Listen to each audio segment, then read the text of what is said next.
pronouns.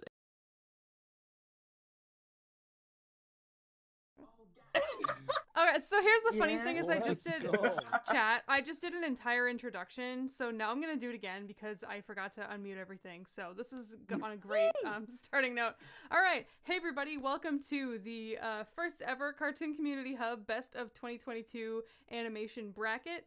Tonight we have a number of creators, bloggers, video essayists from the cartoon community here with us to debate, discuss, and possibly throw hands over the best animated series and films from last year. So we're going to kick things off by having everyone who's here with us right now introduce themselves, starting with Chilixion. Who are you? Uh, Hello everybody, my name is Lixion, he, they pronouns. I am a cartoon discussionist or whatever, analyst. Also a cartoon-based musician. I promise. I make YouTube videos. I promise. And I'm just happy to be here. Uh, that's what the youths call a mood. Yeah. Um, yeah. Hi, I'm Henry Katzman. I also do all the YouTube videos as well as host a podcast called The Pink Isle where I talk about Barbie movies. None of which I notice are on this list for this year. Just total Barbie mermaid power erasure. Oh my god. But yeah, it's fine. Lots of good stuff in lieu of that. Yeah, that's me. Jordan, who are you? It's me. Hi, I'm Jordan Fringe. I talk about cartoons, a lot of obscure ones sometimes, and I'm happy to be here to talk about some animation. Awesome. Man, who are you? Y'all already know it's Man of a Thousand Thoughts. I analyze cartoons and cartoon accessories. I just recently dropped a video talking about Velma and the backlash it's gotten, so you can go over to the channel after the stream to go check that out. It's gonna be a fun one. Oh Right. yeah.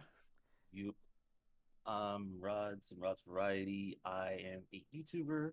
I talk a lot about animation, anime, and all that. Pronouns are he, they. Was on a little hiatus, but I'll be back. I'm just working on a script right now. So yeah. Cool. Shade? Hey, I'm Shade X, pronouns he, him, and I make reviews of media, including animation, and I haven't uploaded a lot lately. I'm just working on a big project, a big video on Final Space. That'll probably be out at some point. I'm hoping for February, don't know for sure, but I also co-host a podcast called Good Vibes on the Vibes Crew channel. That I run with my friend Ramen, and that's getting a big rebrand in February too. Hopefully, there's gonna be new art and everything, and a lot of new co-hosts. But yeah, stay tuned, I guess, for all that. Happy Great. to be here. Thank you. All right, Jake? Hi, I'm Jake, also known as the Glad and Gladiator, and I make retrospectives and analysis on various animated movies and TV shows. Sometimes the Muppets. I just recently put out a video on Muppets from Space, so, if that interests anyone. And then this Sunday, I have a video coming out about various animated side characters and why fandoms love them. But yeah, just excited to be here. Ready to bat for Amphibia. Ooh. Great. Prince? Hey everyone, this is Awkwardly Animated. I'm not really in here too often, but the bracket just seemed really interesting, so I kind of want to do everything in my power to get a certain movie starring a cat to the number one spot. So that's why I'm here.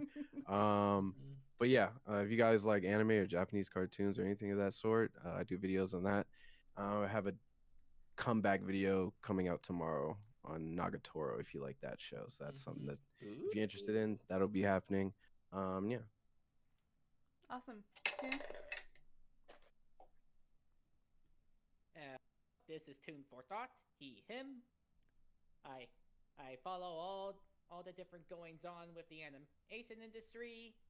I make blog posts about it sometimes, and I have recently started dabbling into video making. I recently made a 58-minute video on Dead End Paranormal Park, which looky is on the bracket. Wink, wink. So, I don't really know. I'm kind of struggling to think of stuff I can really make now, but I'm definitely getting there. Cool. All right. And I'm Offbeat Kiki. I make video essays on primarily nostalgic media.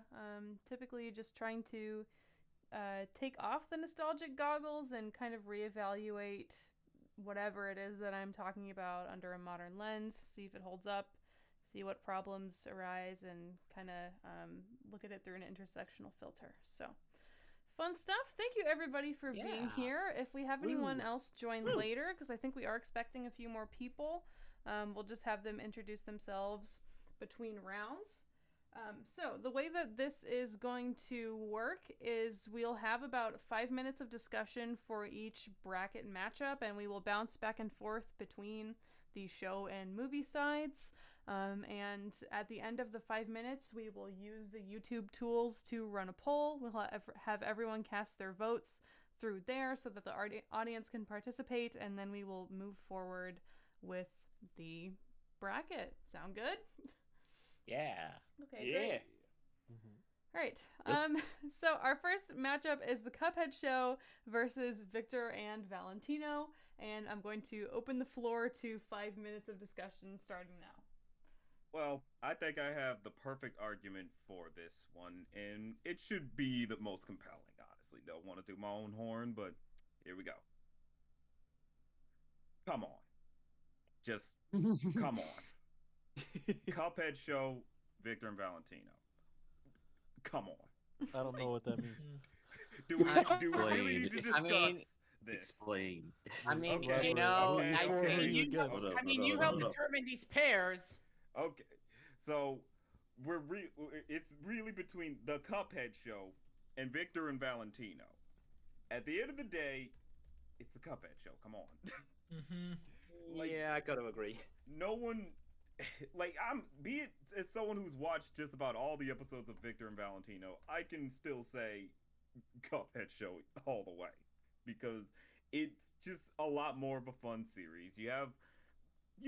They do sort of do two things. You know, you have these two brothers who are very obnoxious and can easily get on each other's nerves, but there's a bit more of a likability coming from the Cuphead show brothers versus Victor and Valentino. With Victor and Valentino, both of them are kind of miserable or annoying to an extent, and it's easy for them to be a bit of a turnoff for many, which is why so many people didn't even realize the show ended this in 2022. Rest in peace. Yeah.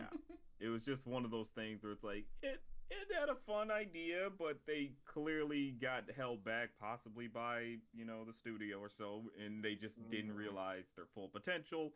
But Cuphead show at least was able to go a bit further. Sadly, it got cut short as well. So the potential that was going to be able to meet is just gone too. So but the Cuphead show has a lot more fun with what it's doing versus Victor and Valentino kind of always keeping them within the city, the little town that they're in, and only occasionally throwing in some supernatural stuff, but for the most part, it's just in the town that we're in, and the town is not the most interesting, sadly.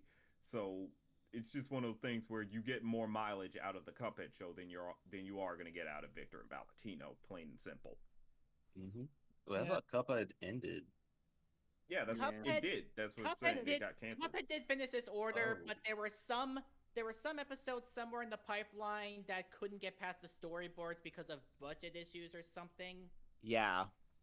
It's for some reason they decided to scrap episodes with the Jimmy and the Ghost Train in favor of some episodes where Cuphead is good at the piano. Like, what were the priorities there? I don't know. Probably amount of new locations and characters that they have to design. Yeah. I think that's probably especially with some of the Netflix pipeline right now. I think that might be Yeah, part of that. I wouldn't be surprised if the cutting was due to Netflix losing patience or something. Yeah. Potentially.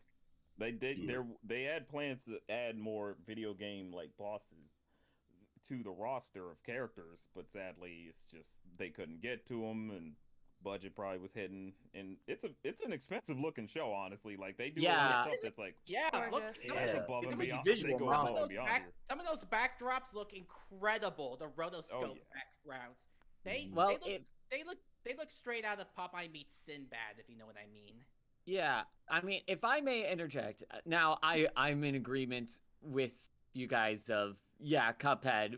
I mean, yeah, come on. But I do want to at least give this to Victor and Valentino because, yeah, this was a very underappreciated show where I think that a lot of people were turned off by that exterior of, oh, it's just discount Gravity Falls or like Victor and Valentino are too obnoxious and stuff like that, which, your mileage might vary with some of that, but I do really want to shout out like the fact that they did try to incorporate a lot of authentic different myths and legends and folktales in terms of some of the stuff that they explored. Like, as a sucker for all kinds of world mythology, like being able to see some of the creatures that and folktales actually brought to life in a TV show is like, with that, I don't know.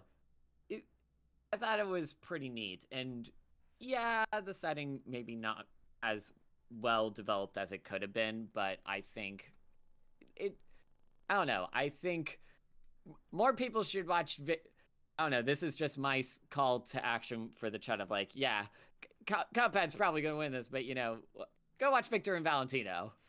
Like, okay, do nice things for yourself.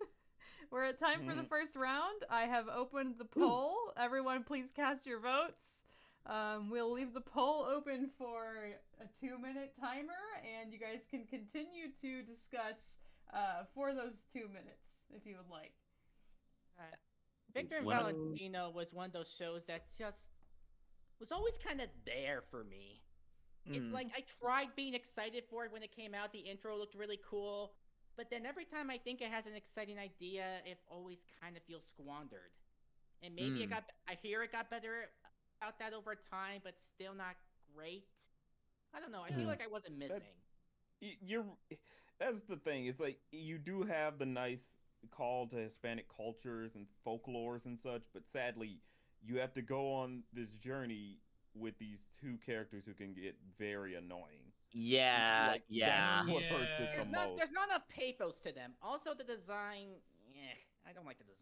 Oh yeah, I remember the pilot, or it was like the storyboard, or it was like concept art. They had really good designs, but I guess they had to cheapen the show for it to get.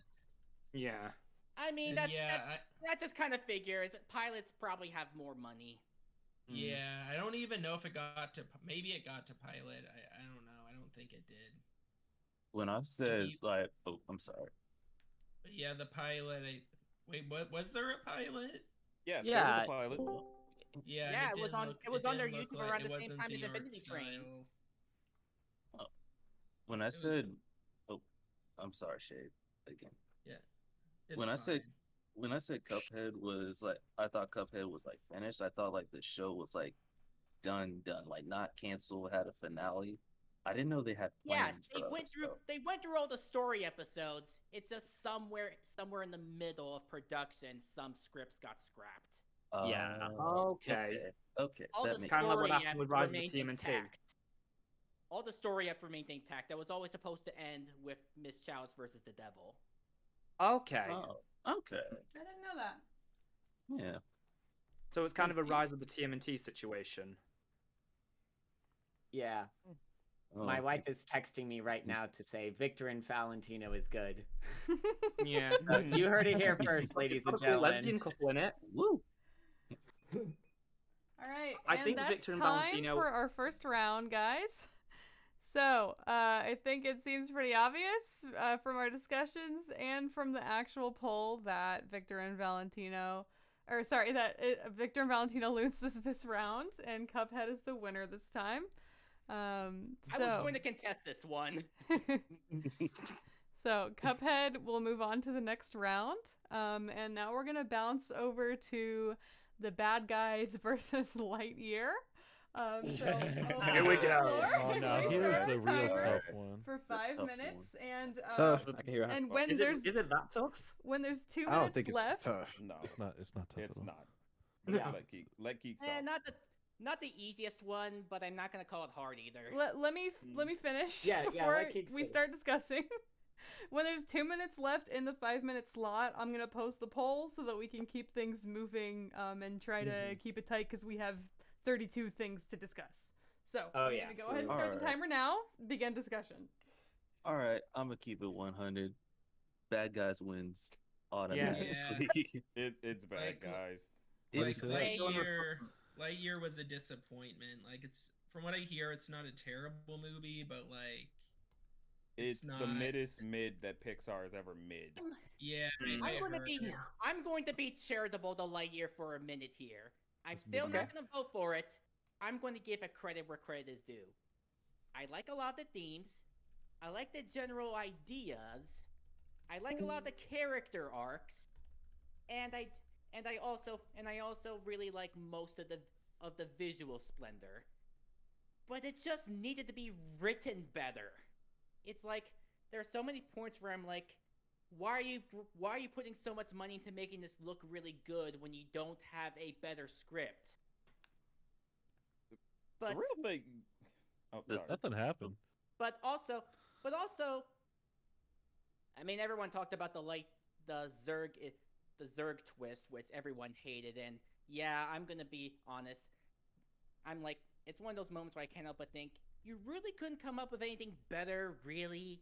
But I think there's enough there for it to be all right. I'm not gonna be too harsh on it. Of course, Bad Guy still wins because it has the really cartoony animation. It has a really cartoony animation, and it has the pretty standard but really fun, enjoyable premise. And of course, and it just had a sort of charm and energy to it that DreamWorks was kind of lacking for a while. Mm. Yeah, And I think Lightyear had. that's how what made it such a big hit. Yeah, The Lightyear had. best part about so much Lightyear was the potential. teaser trailer. Oh yeah, the teaser trailer slapped. Mhm. But like, Yeah. it has so much potential to be like great. And when like I saw it in theaters, like especially in like some parts, which I'm not gonna speak on because it's spoiler area. But it's like when I left, it was like that was average. Like it could have been like better, and maybe it was just like expectations and stuff. But it's like, and it's like this is Lightyear. It's like to the Toy Story franchise, and I don't know, just I felt empty watching it afterwards. But Bad Guys are just like slapped all around, and the cast was For real. great, the art was great, everything about it was great, and there was a good cast in Lightyear too. But it's like I just like the story of Bad Guys a lot more than Lightyear. Yeah, I I like really the like characters. Bad Guys. It's like a animated. It's inspired by Tarantino movies, clearly. Yeah, at the end of the day, Yeah. with Lightyear, all you really have to say about Lightyear is Buzz Lightyear of Star Command did it better. Yeah, Like, yes, definitely. yes, That's a yes. Yeah, it's a little unfair that that's a TV show and this is a That movie. should have but been the they- movie. Right, exactly. Like they understood. It's like it's Buzz Lightyear. Because the point is, Lightyear's supposed to be the movie that Andy saw that got him into Buzz Lightyear and all that. If I was a kid and I watched this, I would have been like, cool. I would have been jumping in my seat, just trying to do anything else but watch the movie because it's just not that engaging. can like return you have the- nothing. You can return the toy to Walmart, Mom. Right, exactly. Like you have nothing. There's nothing in Lightyear that would get a kid interested. You don't have cool aliens. You don't got a cool bad guy or a lot of fun adventures or an interesting world. Because let's face it, the alien worlds that they have in Lightyear are just boring. The most they have is a plant Boring. life that's somewhat alive, but they don't do anything really with that. So it's like, well, that exists, I guess, but and you don't really, and it's just vines. So what do you have to cling to? Nothing.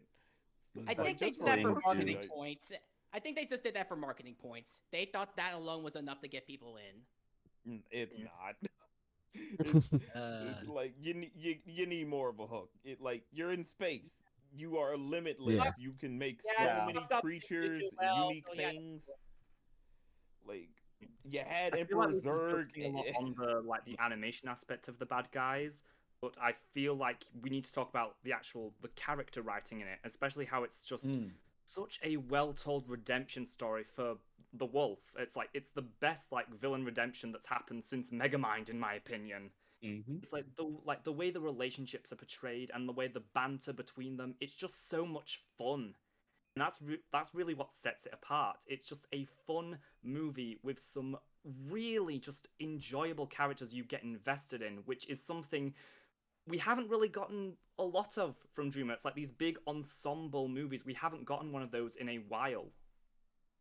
I think one other thing that's nice about the bad guys is that it's if you're a fan of animation, you can see a lot of its love on its hand on it like worn on its sleeve. Like it's clear that this thing is somewhat a love letter to Lupin the Third and other kinds of shows along those lines. And I don't know, it's super neat that like other audiences have been like introduced to this kind of stuff because of the bad guys. So yeah, I enjoy it.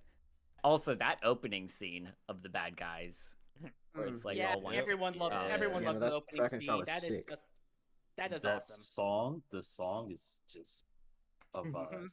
I agree. And there's another- And we're at time. So Yeah. we will continue to talk about why we like the bad guys as we move forward in the next round of the bracket. But for now, it wins and it moves on to round 2. So I'm going to bump that in there. And we're going to go back over to the television side. And we're going to talk about We Baby Bears versus Kid Cosmic.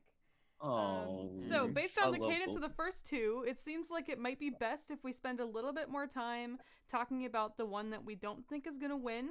And then because we definitely have time to like give the ones that we're leaning towards their flowers as we discuss them in the next round. So with that in mind, go ahead and start. I mean, with Baby Bears, like I haven't watched it at all, but from watching a bit of the original series, I mean, I think the original's fine. With We Baby Bears, it's like, okay, they're full on babies and they go on like these little nice fantasy adventures and such. It's cool. But I don't know, to me it just never looked that interesting.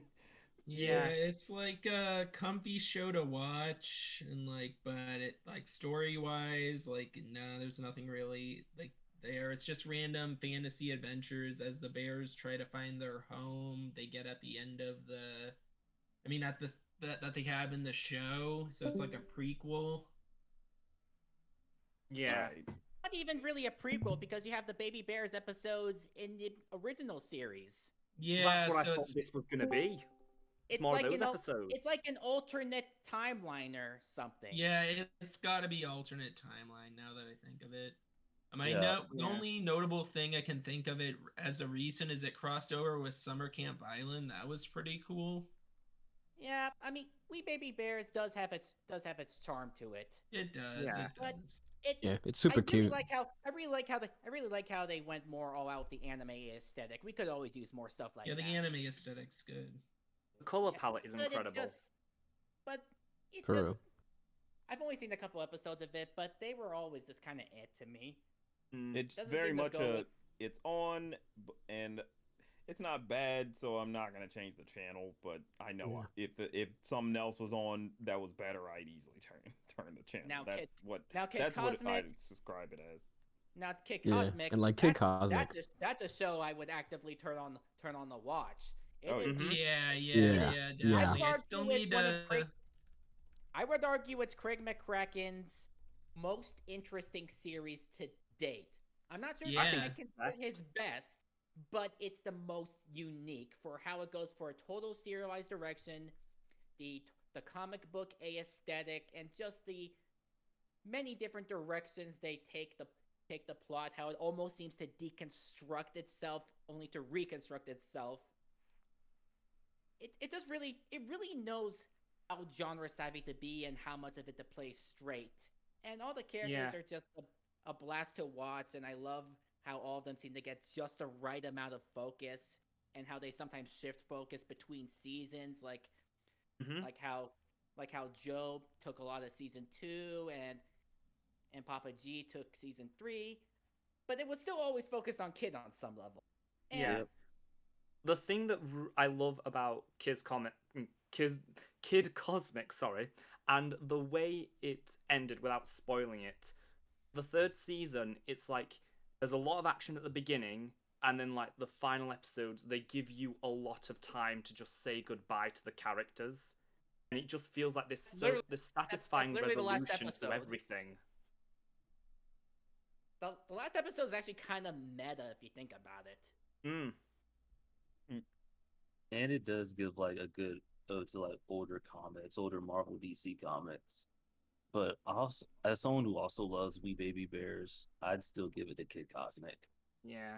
Yeah. The thing is about We Baby Bears, and maybe it's unfair to judge it on this criteria, but I was a massive fan of We Bare Bears. I watched every single episode. Like, the movie is a great, like, ending point, but there were so many, like, hanging threads and storylines, and then, like, I don't want to say it's like Teen Titans Go, but because Teen Titans Go is not bad, but just in that sense of, you know, there was so much more they could have done, and then they just got a new show that was this.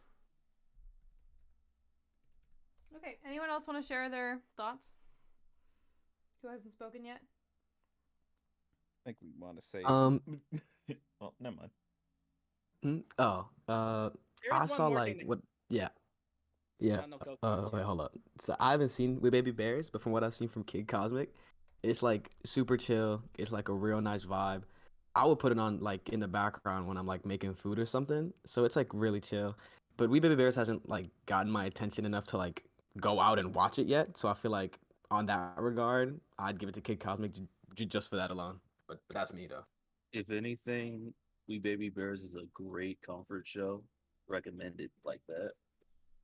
So, but Kid Cosmic. Yeah. Okay, cool. Yeah. We're at time. Did anyone else have something they wanted to say about We Baby Bears that they did not get to say?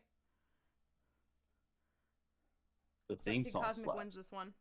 Oh, The- the theme the- song does slap. Cool. Both theme songs slap, but yeah. All right. This round goes to Kid Cosmic, and we'll bounce back over to the other side as soon as I'm done arranging everything, and we will discuss The House versus The Rise of TMNT, the movie. So I'm going to go ahead Now and things are getting interesting. start the timer, and I'll open the Man. floor now. All right.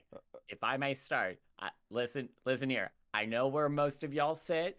I'm gonna go out on a limb and say most of y'all are gonna go for Rise of TMNT. Now, if before any of you Turtle fans out there, let me just pitch you on The House. Here's the thing about The House. Legit, like no joke, probably one of my favorite animated movies to come out this year, which when you consider the stacked catalog that we have, that's a very impressive kind of thing. As a horror anthology, even though on initial viewing it might seem like it's a bunch of these disparate stories of first these weird doll people, then rats, and then cats, it feels like these are just like random stories, but in looking at it closer, it feels like this really deep exploration of our own relationships with like the commodity of housing and the ways it's evolved over the centuries. And I feel like as an animated movie, it really explores a lot of those ideas in a really subtle and interesting way that I think more people need to give a chance on. It's yeah. I just love this movie so much. That's where I'm going for, but Can I just say Yeah. that I never heard of the house until a minute ago. Oh Mm. no. Well, it came out. To be fair, it did literally come out in January of 2020. Well, So So, it's like, Netflix. yeah, I can speak for as someone who is a major Teenage Mutant Ninja Turtles fan, and someone who actually watched the house when it released. I can still say I'm going for TMNT simply because of the fact that the house is definitely an amazing movie. Like it's one of those things that understands playing with with its genre, creating an uncomfortable feeling while also making you think about what you're witnessing. Understanding that concept of obsession and wanting to continue something or continue to be involved with something that clearly is just hurting you. And the Yeah. final like anthology short in it basically shows up that culmination of being able to just let go, not be so obsessed, and move forward with your life instead of just tying yourself down. yeah, But yeah, with the rise of the TMNT movie, it's just a movie that you could put on at any moment and you're just gonna have a good time. It's always just there's some crazy action, and it keeps in standard with the fact that Rise of the TMNT is the best looking TMNT series. That like they've never looked it better than that, and I don't know if they'll ever look any better going forward, but who knows. But either way, you get some amazing stuff in it. They actually push some boundaries with this movie, willing to have some cursing, really willing to have some blood that TMNT usually just can't get too into, say for maybe like the first live action movie. But here it's like in an animated form that they're able to do that. And it's like, okay, that's different. And with this, you're just seeing constant pushing of the budget. Like there's constantly some amazing like craftsmanship in terms of movement of the characters, action, design, and everything. It's just amazing to look at. It just pushes all types of levels. And the greatest thing with this iteration that people tend to misunderstand is that it works as its own thing. Sure, we got 2012 series, and that's great, don't get me wrong, but it does have to rely, it kind of does rely on the original 80s series existing. yeah. Without the 80s series, you don't get the 2012 series. But Rise stands without the 80s series, basically.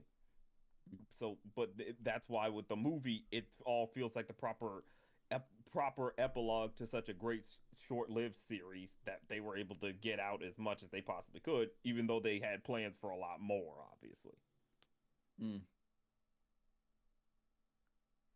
I mean, I already said my thing on the house. Does anyone else have? I mean, from the trailer, like the house looks pretty dope. It's just that I'm like in a mixed bag with horror. I'm more of a thriller guy, but I will give the house I'll give the house a chance. I will Is there say, turtles It's more in it? thriller than horror. Like, Yeah, there's no I will jump say- scares or nothing. yeah, I will say this, like the house, if you're unsure about that kind of thing, it's not going to be anything on the same level of fright as, say, like, I don't know, it's not going to pull a mad god on you guys or anything like that in terms of Yeah, no. gore and viscera. But yeah, I just find the house very interesting, partially because it's got especially when you look at the talent that is behind it, the people that they had contracted for the house, they're all these like independent directors from the Eastern European film scene. Emma DeSwaif was the one who directed the first segment, the one with the creepy dolls. Paloma Beza worked on the third segment, and it was Mark James Rules and Nikki Lindroth Bombar who worked on the middle one. And I don't know, I just think I find it really interesting that like Netflix was able to pull from like all of these like just kind of obscure like indie animation talent and be able to give them like that kind of a budget. And it's one of those things that just makes me think, man, what could have been if Netflix kept like funding good animation and not be pieces of crap about it. Yeah. So Felt. yeah. Cool. All right. We're at time, so it looks like the rise of TMNT will be moving forward with love and respect to the house. Yep. It's fine. And we will move Shout back out. over to the show side, and we're gonna discuss "Don't Hug Me, I'm Scared" and "Dead End Paranormal Park." So I'm gonna reset the timer, and I will let you guys begin discussion now. Low key, Don't Help Me, I'm Scared is like top tier, like visual horror in terms of like unsettling imagery that sticks with you for a while. Like not really on like the jump scare territory, but like definitely keeping like the sort of creepy imagery that the YouTube series had, and still keeping the tone consistent, if that makes sense. I think I haven't seen Dead End Paranormal Park, but from what friends have told me, it's really good. But for me, Don't Hug Me, I'm Scared just sort of reaches something in animation that is very, very rare, which is horror that doesn't rely on like dark imagery, just like unsettling imagery. Yeah. I really like Don't Hug Me, Alright. I'm Scared.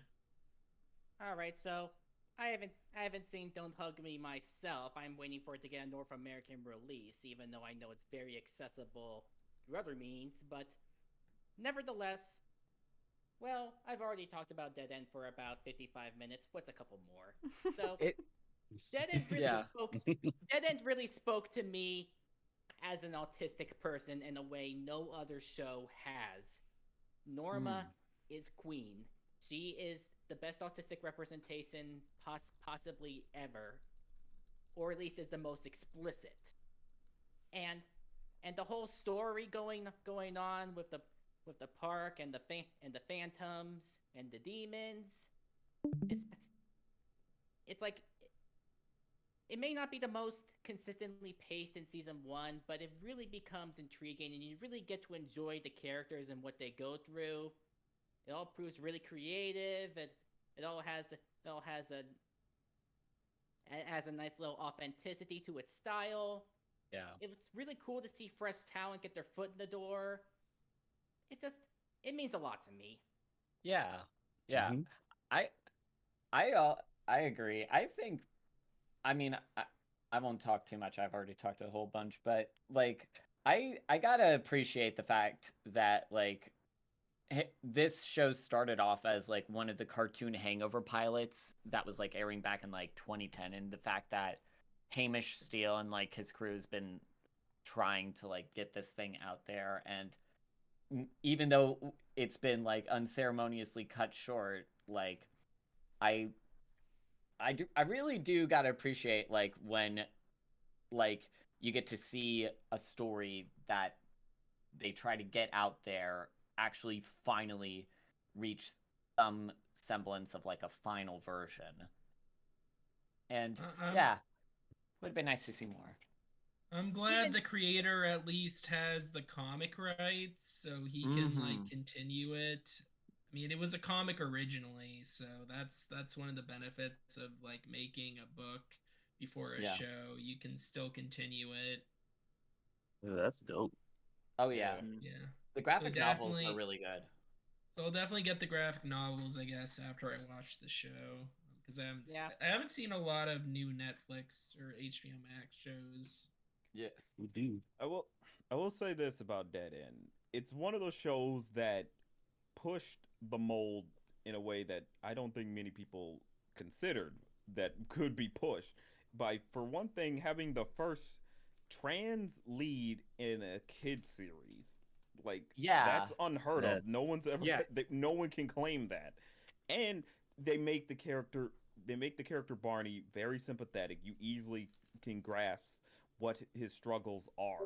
Even if say you're not trans yourself, you still get why he's feeling the way he is, why he's angry at his own parents, why he chooses to run away, and everything. And you're understanding all the connections he can have, and it's just amazing that it's able to do that across the board. It is able to talk to just about everyone, no matter Yeah. what. And that's the greatest thing that anything can do. Any piece of media can do is to be able to talk across the board and get people attached without having to always think of just that certain part of them in the character, you know? Yeah. And then you also have these fun, likable characters all going on these adventures in this unique enough setting. Honestly, it's an amusement park, and then and there's always these nice homages to every different thing. They even throw in drag culture into the mix, and it's like, okay, that's interesting to see put into a kids series. You know, like they're willing to touch upon stuff that not many things are willing to touch upon, and utilize it in ways that doesn't speak down to the kids or anything, and it's still entertaining, say, for an adult to watch as well. So that's just kind of the thing. My main thing in terms of Don't Hug Me, I'm Scared is I watch Matt Pat, like, theorizing on it. I never actually, and I watched the Gumball episode that was done by them. That's about really it. I never got to fully watch an episode. I've seen some clips here and there, but most of the time they're out of context and they're funny. But Yeah. it's still just one of those things where I haven't. It's one of those things where it's not as easily accessible, sadly. Yeah, With Don't Hug Me, I'm Scared. Not to interrupt, but it is one of those things where because I know they do have like animated segments in it, but because it's like primarily puppetry that's at play, like I don't know. To me, like puppetry and animation feel like separate kind of things, but I know they're very similar. I don't know. I think that's part of the reason why I'm going Dead End over Don't Hug Me, I'm Scared. Right. I think, like, man. Oh, I'm sorry. Well, I just want to say this.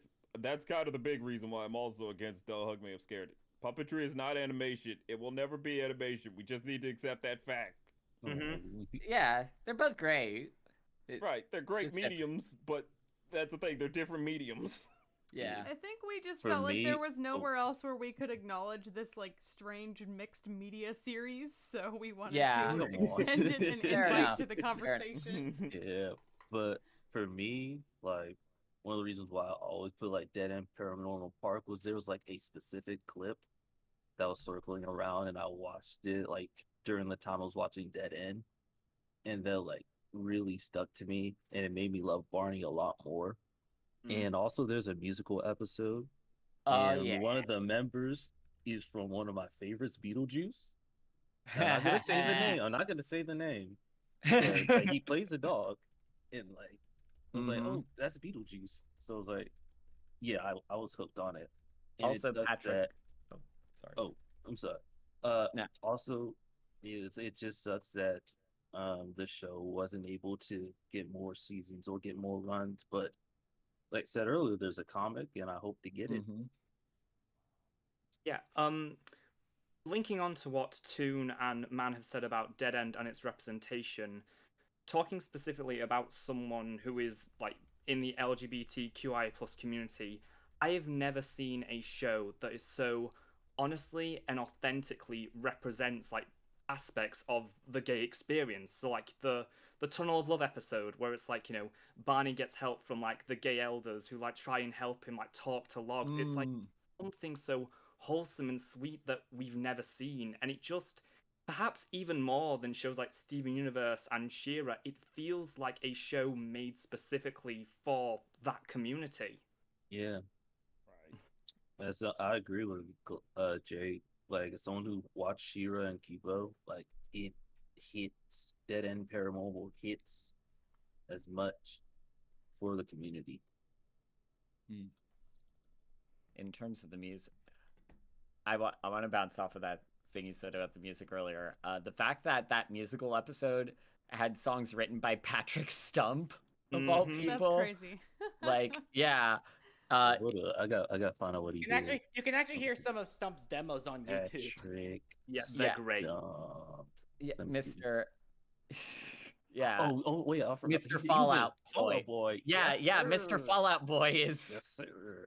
yeah, and you can find him singing the demo for My Frankenstein, and it just sounds like a Fallout Boy song, but we love it for it. If they don't release it as a Fallout Boy song, I'm gonna flip. I mean, you can just get that sucker on YouTube. Like, Oh, it's on YouTube? Oh yeah, no, it's on YouTube. It's a great time. Let me see. Yeah, I'll if you listen to search it My after. Frankenstein demo, you will find it, and it is He a also real wrote good the demo time. for You guys- Phantom of the Theme Park. Our Oh, I'm poll is sorry. at 51% to 49%. It was just 50-50. Come So on, dead end sweep, dead end sweep. Dead end sweet. Come on. Okay, Come on. listen, we are way over time for this one. Yeah, I think we have to yeah. close it yeah. down. damn Dang it. it. Just two Dang more it. votes for dead end. It would clear. We could have had a Tragic. tie. We could have had it all. We could Did have everyone had it on the all. stream get their votes in on the app on YouTube? I voted on did. YouTube. Okay. Pretty sure. Okay. Oh, okay. Yeah, I got Yeah, it. I'm voting on the polls. Okay. Then Yeah. I think we gotta end the poll and don't Yeah. let me MCR wins Hey. It's okay. by Okay. 2%. Hey, but shout out Dead End though. Shout out Dead End. Shout out Dead End. Yeah. We love Shout out Dead representation End. around Shout here. out dead end. Shout out to Hamish Steele. What? Yeah. Well, we put up a And good Alex fight. Brightman. Oh yeah. I'm sorry, Beetlejuice. Right. That's the fun thing about these is like the chaos of when it's really close. That's Yeah. pretty fun in how tight it was, not gonna Yeah. lie. That was fun. They're not all gonna be a sweep. Okay, now we gotta move on Oh, that's nice one from your hands. to two Oh. like stop motion films, I suppose you could say. Yeah, that seems right. Yeah. We've, Yeah. Yes, it is. Okay. All Um, right, so we've got Marcel the Shell with shoes on, and we've got Guillermo del Toro's, I can't say his name right, I'm sorry, Pinocchio. So I will go ahead Guillermo and del Toro. I will go ahead and open the floor now. Go Okay. ahead. Pinocchio. So Easy. I have seen both of these movies. I adore both of these movies. They are my top two picks of animations across all of 2022. Marcel is really adorable and thoughtful, simplistic, but also really gets you in a certain mood after you're done watching it. It really makes you think about all the little things, but also all the big things. And it's such a unique premise that really knows how to get you to feel. I don't want to say too much about it, but trust me, if you haven't seen it, please freaking do. It is more than worth seconded. the watch. Marcel Sorry, Sweet. Johnny, I couldn't do. I'm sure if Johnny was here, he'd be able to do the film much more justice. But He alas, loves that. yeah, exactly. Marcel As someone, Sweet. As for Pinocchio, I saw this in the theater.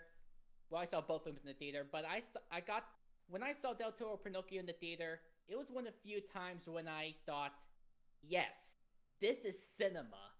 Everything about it works so well. The additions to the story were surprisingly natural and really hit hard given the themes they were going for. The stop motion is incredible. And there's just such a passion from everyone, from the actors to the animators, and of course Del Toro himself. And of course he obviously deserves to spit all he can about the medium, because I had to bring that up because he is totally right and based by doing that, and hopefully that can lead to a domino effect in the future. But in terms of comparing the two films, I've gone so back and forth on this. I think I might want to vote for Marcel because it's more original. That is I valid. feel that. But Yeah. that is only by a Marcel Sweet. that is only by a tiny hair. I will say this. As I recently, as in literally like 2 hours ago, watched Marcel the Shell. Marcel Sweet. And as someone who watched Pinocchio and reviewed it, I remember enjoying it a great amount, but ultimately, in the back of my mind, I was like, this does not feel as strong as everyone is making it out to be. I felt the same. I was And kind of maybe bored. it's because personally, when it comes to Pinocchio, I would like to see them actually adapt it from the original story finally. Like it's never been adapted from the story. Everything has been a deviation in some way, shape, or form. So it's like, okay, well, that's like to see them get to the killing the cricket, him being hung, like Pinocchio being hung and such. Like that would be What? nice. Yeah. What? Yeah. Oh And no, yeah, the Carlo story. Collodi's original story is oh, it goes places. Yeah, But it's a I very mean- dark story, but sadly, no one's adapted that story properly. Everything's either a nice or pleasant thing. This one sort of involves some of the death idea, but it's just still far removed, especially. And the thing that kind of hurts Pinocchio, a big thing, is kind of that fact that it takes place during World War II in an occupied Italy. Yeah. And they're willing to show that particular dictator. you Yep. know it just kind of makes you feel uncomfortable, especially since it's like Pinocchio himself doesn't seem to really react that much to it. It's like, here's this thing going on that's really affecting the world, but Pinocchio's just kind of walking about, not really that invested in what's going on there. It's more like this is happening around him, but he's not really caring too much. Like he has his own That's story point. going for him. And with Marcel, it's just one of those movies that manages to. It's a very small and contained story, but there's a lot of charm and an endearingness to it about really enjoying the life that you have, because at a moment's notice, or enjoying the time you have with others as well, because at a moment's notice, they can be gone, sadly. It's just it's just sadly one of those things where it's like you have to accept that some things are going to change, and there's not much you can do about it except keep moving forward. you know Things eventually start to fall into play, though, and that's what Marcel is. It's all about the challenge of just moving forward, and I think that's something that resonates greatly with many. So honestly, it's just one of those things where I think Marcel easily can resonate a lot more, but sadly, not enough people saw it. Whereas Pinocchio was on Netflix, and easily people could just go watch that right off the break. Sadly, Yeah. I It think was also one yeah. of the few films they actually bothered to market, so that's another thing in its favor. right? Yeah. I think Pinocchio's message about like living like until like the last breath, because you never know like when the day's gonna be your last, is something that resonates with me. But like Marcel looks just cute, and from the trailer, I wanted to see it automatically, but unfortunately, I didn't have the time. But like at least if like Marcel wins at the Oscars, I wouldn't be mad based on the reviews it got and the positive as it got. But yeah, I think Pinocchio and Joe, I didn't know about the original story because Oh, the it only goes one places. the only ones I watched was Disney and like clips of that Amazon one. And I was like, and so like it's very hard to know about the original story when that's like the only two you've like seen. And this one with Guillermo del Toro, who did the Hellboy movies, and I love those. And him doing this, like from the trail, from like the preview of the cricket, it's just like it got me right there. And there are parts where I was like a little uncomfortable, but overall, I still like had a good time with Pinocchio. I'm mostly saving my thoughts for Pinocchio because, based on how the poll is, What happened to the Yeah. So sweet. Yo, I gotta Yeah, cook. Yo, it's, I gotta cook. Marcel, Truth Look, is, Cook. It's Cook. tight I gotta right cook, now. okay. giving What up on my was- top two picks no what were matter they what cooking? Okay. So I'm not gonna be Okay, happy listen, either listen, listen. way. Okay, listen. Marcel, so as someone who's actively in film college right now, Marcel has had a crazy impact on like film college people. The way I hear yeah. about Marcel, like every single day, not just from other students, but also teachers, is insane. Like people love Marcel like in like the film community, and I feel like in the next few years it's gonna be like considered like a classic, like up there, and like it's like such a vibe. Like just like watching it, it has such a consistent color palette, even though it's a really like odd premise to be fair. But the color palette sort of makes it more grounded and allows you to connect with, you know, like the characters and sort of what's going on in the film a lot more. And it's like weirdly enough, like a comfort movie, but like one that you gotta like that sort of like you need to pay attention to the whole time. Like you don't like it engrosses you. And it like it really gets you. And I'm saying y'all gotta vote for Marcel because this needs to win because I'm like fighting for my life out here. Question to our panelists That's a perfect here. word, Phil. Are we majority Marcel on the call? I am Yes, saving most of am, my bro. thoughts for Pinocchio. Like I am Can we yeah, go down I the am list all- and do a vote of who's actually on the stream voting for what? Yeah, yeah. Joe, what's your vote? Marcel. Henry, what's your vote? Pinocchio. Jordan, what's your vote? Marcel. Man, what's your vote? Marcel. Rod.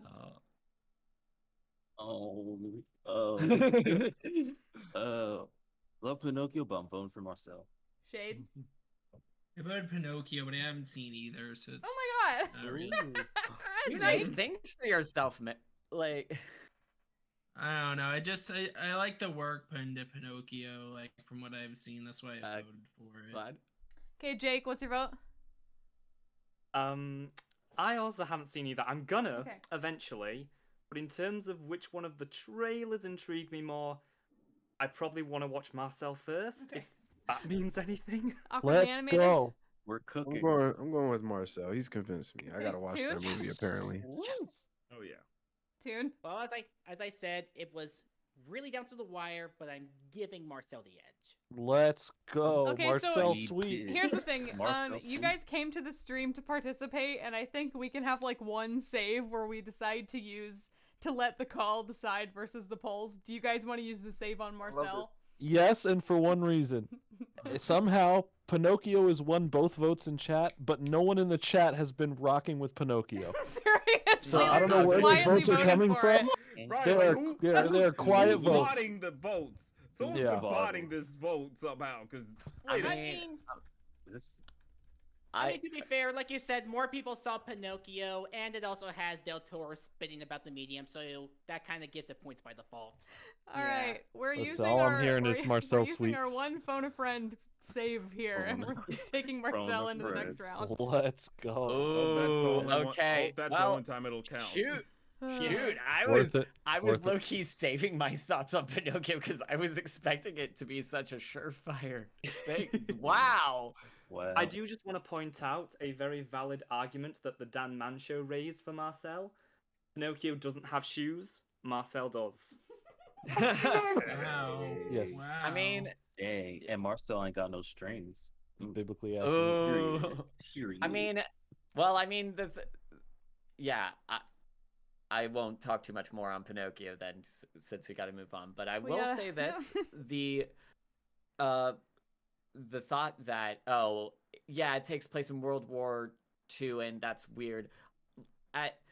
It's a thing where like Pinocchio is so intrinsically tied to Italy. It's like a big point of national pride. If you look at Italy's film industry, you will find that they've made a Pinocchio movie like almost every 5 years and stuff. And I find that like Pinocchio is specifically an interesting case study in Del Toro being a very explicitly anti-fascist filmmaker, which could be seen where this movie is kind of continuing a lot of the stuff you saw in Pan's Labyrinth, The Devil's Backbone, and to a lesser extent, The Shape of Water thematically. And I think the thing that I really appreciate about Pinocchio is the fact that it was, yeah, some people might find the presence of Mussolini like a little strange, but the fact that like Pinocchio told the dude to like eat shit and die on stage, like, you know, Yeah, that I was don't know, really you funny. like- That was really funny. you like to see it. like, Yeah. Really? Or like, No, literally, he sings a song to say, like, oh yeah, Like- he did. He did. yeah, he tells him, Yeah, he- like, They literally he just, calls they him have him put on the Il- show where Il- he basically does poop. Yeah, exactly. So. Oh yeah, that's right. That's more like Pinocchio. Nice, Jordan. What I mean. Nice. Oh, apparently Kavi's on his way in. Huzzah. All right, cool. Uh-oh, we All right, forward. yeah. Let's move to the next one. Yep. I personally have a lot of words about Close Enough. I haven't really given a lot of opinions here, but I definitely have some things to say. Yeah. About so this do I. one. Let him out. So, let's open the floor, and I would like to say my piece about Close Enough first, if that's okay. Yeah. And I'm going to start Go it. on. Start the timer now.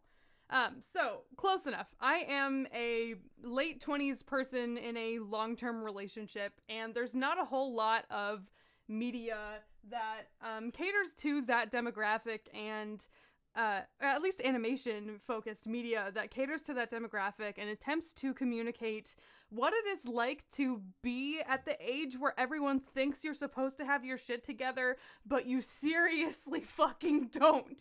And that's one thing that I really appreciate about Close Enough is alongside like the humor and the animation and all of the subjective things that I like about it, the objective truth that they went for a market and a demographic of representation that isn't really handled very often, and tried to show the experience of young parents, not from the child's perspective really, but from the young parents' perspective and like the whole family and their communities perspective. I have a lot of love for Close Enough, and I'm fucking heartbroken that it got canceled. Anyone else say that piece now? Second, Yeah. dude.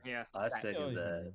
The fact that it got canceled with how good it is still makes me mad. Like Kiki said, or Keeks said, sorry. Either one's fine. It's just like how it recognized like adults at a time like getting things together when you like don't. It just revolves around a couple families just trying to get through life and some crazy hijinks. But throughout each episode, I was hooked and I was laughing my ass off so much. And I love each of them. I love the child. I love the two parents. And I love that. I think JG, who was in regular show and helped with regular show, like was JJ a voice Quintel. in JJ Quintel. Thank you. And just everything about this show, like I love to death, and I love it as much as a regular show. So I'm putting my vote for Close Enough. Felt. Yeah, same here. Right? Same. What really I got have me only about Close recently Enough? I have only recently started to really watch through The Legend of Vox Machina, and while it's not the most interesting fantasy show you could have, I think it has a lot of charm and wit to it with this ragtag team struggling to get along with each other, as well as a really pretty action that goes on. And I don't know, I have a really fun time with it. Close enough. Close enough. It does have a lot of the same charm as regular show, and I too really love the premise of going through young adult life, especially in a pretty upbeat way that still wasn't afraid to get real every now and then. Mm-hmm. But I don't know. I don't think it really made me laugh too often.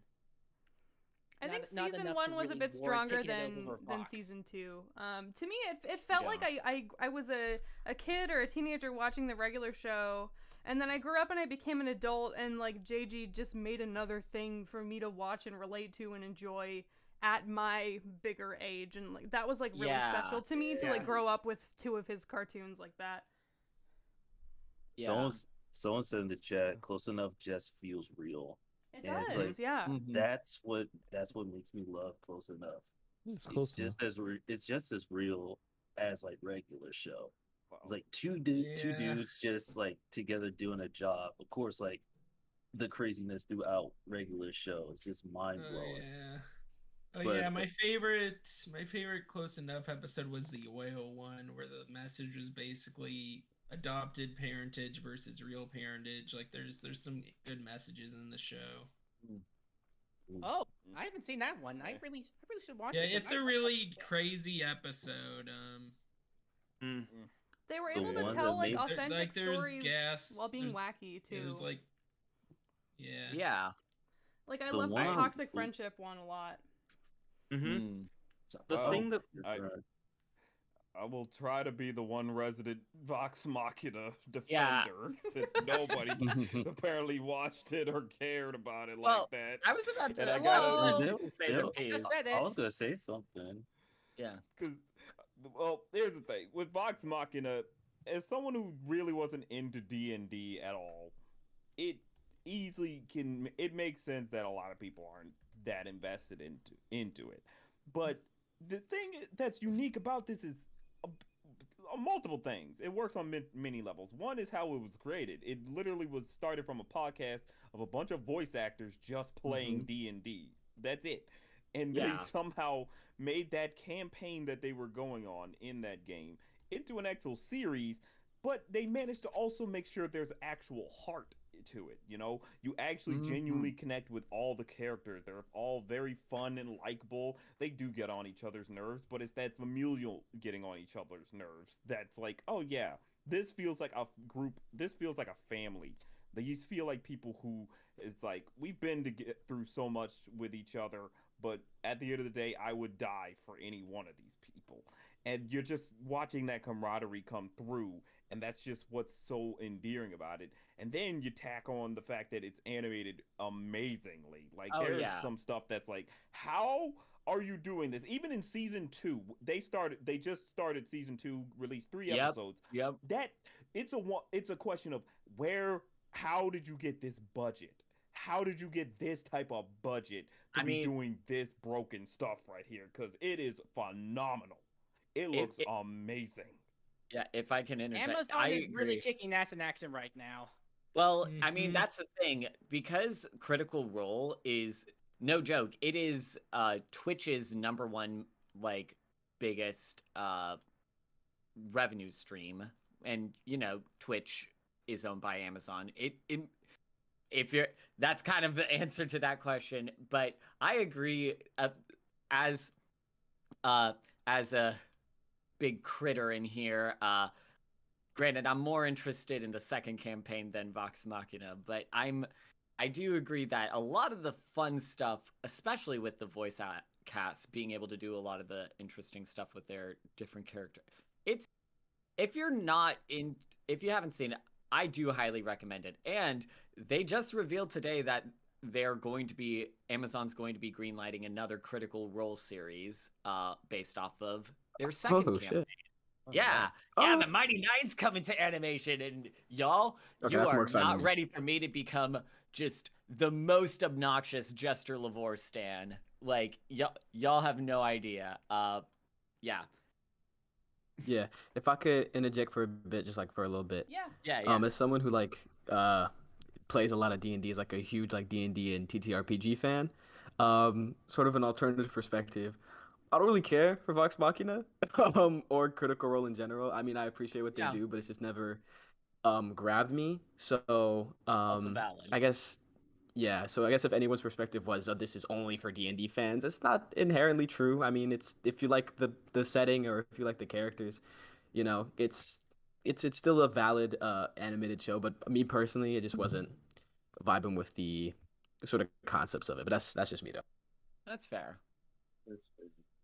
I will say, for just in defense of Vox Machina, like the guy who one of the voice actors who's in Vox Machina plays Jotaro from JoJo's Bizarre Adventures.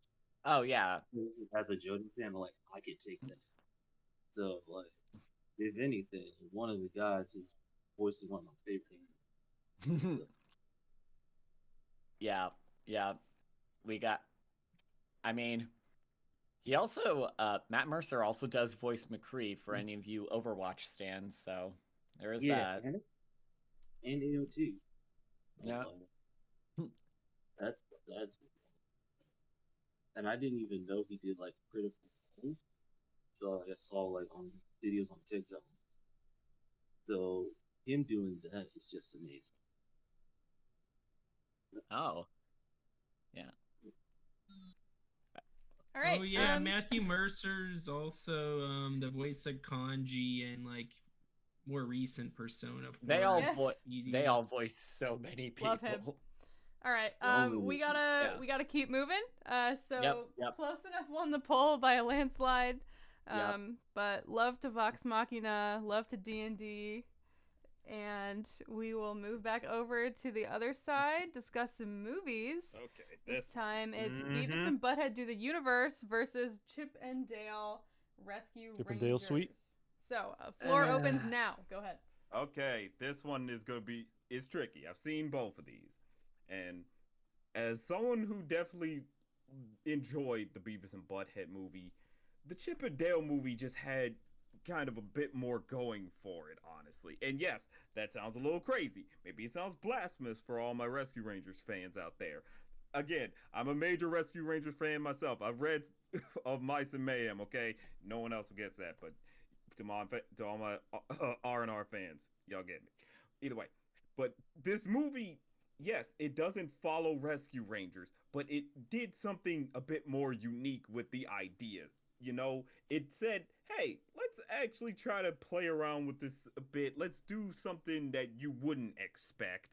And it managed to actually make it work with what they could do. They couldn't push it to the full extent. You know, like with Chip, they had to make him CGI but add like a cell shading effect on him so he looks 2D. But it's still like cool that they went that mile. It's also cool that you get to see all these different IPs interacting off each other like it's Who Framed Roger Rabbit. Of course, it's not to that quality, but it's still amazing that they were able to push it to that degree. And it's still a pretty funny movie overall. Like, you're having fun with what they're doing. Oh, I got it. Hey, Harry. Hey, I'll be quiet. What's up? Jerry. Okay, I'm gonna be quiet because I'm like, I don't know where we are right now. I'm just trying to figure everything out. Sure. We Yeah, are we're voting discussing for Beavis and Butthead Do the Universe and Chip and Dale Rescue Rangers. Oh, okay. Yeah. And like with Beavis and Butthead, it's pretty much prime Beavis and Butthead, really. It's really good Beavis and Butthead. Like, there's no denying that. But the thing is, that's kind of what hurts it a bit. It's just Beavis and Butthead. If you've seen Beavis and Butthead, you've seen Beavis and Butthead Do the Universe. It's it's funny shtick. It's stuff that it's cool that they're willing to be like, hey, let's throw these characters into the current year of the 2020s and see how they interact off of stuff. And you get some really funny jokes out of it. But at the same time, again, you can't help but think it's just Beavis and Butthead doing the same stuff. It's still great stuff and still funny, but it's just same stuff. With Chip and Dale, there's something different here. They're not just verbatim the Chip and Dale doing their same shtick, which would have been great to see, but it's still fun nonetheless. They do have some fun with it. They do show that they care about this property to be willing to get into the meta idea of it all. So that's kind of the one thing that I feel works to its favor, is that there's clearly a sense of love coming from this. With Beavis and Butthead, it's like, yeah, we enjoy this, but it can feel a little bit like we're back, and yeah, that's the thing, we're just back. It's like, again, it's nice for what it is, but I still say Chip and Dale easily. Yeah, Beavis, not Beavis, Chip and Dale has a lot of heart going into this. As someone who's seen like a couple clips, like this movie, like really is just a fun time. I don't know what it is, but I couldn't get into Beavis and Butthead like in general. Maybe it's just me, but I think Chip and Dale, like I just love it entirely. So yeah, Rescue Rangers for me. Yeah, I prefer the Beavis and Butthead movie just because it I don't know, I just found it really funny. It made me chuckle. And I like how it added a bit more character to Beavis. I like that about the movie. Like you really feel for him as a character in the movie through his adventure with Butthead. Yeah, I will say Chip and Dale, I really like the movie. I mean, I have a preference to the other movie, but Chip and Dale, like Disney got the Lonely Island to work on a movie, and the influence is definitely there. But it's like a Lonely Island movie, but for a more younger audience or general audience. And yeah, the Sonic parody, Ugly Sonic, that was funny. Just it satirizing reboots. Some people didn't like the meta stuff. I was fine with it.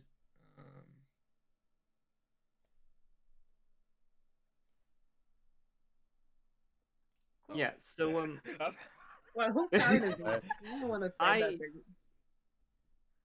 I haven't seen Beavis and Butthead, but I have seen Chip and Dale Rescue Rangers, and I was not a huge fan. I think it's a movie that has a lot of really good ideas, but I think it fails on the execution and some just elements that are really in poor taste. For starters off, the whole situation with it being like the adult Peter Pan, that whole story with like Bobby Driscoll and everything. Yeah, it felt just a bit. And then you get like the voice acting. It's like John Mulaney sounds so out of it. It sounds like he's putting like just no effort into this performance whatsoever, and he's just there to collect a paycheck. It's like some of those line deliveries are just so off, and it's like there's no emotion to it. You don't feel like he's giving anything. Meanwhile, well, he's next to Andy Samberg, who is acting his heart out, and it's extremely noticeable. Yeah. Then you get into I'd say gadget and zipper thing. I'm sorry. I was gonna say in defense, I look at I think it was it Dale that was voiced by John Mulaney or Chip? No, that's Chip. It was John. Chip. Yeah.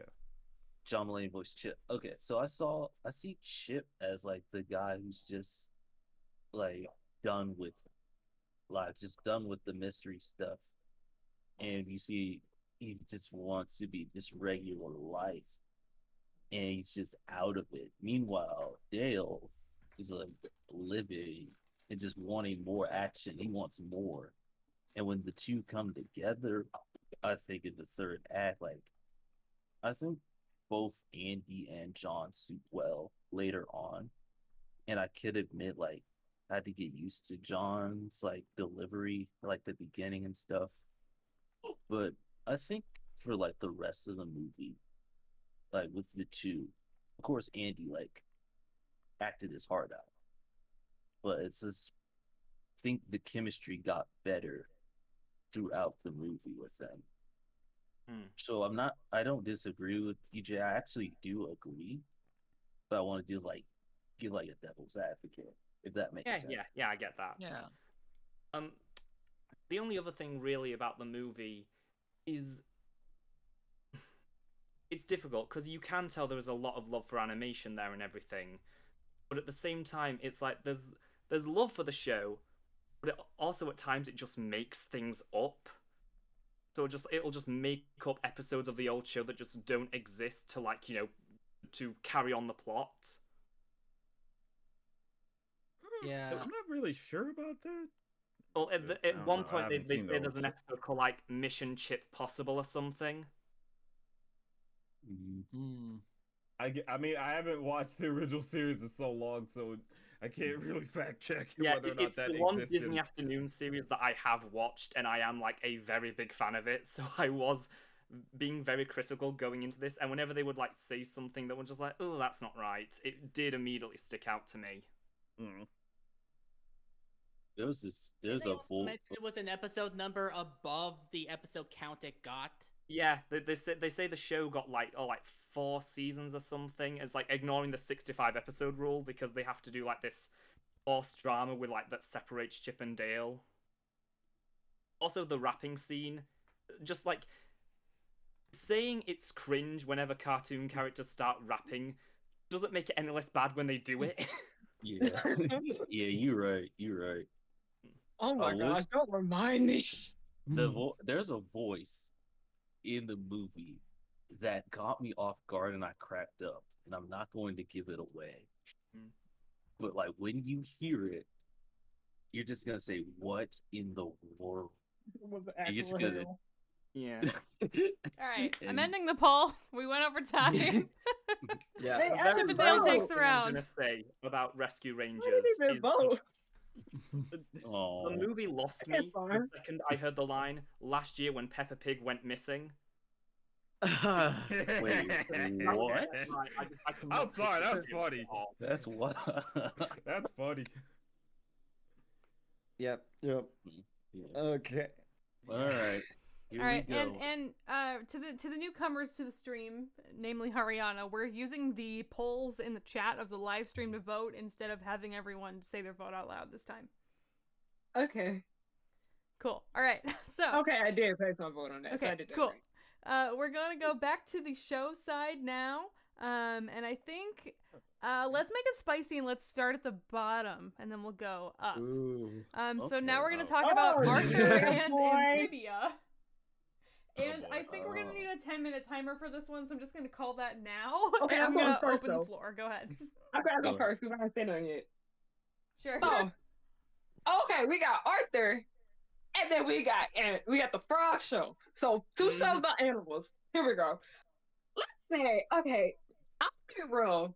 When it comes to Amphibia, I like this stuff with the humans way more than I liked it like with the frogs. Like the frog stuff is cute and like the frog stuff is fun, but like the heart of the show is really like the human aspects of it. Even not even just like the stuff going on with Sasha and Anne and her family and all that. I really liked her relationship with the planters. Like that family helped her grow as a person.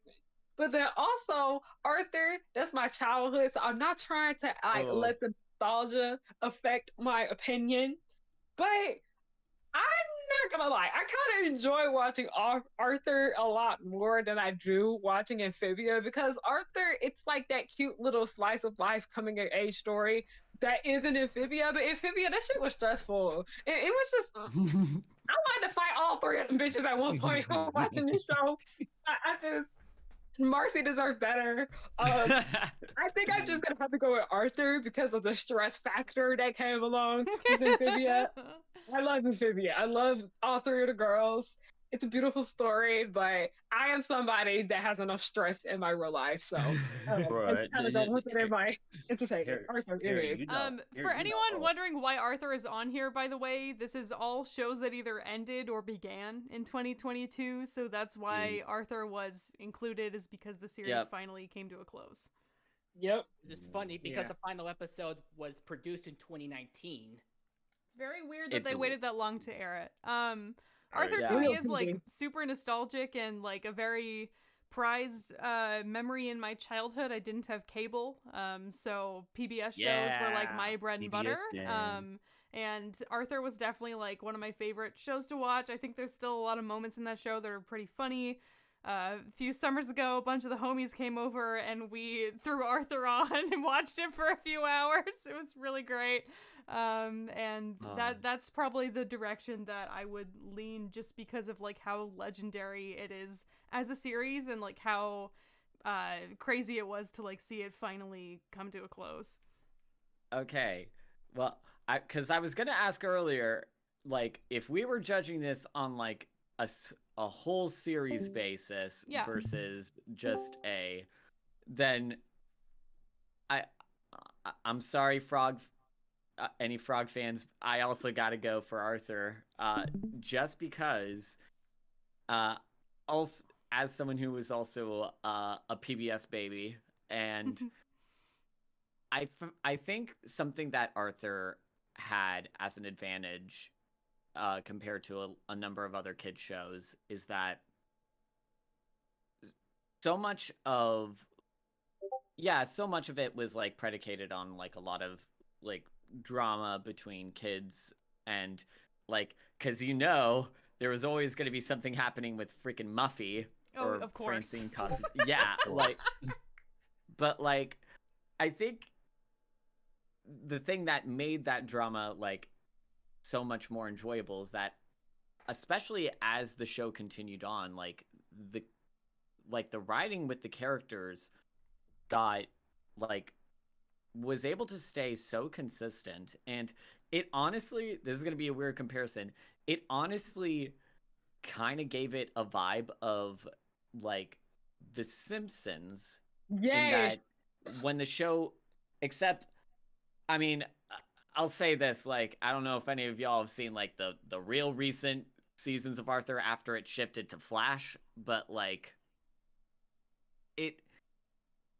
like it's still a thing where like because the show was able to run so long, they were able to consistently like kind of experiment with which kind of characters they grouped together and some of the stuff that they ended up doing with Like I get it, because I felt that when I was watching, they were like having like a every Arthur marathon, and I was like, why is this giving Simpson vibes? Like, yeah, I mean, you have a show that runs long enough, it's gonna give those vibes. Oh man, watching that stream was such a fun time. It was. But honestly, me personally, as someone who's seen both Arthur and Amphibia, I still like have a complete love for Amphibia, but like I put Arthur over anything. That was like one of the first shows I watched as a kid. One of the first I watched on PBS. Library card song. One of the best songs. One of the best songs. Maybe one no, of the that show helped me feel more comfortable because people used to be mean to me because I like to read all the time, and that show, and I was like, oh, it's cool to read. It's cool to go to the library all having the fun time. isn't hard when you got a library card. And It those was Dewey. it's thinking about the little side segment. One of them was like a word from Mark Brown, like doing the art. Yeah, and, like, that was so like incredible. It's like you don't see that a lot today, which sucks. And that's what made me love Arthur a lot more. It got me into a little bit of drawing, seeing those. I tried drawing like the Arthur, but it's like it turned out to be like a scribbly mess. I was a kid at that time, but like still, like Arthur has such an impact, not only in like children's television, but just like television in general, and like in like the internet. Like you see one meme, you know it's Arthur with that fist clutch. So it's like I honestly put Arthur for me. Can I say Yeah. something? I'm going to talk about never seen Amphibia. Amphibia. Because I I love love Amphibia. you know, it's the meme god. It's got all the roasts. It's, you know, just a great show. It's not really as big over here in the UK. I really only saw it in my like early teens. That's when I actually started properly watching it. Amphibia, on the other hand, is my favorite show of all time. And just thinking about like this is about like the 2022. So like, you know, the episodes that aired in 2022, how the show ends. Amphibia is a story that's all about change. It's about these various characters who all have like these deep personal problems, learning to overcome them and becoming the best versions of themselves. And the finale is them using the change and like how much they have grown to save the day. And I just find that so beautiful, seeing these moments where characters realize how far they've come and like everything that they've done and all the relationships they formed, and all of it comes back in this beautiful display of everything the show was. So yeah, that's my sense on Amphibia. It's a show that changed my life. Amphibia sweep. Well, Well, I've never seen it. as someone who didn't really watch Arthur a lot growing up, like I had cable, so I didn't really bother with PBS. Oh, okay. See how it is. Wow. Wow, come on, But- man. Well, sorry, that's just how it is.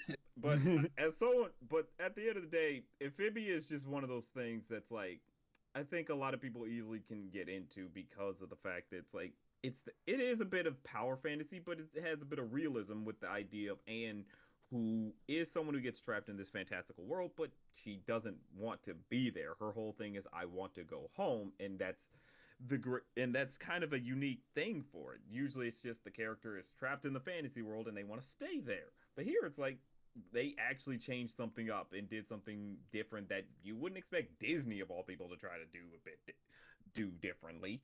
And it executes pretty well. Like from seasons 1 through 3, it just gets better and better as it goes on. And with Arthur, it ran the gambit of running for so long to the point that it got some seasonal rot. Even the animation had to dip in quality, and people clearly weren't feeling it from what I've kept hearing.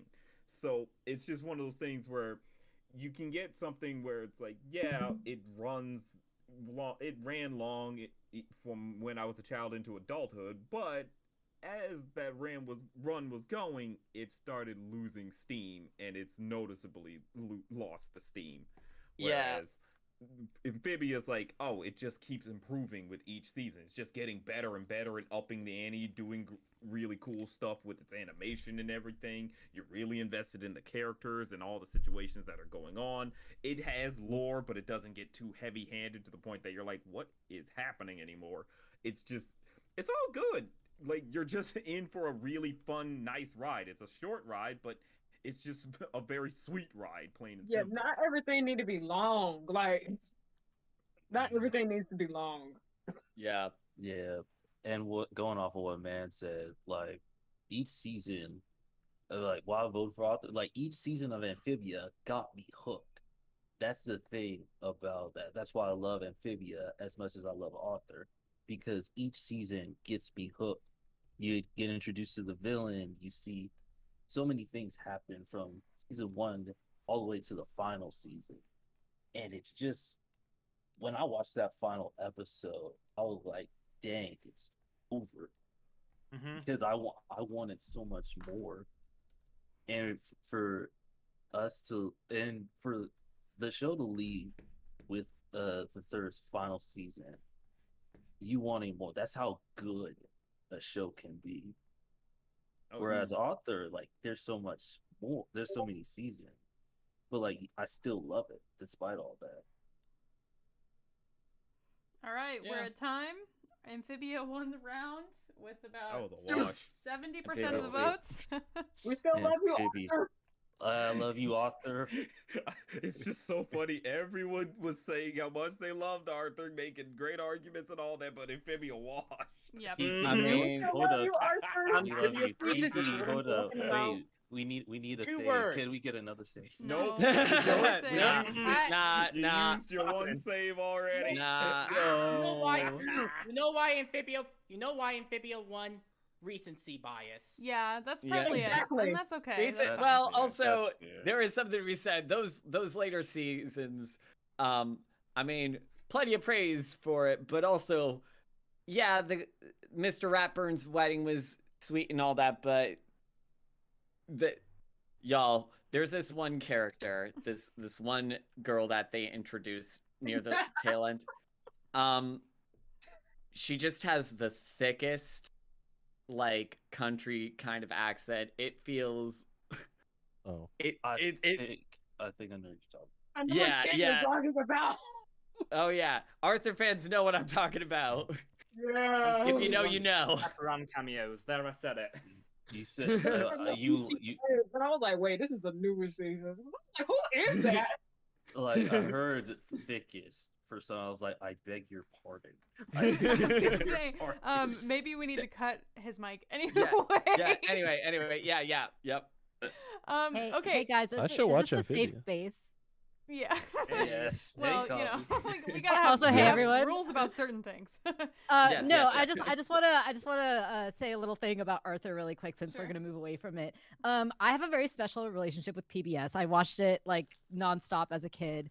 However, DW was one of the names that my brother would call me to like pick on me. Oh So my god. I have like kind of a residual Oh. trauma from Arthur for being called DW like derogatorily. Not So cool. I just wanted told to. you Not derogatory. not I am- to call you. I- that.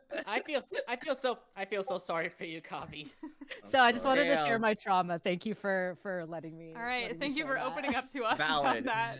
Valid. And Okay, now Coffee. we're gonna go back to 5 minutes because I know that we're gonna have Yep. a buttload of things to say about Puss in Boots in general. So let's specifically have a conversation about Puss in Boots versus Dragon Ball Superhero. A short conversation, I'm assuming, and then we will move on because I have a feeling I know what's going to win this one. Okay, floor is open now, and I have a lot of words about Puss personally, but I'll wait. Okay. As someone who's a massive Dragon Ball fan, Superhero did something different that I'm pretty sure many Dragon Ball fans would appreciate and did appreciate.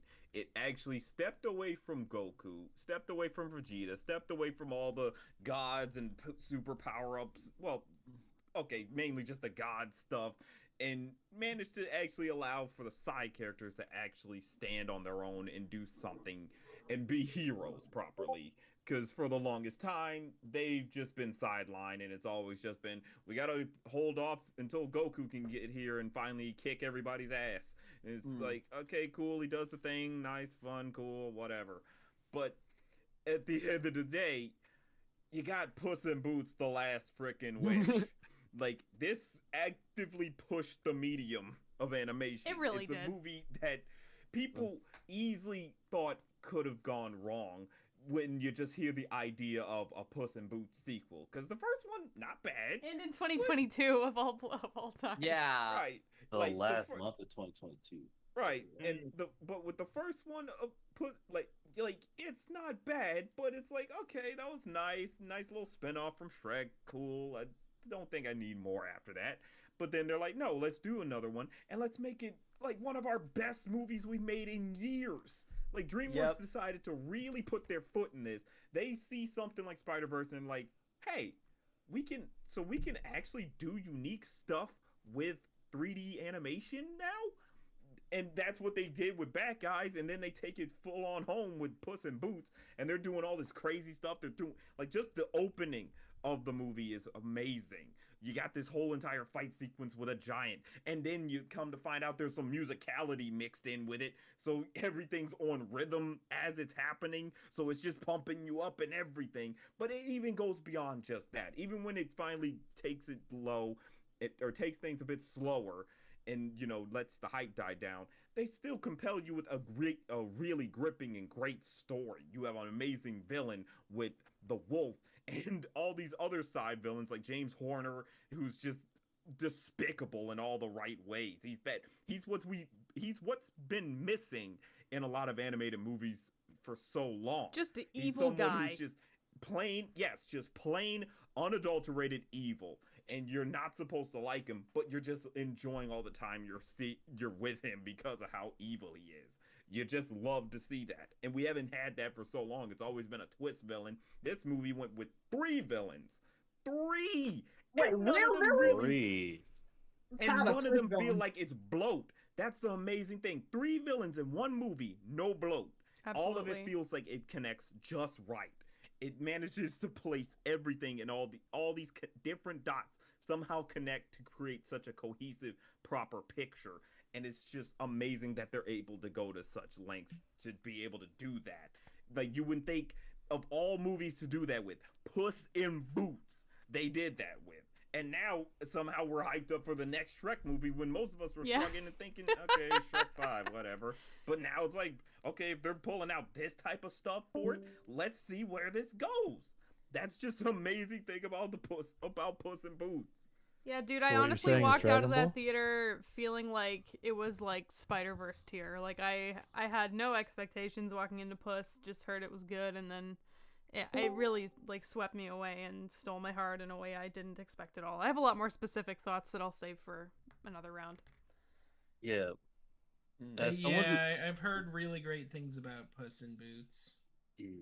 As someone who has watched both Dragon Ball Super Hero or Dragon Ball Super Superhero, that title alone, that's alone, and someone's watched that and Puss in Boots: The Last Wish. Like, I, for a while, have been waiting for a Gohan movie ever since BoJack Unbound. And Gohan at the time was like a teenager. And I met like all the Gohan voice actors at cons and stuff.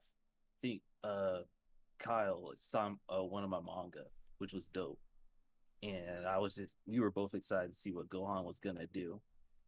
And with that, I was still happy like Gohan, Piccolo got some love. I'm glad Krillin and 18 and Gotenks got their moments. And I'm actually glad Goku and Vegeta like on the side. But when it comes to Puss in Boots: The Last Wish, like from the trailer alone, I was excited. I wanted to see what this can do. And then when I went into the movie, like I was hooked throughout, laughing throughout, wanted to dance, like, but I was in a theater, so I couldn't, like, with that song. And Death, the villain, I don't even know if I could call him a villain, but it's just like, it just reminds like Death is like a reality, and he didn't want like to succeed or anything. He just was like something that Puss in Boots was gonna have to face. And without going too deep, because I have a lot more thoughts, but like Puss in Boots, like as a whole, stands out. Uh, Totally can agree. y'all hear me? And we're Yeah, at we can hear time. you. So Okay. let's keep it moving. We're almost done with the first round. We got a few more matchups to handle. Puss in Boots very strongly won by 88%. And our next Oh, yeah, matchup is going to be landslide. Pantheon and Smiling Friends. So give me a second to update this. Okay. All right. I'd like to speak about Pantheon and Smiling Sure. Friends if you don't mind. And I'll start the All floor right, now. so- Go. All right, so Smiling Friends, I have nothing against that show at all. It's a creative premise. The writing is sharp. It has so much energy. It has a unique sense of humor. It has a very charming yet relatable vibe going on. It's a great show, one that we definitely need. But Pantheon just hits so much harder, I think. Obviously, it's hard to compare because it's the rare straight up drama, but it's the kind of show that really makes you think about the kind of world we live in and what it could easily be. Just the idea of this tech conglomerate uploading people's brains as computer software is such a terrifying yet weirdly intriguing idea that they go so full out with that it honestly that it's basically what keeps you glued above anything else, and it helps that it's really well directed as well. The visuals all look really nice, and every staging looks great, and it really feels like it's actively trying to push boundaries in a way that studio-led cartoons typically are not able to do, which is what makes its fate so much more tragic. And so that's why I definitely vote for Pantheon over Smiling Friends.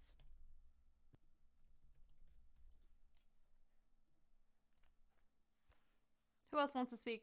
I'd say, oop, I'd say me. I'm personally for Smiling Friends.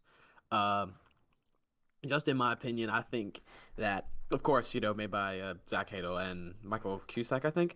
Um, Great show, hilarious show. I've not seen Pantheon, but my, I guess, argument for Smiling Friends advancing would be that it's obviously funny as hell, but for people who originated in the Newgrounds comedy scene, it's still very tasteful humor. Like they never really delve into the type of humor where you're like, I don't think this should be on TV, or oh, this reminds me of Newgrounds. You never think, oh, this is just like Newgrounds comedy, or like, oh, this is like an evolved version of it. It's still very like tasteful. Like you can watch it with a group of adults and be like, oh, this is still like a very like not smart show, but not reliant on shock humor or offensive gags just to get a laugh. So I think for me, that's why I'd put Smiling Friends ahead, just because I think the comedy is really excellent. But that's for me. Yeah. I have not seen a lick of Pantheon at all, so I can't speak on it in any sense. And sadly, it's kind of looking like not likely to happen since the series got abruptly canceled. But with Smiling Friends, like Chill was saying, it's kind of an amazing thing to see that people from Newgrounds managed to come from the internet and make something using their style of humor, and it still works across the board. Like it doesn't get to a point of, oh yeah, this is something that only internet people could enjoy. It's like, no, even non-internet people can enjoy this. Like there is a bit of a trickiness to some of the jokes. Like if you watch the pilot, you might have thought, okay, that's a bit extreme and that's kind of might be a turn off, but the rest of the series dials it back a bit, and it actually ends up holding up a lot better and stronger. And you get a lot of really fun, memorable, and quotable jokes. Like constantly, people are throwing green screens of Charlie and them, like reacting to random clips and such, and it all just fits perfectly well.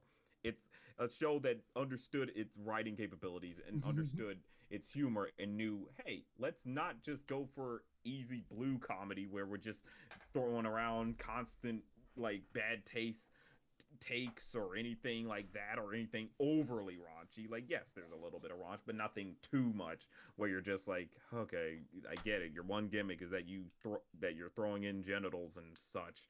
But no, they actually said, let's put some real effort into making sure this is funny to people who wouldn't care too much about even just raunch, you know? Like, that's just kind of the amazing thing, that it can speak across the board in terms of its humor.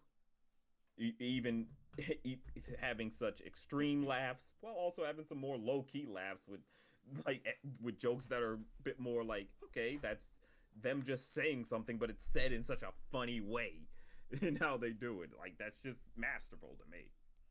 All right, we're at time. Does anyone want to speak on Pantheon for a moment? Can I just speak really quick? Yeah. So Smiling Friends, I just want to say my thing about Smiling Friends, because I'm sure that there are the people out there that agree with me, so I just want to represent those people. Smiling Friends did absolutely nothing for me. I'm sorry. Like, the humor just didn't click for me at all. I just didn't find it funny whatsoever, and I didn't laugh. I actually saw clips of it out of context on Twitter, and that made me laugh, and that made me want to watch it. And then I watched it, and I was like, wait, this isn't actually funny in the show. So that was a little disappointing. And I will just say about Pantheon, I haven't watched it yet. But one of my best friends, Tom, just started watching it today, and he has like been blown away by it, and I trust him completely when it comes to things. And I also, as an Infinity Train fan, have a soft spot for like really transformative, impactful shows that got cut before its time. Yes. So I really want to watch it, even though it seemingly got canceled, because it seems like it's worth it, even just for the one season. So that's why I voted for Pantheon. Okay, thanks, Covey. All right, let's move on for now. Smiling Friends will continue. Damn shame that we can't even stream Pantheon right now. Hope it gets picked up by something else. Smiling Friends is the only show that'll continue. If worst comes to worst, I legit want someone to leak the Finnish second season. And I do not say that often. Okay. So now let's talk about Wendell and Wild and Minions: The Rise of Gru.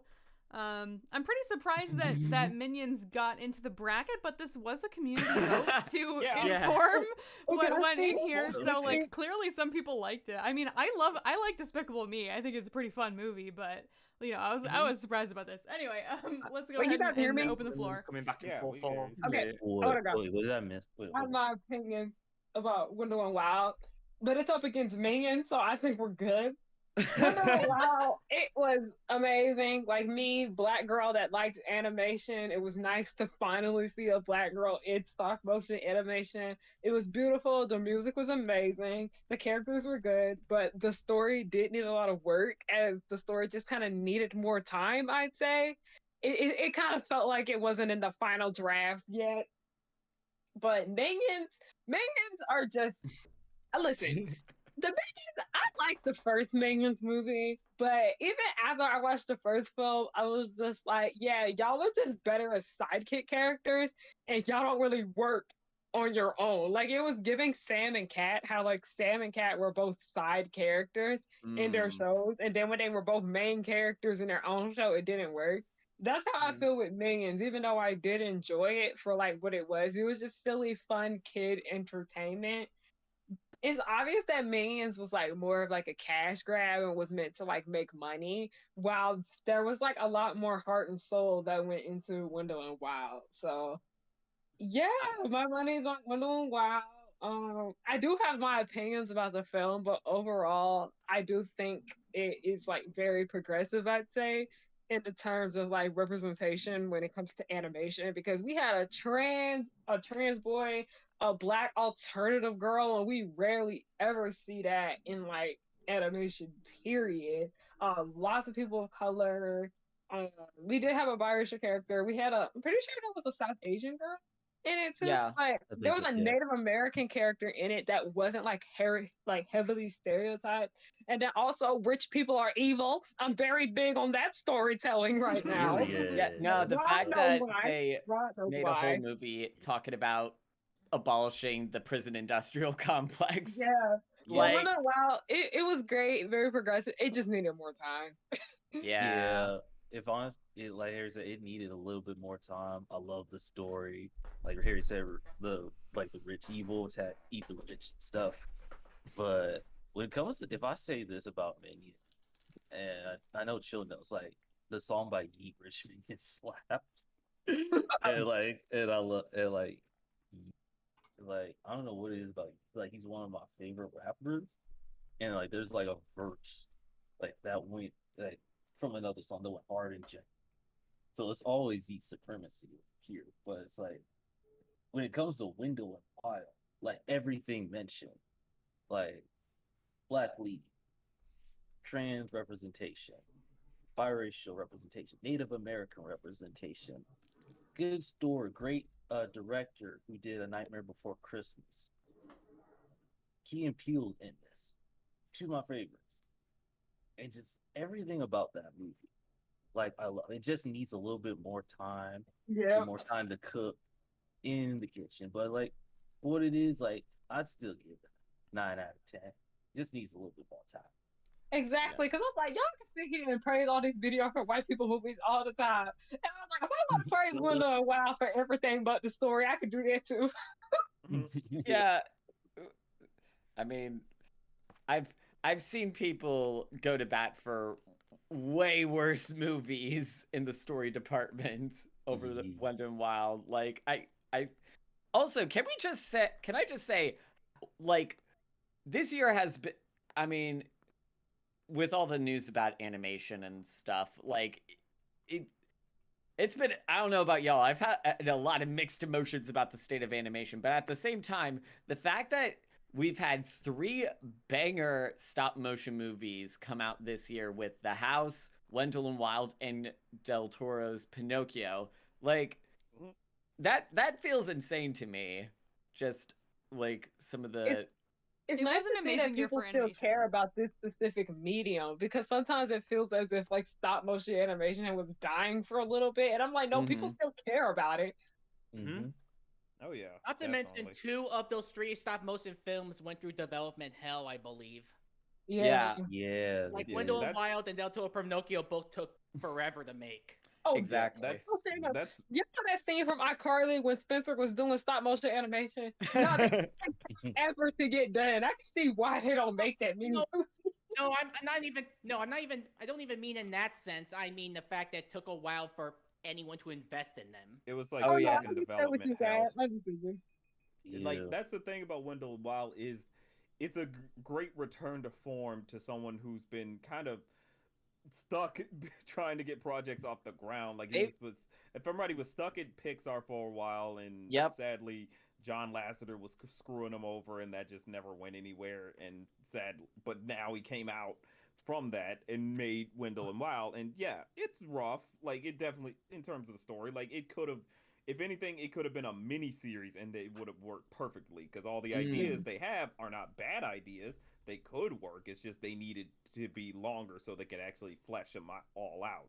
You know, and including all the characters. Like, okay, these are good characters, but I wish we could see more of who they are. If like I said, if it was a mini series where they had had a bunch of episodes to really dive into who these characters are and what's going on with them, then it would have been like perfect. But for what we got, it's like, okay, it's just kind of sadly a bit rushed on a lot of the things that it's going for, but it's still good, plain and simple. It's still a fun story you can get into. It does have characters that are enjoyable to be around, and and the thing is, like it's better to be left wanting more than to simply be angry that you went through it at all. And Wendell and Wild is definitely a case of like, I would love more of this. If you made more of this, I'd be there to see more of it, and that's something you can easily appreciate it with it. Okay, we're at time. We'll have more time to talk about Wendell and Wild in a little bit. But now we have to bounce over to a matchup that pains me, which is Proud Family Louder and Prouder and Tuca and Bertie. And I would like to say, I would like to speak for a second. Yeah, go off, Keek. Tuca and okay, first of all, Proud Family as a like a how do you say this? Like a legacy series, a legend, or like what is it when you're like your parents went to a university, so like you go. I forget what it's called. Alumni. A legacy. The legacy of the Proud Family is unmistakable. Like, for me as like a non-white person growing up in the 2000s, it was really one of the only opportunities I had to see someone who looked even remotely like me on the television. That matters a lot to me. But I like have friends who worked on the new series, and I liked the art and stuff. But Tuca and Bertie is like probably like the most represented I've ever felt by a television show, period, ever. They're a raw and honest and truthful depiction of what it's like to be a, late 20s, early 30s adult female trying to navigate the world in all of its disgustingness and glory at the same time, and the full range of emotionality and life experiences that they were able to capture in this funny little show about two bird ladies. I don't know if anyone will ever successfully capture that again. It's truly one of the best shows I've ever seen, and I am heartbroken that it was canceled. So anyone else, go ahead. A second time. I was sad that Tuca and Bertie was canceled, but like for it to go out with the ending it had, like I'd still appreciate Tuca and Bertie as a whole. Like this was like started on like Netflix, and I didn't know like a thing about it until I think Keeger, one of the you guys like recommended Tuca and Bertie to me, and I watched it like while like during my time of work, and like I binged that series and I absolutely loved it. And then season 2 and 3 came out on HBO Max, loved it even more, and just the cast in just everything in general, just like navigating life and everything.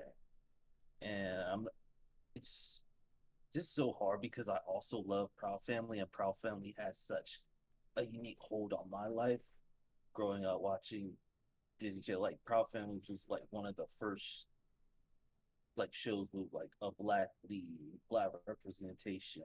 Like, well, not first like That's a Raven as well, but it's like Proud Family has such a hold on my young life, and Tuca and Bertie has such a hold on my young adult life, and Louder and Prouder just I still love it, but it's it's so hard to pick.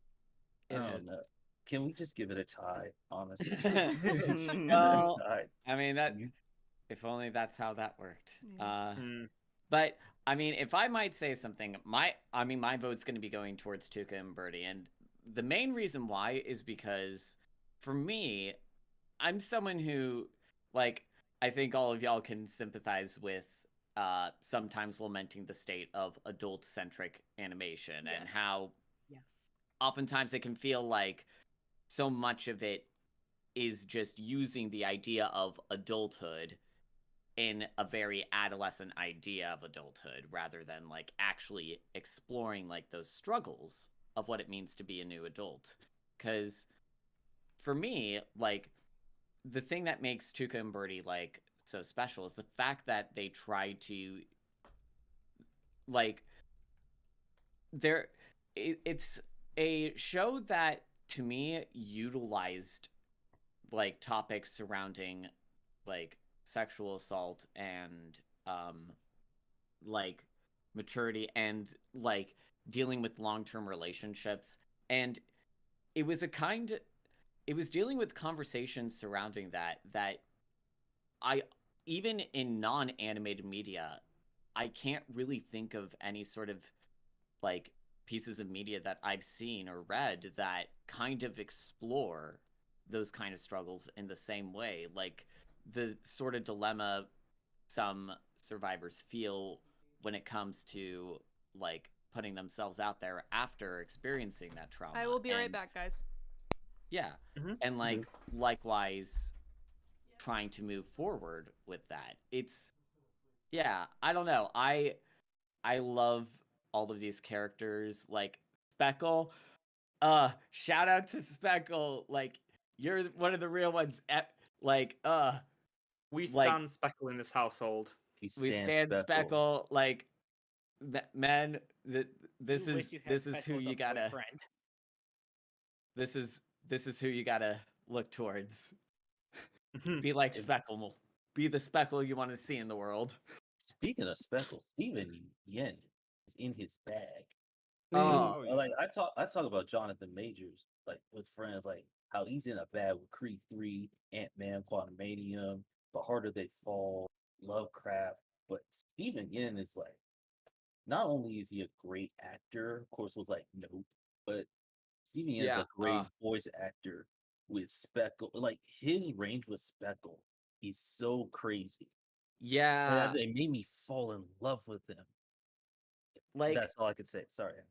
Oh no, I'm in total agreement. Like it's one of those things where like, man, I don't know who out here is still like a fan of The Walking Dead or anything like that.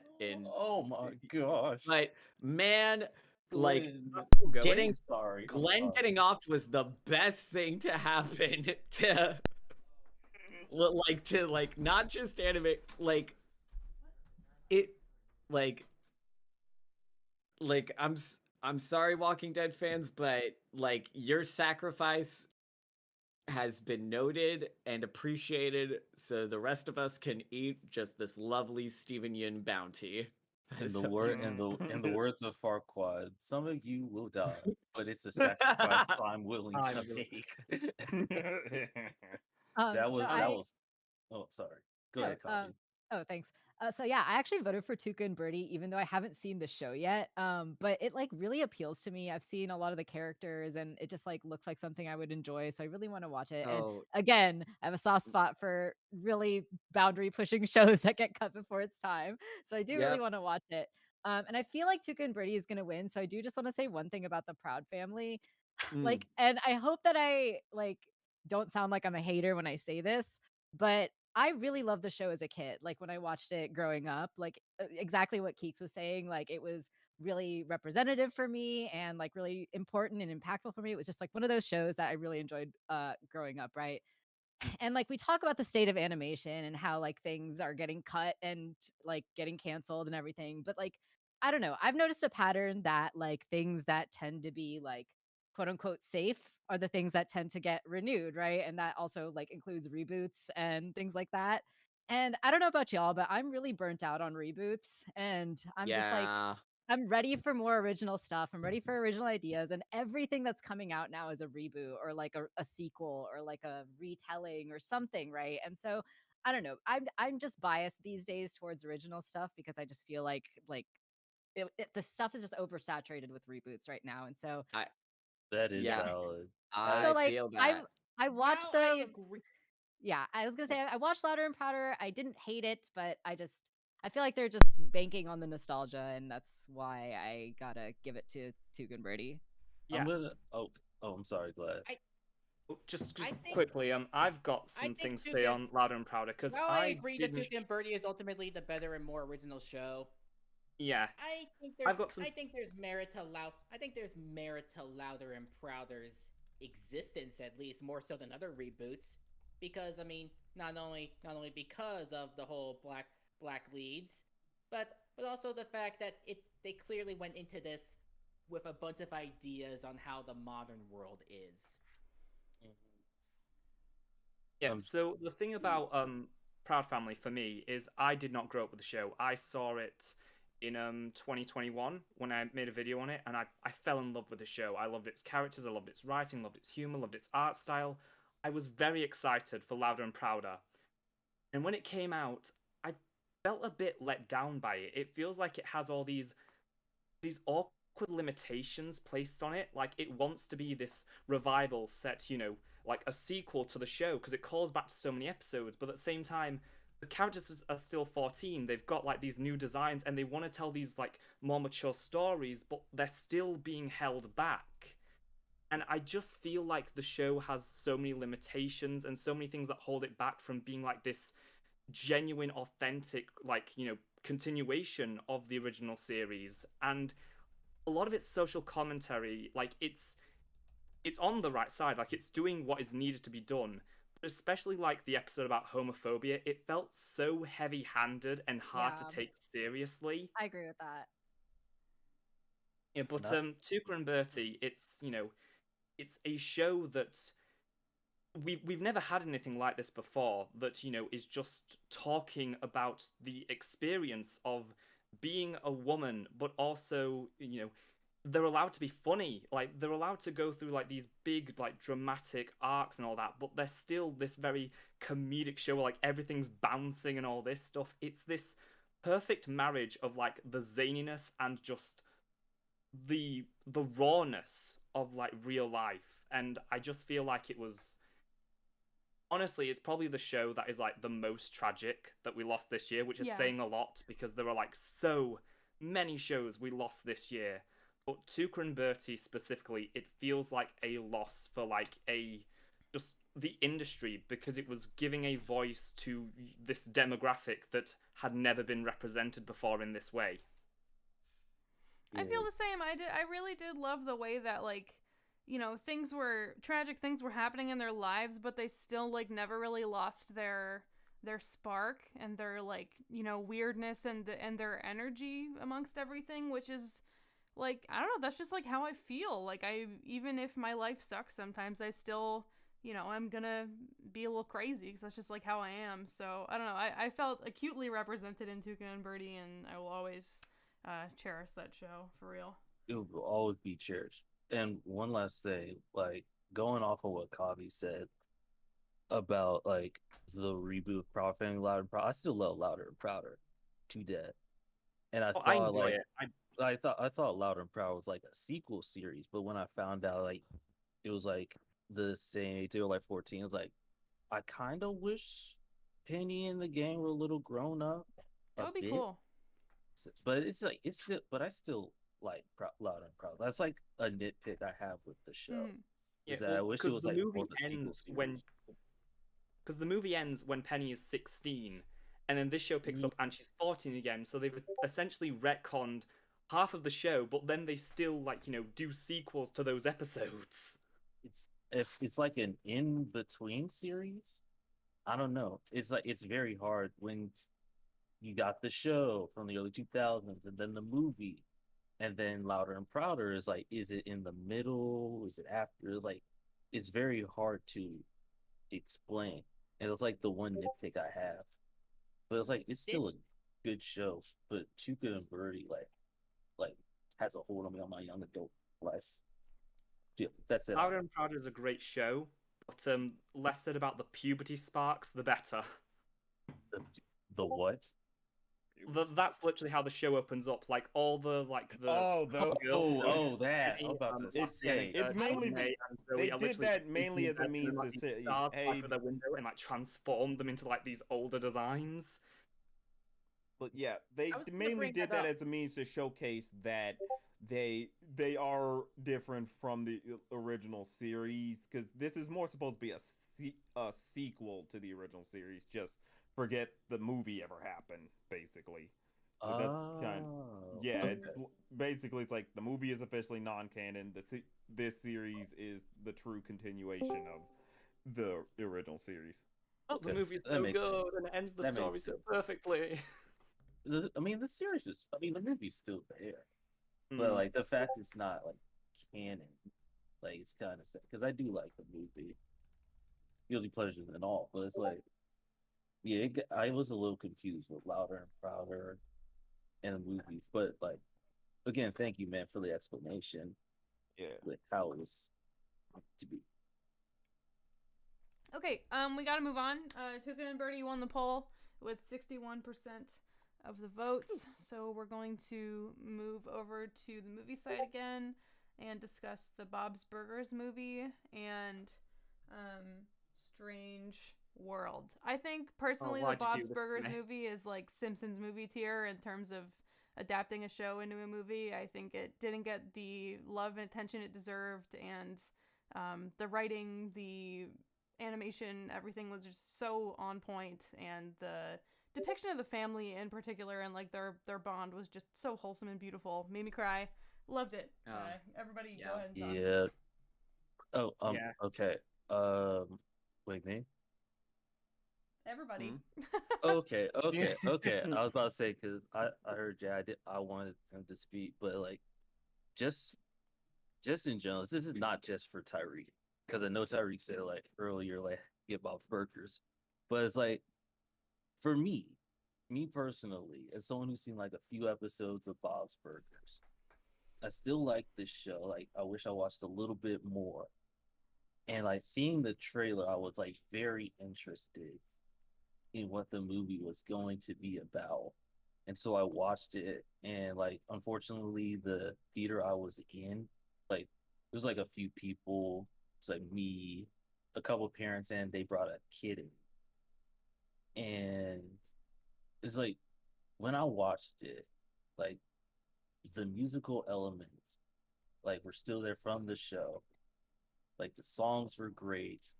Lucky Ducks is like easily banger. And like Sunny Side of Summer of My Life was it's just a great opening to the show. I mean the movie. And like the mystery element of it, the characters are still lovable. The animation is just beautiful. And I don't know if there were like big movies during that time. I think there were, but it's like it just I don't know, it's so underappreciated as like a movie as a whole. And so my pick's on Bob's Burgers. Yeah, my vote's for Bob's. But I do want to talk a bit about Strange World because this was this tore me in two places, this bracket, because I adored Strange World. I thought like,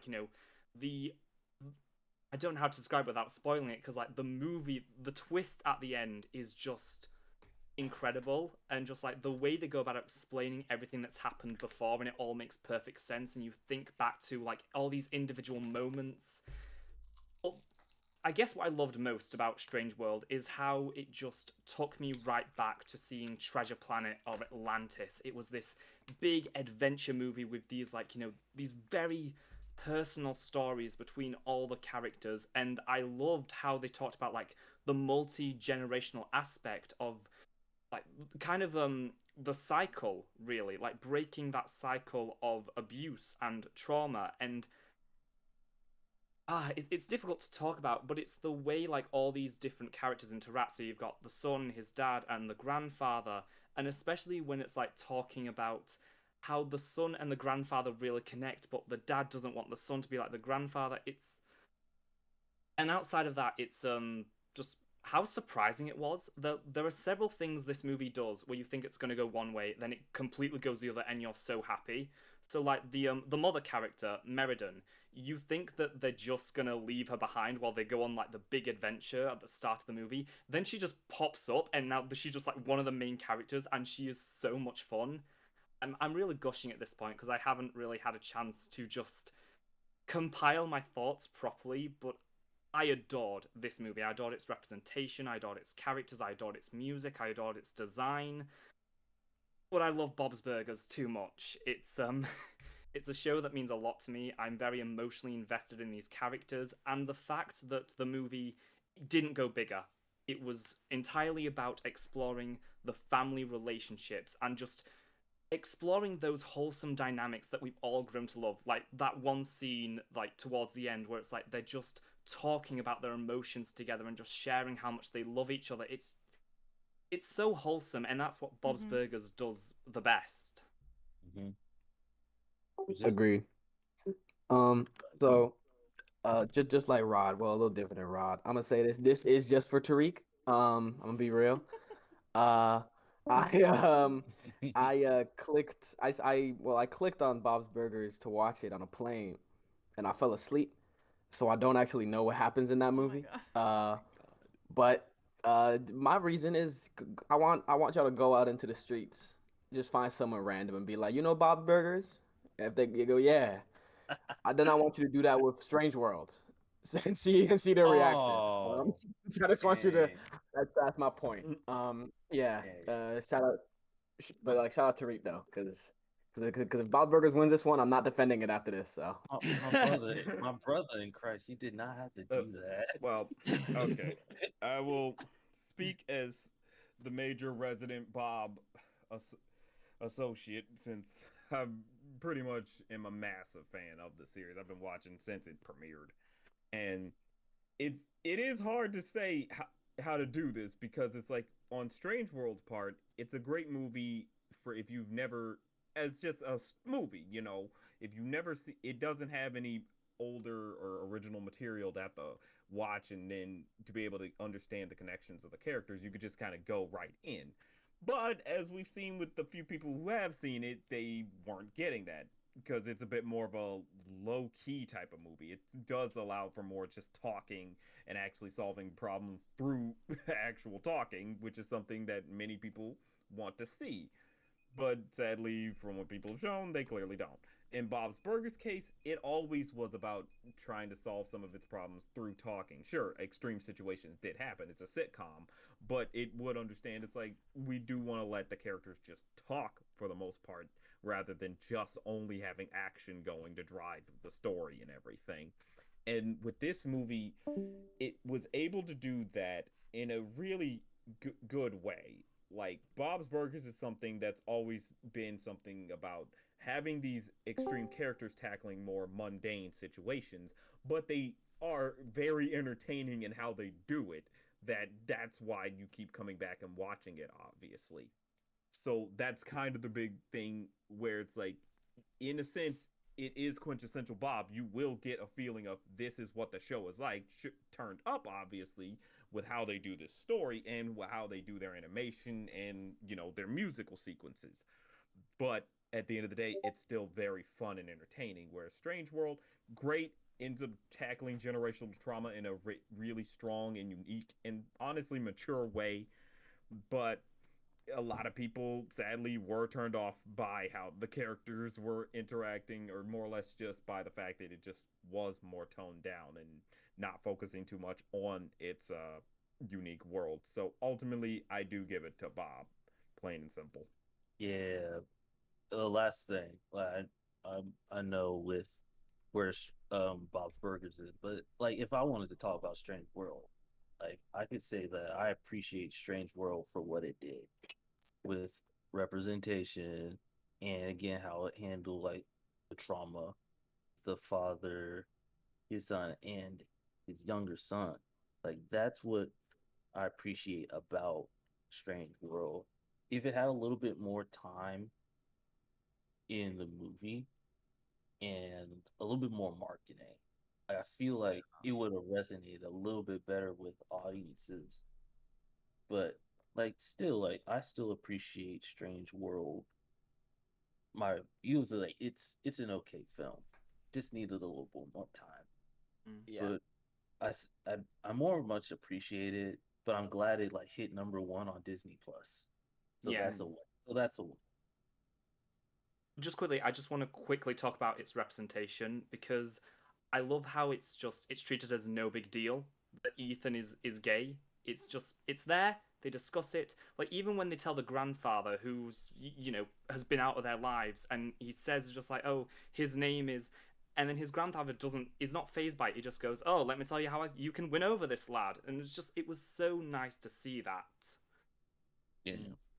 One thing with Strange World, I want to be brief about this as well. Its production design was very, like, as someone who's like a big fan of world building, that's a real big recurring element in a lot of these this kind of camp of Disney movies, from Treasure Planet to like Atlantis. They always go so ham on the world building and production design, and you can just tell that in the design of like the Strange World, that the animators just had so much fun designing all of these strange and unique kinds of creatures. So I like that part. Yeah, most def. Oh, I said most def, as in most definitely. Yeah. Shout out. Also a good actor, most def. Well, he was an actor? Yeah, he was in Hitchhiker's Guide to the Galaxy. But that's off track. I have no idea what that means. Yeah, anyway. Yeah. Sorry about that. Kiki? I think we're gonna move on now. Are you guys done? There we go. Okay. Yeah. Yep. Okay. Cool. Sorry, I'm just trying to moderate everything. Now Yeah. we are going to move back over to Sonic Prime and what we ended up swapping in last minute because we did our poll before we got the awful news that Inside Job was canceled. And the cancellation response to Inside Job has to be one of the most severe responses I've ever seen to an animated series being axed ever. Like, it was trending on Twitter for a week afterwards. Yes. Yeah, go ahead. Especially I have on some things I want to Netflix. say about Inside Job, but let's start the conversation. I mean, I gotta say, as an adult animated show, I feel like something that Inside Job like did very well is that it was one of those things where a big problem that you sometimes see in a lot of adult animated shows, I'm mostly throwing shade at the McFarlane camp of cartoons, is that you don't usually get as big of a sense of like camaraderie or appreciation with it. Like it sometimes feels like it's about like throwing each other under the bus, which that is something that Inside Job does. I don't want to get it twisted there, but I think this is like one of those interesting examples of like, I think just because of like the premise of like where they like the sort of like conspiratorial kind of thing that they've created with the setting, it honestly created a reason for everyone to be this cutthroat and be such jerks to each other, which I don't know, made it feel way more enjoyable for me. I totally get what you mean. Yeah, instead of just like random cruelty for the sake of humor, like there's a reason behind all of these actions that seem so vicious. Like the end of season 1 upset that I guess I won't spoil for anyone who hasn't had the chance to watch the series yet, between the main character and one of her relatives. It was truly shocking, and while I was kind of I don't want to say I was disappointed with how they handled it like in season 2, but I thought it was really interesting that they actually pivoted away and like decided to not make him like the enemy of the series and do like something more mature with the storytelling and like move in a different direction. It really caught me by surprise and impressed me. And I think that if the show had more time to develop, it would have ended up in the ranks of like BoJack and Tuca and Bertie and the other series that are like really trying to do something more serious with adult animation and like tell diverse and varied and emotionally deep stories.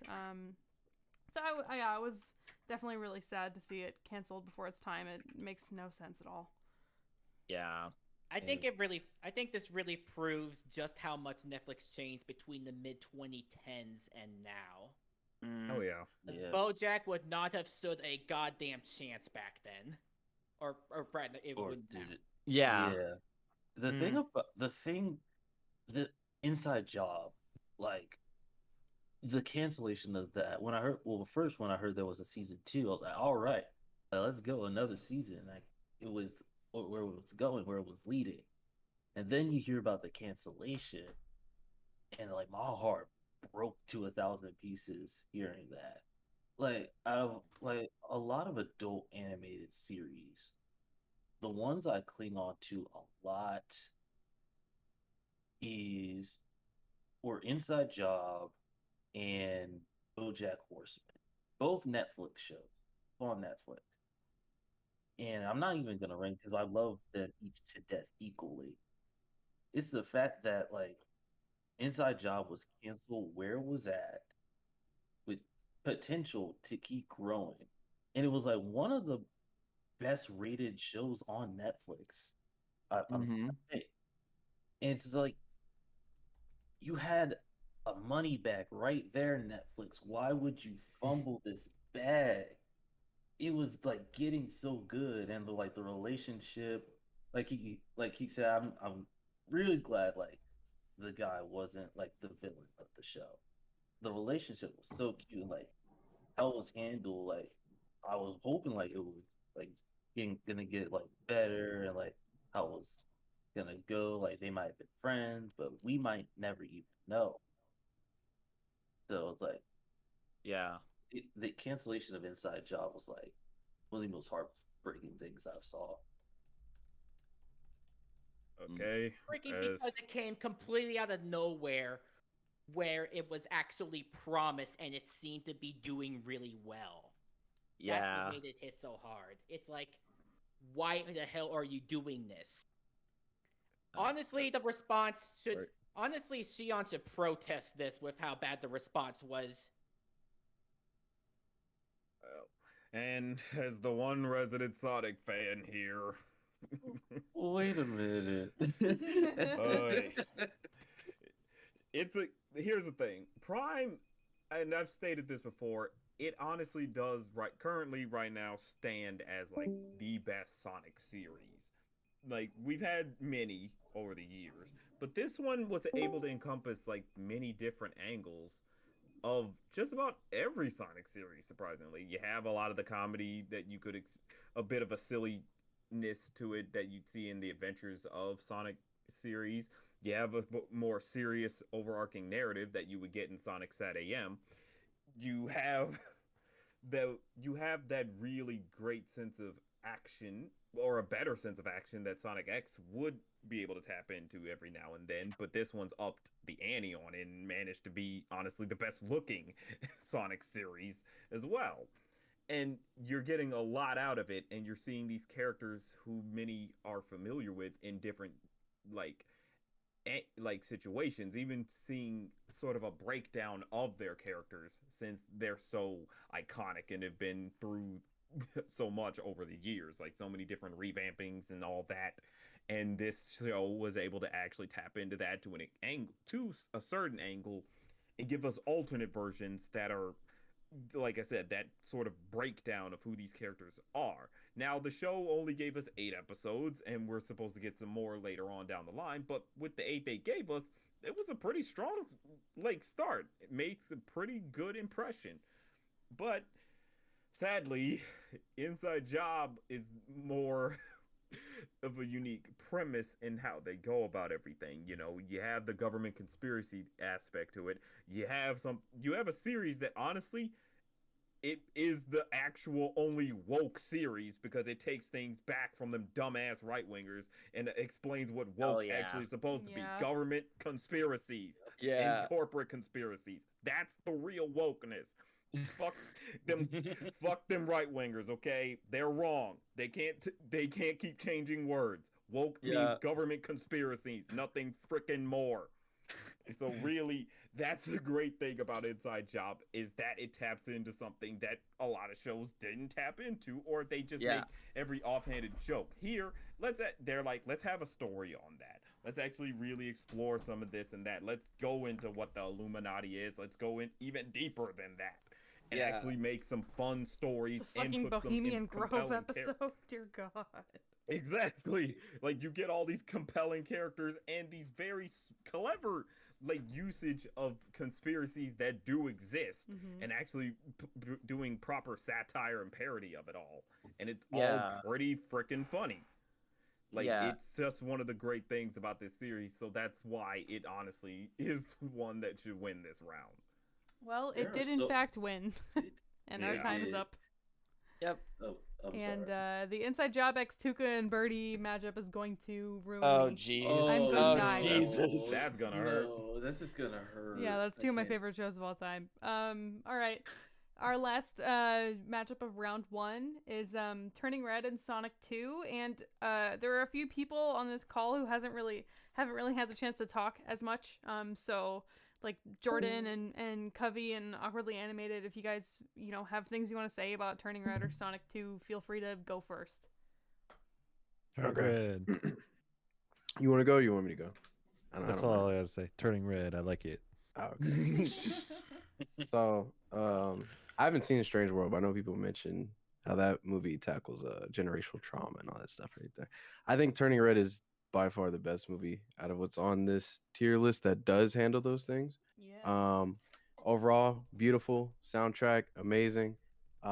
Just in general, it's like a perfect movie. I don't think there's really much that I would change about it personally. And I don't know. I just like movies that are set in, places that aren't usual for animation, like Canada and stuff. I was like, this is kind of different. So for that multitude of reasons, I think it is better. Granted, I love Sonic 2.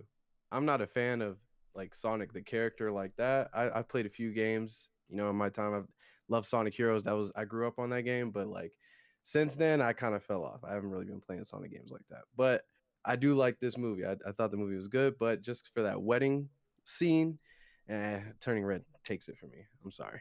It's just better. Cool.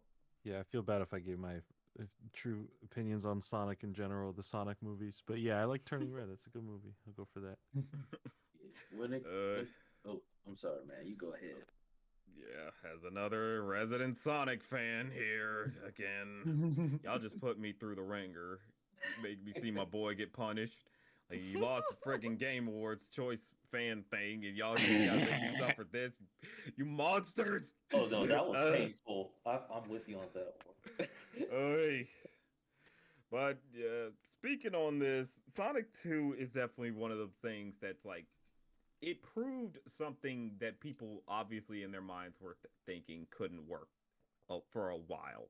And that's that live action video game adaptations just are doomed to fail. The first movie already kind of broke some mold on that, but then you got the second movie coming out and proving straight up it's like, yes, you can take elements from the games, even if the games were very simplistic, and actually make it something compelling. That's what's kind of great about this movie, is that it was able to like take all these different aspects of what makes Sonic great and make it work in a movie sense, because Sonic can work in a movie, and both movies ended up proving that. But sadly, if you're not a big Sonic fan, you can grow a connection, because it's not like you need to play the games to be able to enjoy the movies, but you're not going to have as deep a connection. But you can enjoy it. But the thing is, with Turning Red though, it's a whole new original property that you're likely to get more out of, more emotional investment, more of what it can actually speak to in terms of generational problems, and more to the fact that it speaks to people who grew up in those early 2000s as well. And even those who might have been either too young or are probably too old to remember it in the way that the movie portrays it, it still comes across as a very strong and endearing movie. Some people have a bit of problems with how the comedy is done, since it's a bit more high-paced, big, flashy, overly expressive, that type of humor like anime can get. But that's kind of what makes it charming and unique, amongst other things. It's another time that Pixar said, let's do something different. Let's break formula and try something that we haven't tried before. And the end result is pretty funny and at the same time very compelling. you really do understand everything that's going on with these characters, and you really sympathize with all of them. Honestly, that's just how it is, man. It's really amazing. It's a great movie that many people should definitely see, and that's why my vote goes for it. Mm-hmm. I'm gonna go. Oh, I'm sorry. Oh, you go ahead. Okay, I was gonna say this as someone who also likes Sonic. Like, Sonic 2 is probably one of my favorite movies. Like, I appreciate Sonic for what it did. I love Sonic Prime. Still have a soft side for Sonic X. But when it comes to Turning Red, that's the movie out of all, I think, the films I've seen in 2022, that's the movie I've seen the most. And that says a lot. And that says how much like this show means, well, this movie means to me. And just going through, I think they handle the idea of trauma the best. I love the characters. I love Four Town. I mean, I'm like a big boy band, girl band like guy. So it means so much that a lot of that from the 2000s is like put into this movie, and there's so much love into this.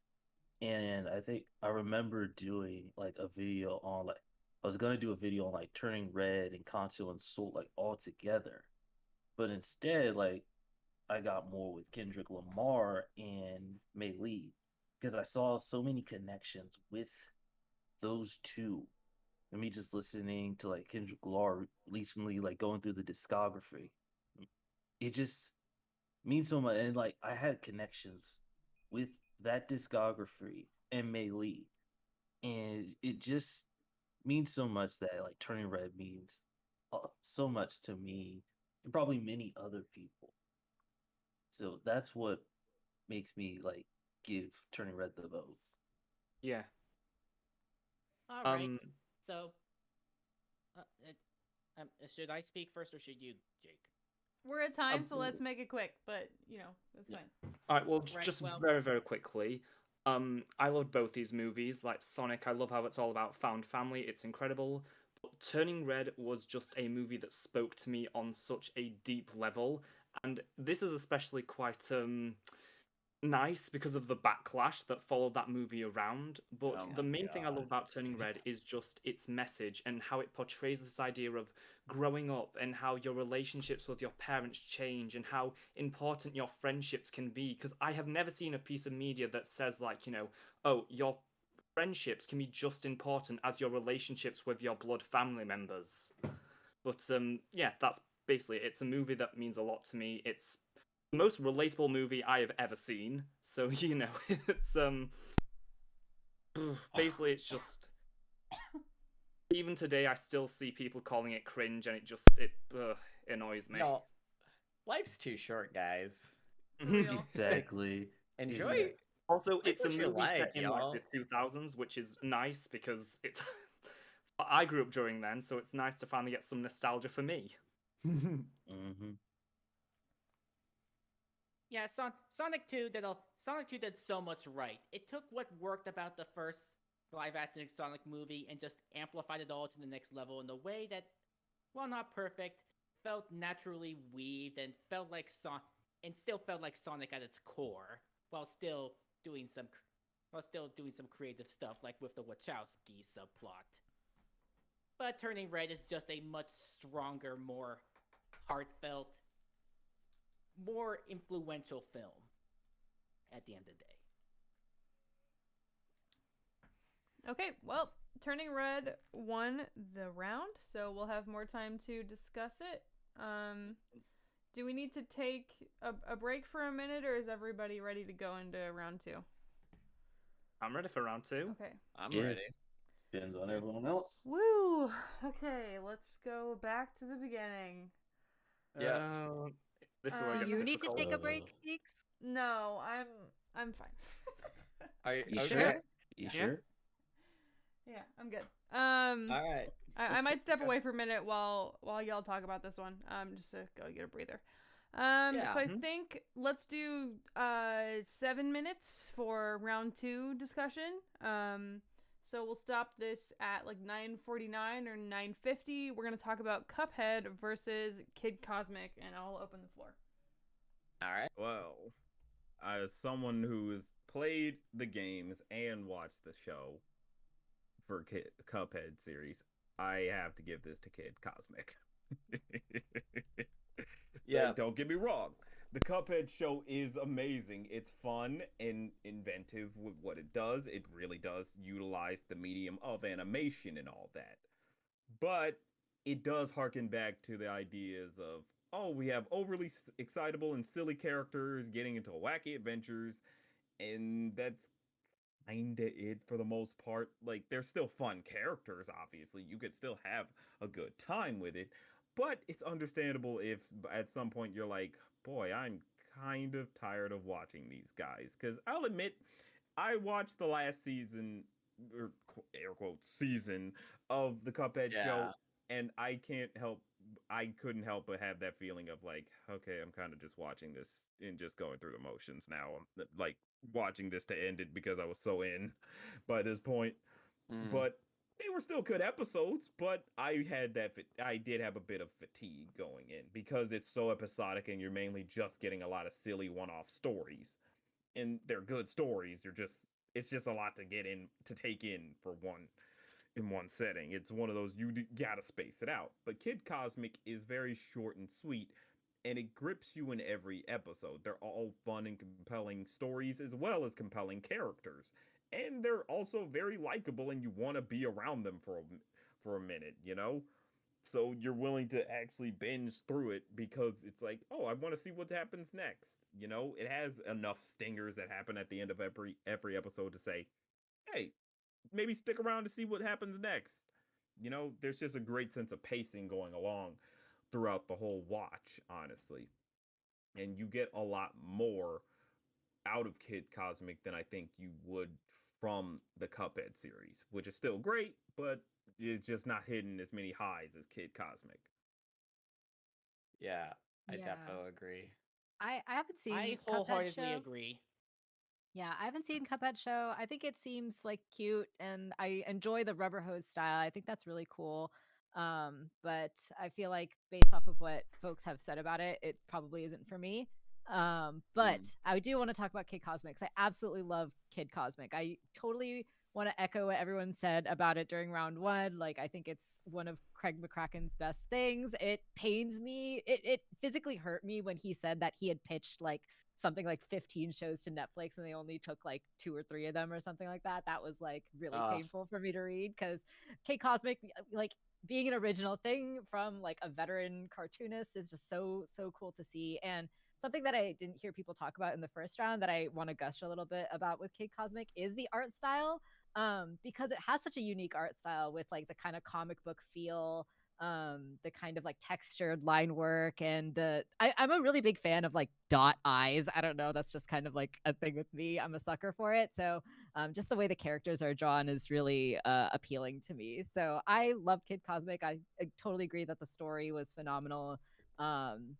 And really fun in every way. The characters are all super fun. I love the way that their superpowers like relate to them as characters. I always think that that's really the best way to write any kind of superhero story, in my opinion.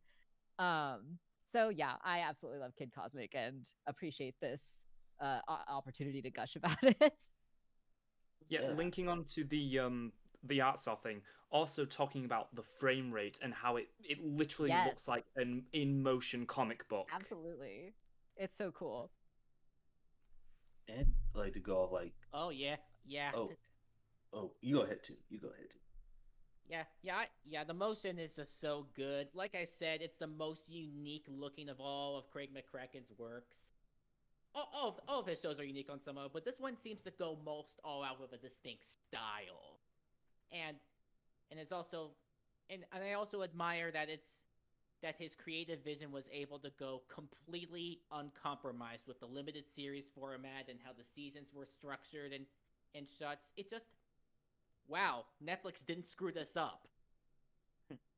One thing I think Cuphead fails at, as fun as the show is, one thing I think it fails at is that it's really not as authentic to the Fleischer style as it kind of looks like it is. And I don't mean that in terms of visuals, because the tweened animation does work really well and the extra grain effects are really good. but the way it's all written and paced feels more akin to something like SpongeBob than Popeye. See, that's I know something that I Nintendo wanted made to this praise. comparison, but I think Nintendo made the same comparison, but yeah, that honestly sums it up quite well. And to be fair, it's good SpongeBob-esque humor, but it's still not a fully authentic recreation. That's something that I have personally enjoyed and praised about Cuphead is like, you know, I love original SpongeBob seasons, you know, pretty much up until the movie. I feel like every single episode of that show was the first movie, every single episode of the show and the first movie were like absolutely perfect, and still really enjoy watching them, and like nothing has ever really captured that same energy for me until I watched Cuphead. And I really, you know, the art and everything just creates such a beautiful backdrop for that like goofy quick pacing and silly jokes to happen, and it just made me excited that that type of like storytelling and writing is still possible, and it doesn't have to rely on, you know, that team that was making SpongeBob 20 years ago. So for me, that was like something that really made me love Cuphead, and like made me excited about like the animation scene in general. Yeah. No, I absolutely. You go ahead, Jake. Yeah, I absolutely agree with that sentiment, Keeks. I am going for Kid Cosmic, but I just want to say another thing about the Cuphead show. It did dark humor so well in a way that I didn't think was still possible in animation. Like the episode where Elder Kettle thinks that the two are gonna kill him.